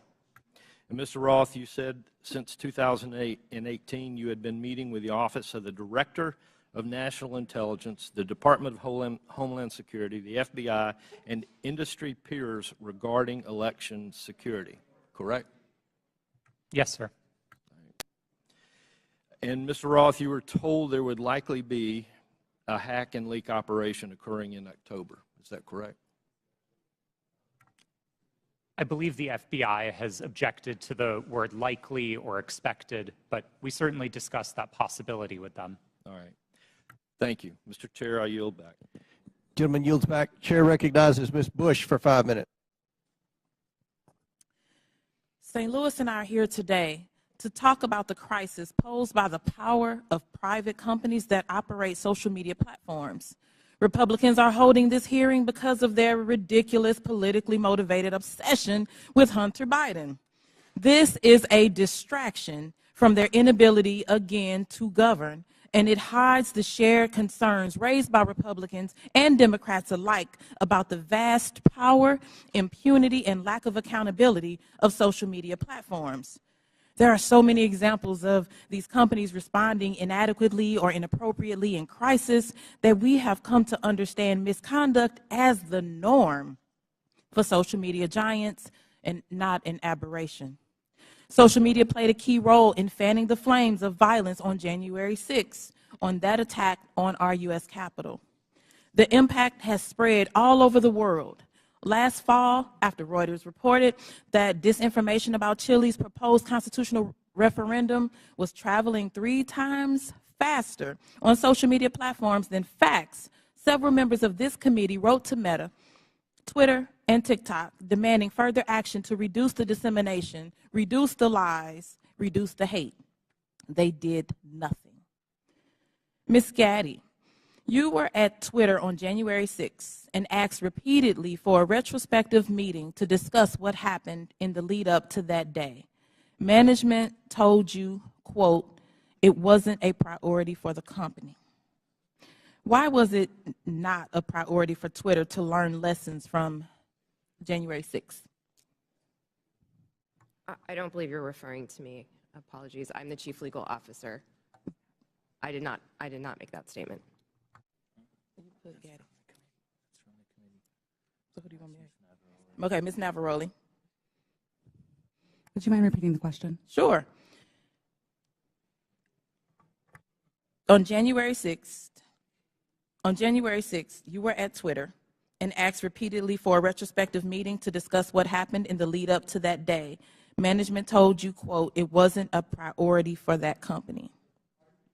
Why was it not a priority for Twitter to learn the lessons from January 6th? I can't speak to leadership's motivations or why it would not have been a priority for them. What I can say is myself and individual members of my team repeatedly asked that we do a retrospective to understand not just what happened on January 6th, but leading into January 8th and the permanent suspension of the president. What can you say is Twitter's top priority? I can't speak to Twitter's top priority at this moment. I can say that, again, my team's responsibility was to balance free expression and safety and to ensure the safety and lack of harm for people on the ground. Thank you. Twitter's top priority seems to be to maximize its profit. The people on this panel were among the top experts moderating content for equity and safety at Twitter, and your concerns were consistently steamrolled by executives pursuing profit. We know this situation must change, but I would argue that the structure of these corporations ensures this malpractice will continue. These social media companies have shown themselves unfit to maintain a digital public square with almost universal usage and vast power. Their purpose is not to facilitate healthy, fact-based discourse. It is to aggressively pursue profit for their billionaire executives and shareholders. Even when they make a good decision about removing a post or a user, it is only to make a profit. This existential problem will not be solved by asking these for-profit corporations to tweak their approach around the edges. We need to re-envision what the internet can be. Digital platforms, including social media, are here to stay, but we need to make sure that they operate for the public good and not the private interests. We need to invest in better alternatives to big tech, and we need to establish public ownership and control to ensure these platforms serve everyone fairly. Thank you, and I yield back. Chair recognizes Mr. Perry for 5 minutes. Thank the chairman. I thank the witnesses. It's been a long day. Mr. Roth, going back to your statement Mr. Edwards talked about, I want to just kind of revisit that a little bit, where it was communicated to you, at least per your statement, by the FBI that there was expected hack and dump or hack and leak operations, and that they would occur before the election, and that these, at the bottom here, the meetings that were rumored, and those meetings were rumored that the hack and leak operation would involve Hunter Biden. Subsequent to that, well, first of all, who told you that? Was that, did you get that? Can you tell us where you got that information, if you know? The subject of a possible hack and leak was raised by a number of representatives of the FBI. Was one of them Mr. Chan? Elvis Chan? Yes, Mr. Chan was a part of it. So are you familiar with the fact that in his testimony in November of 2022 that he says we did not see any similar competing intrusions to what happened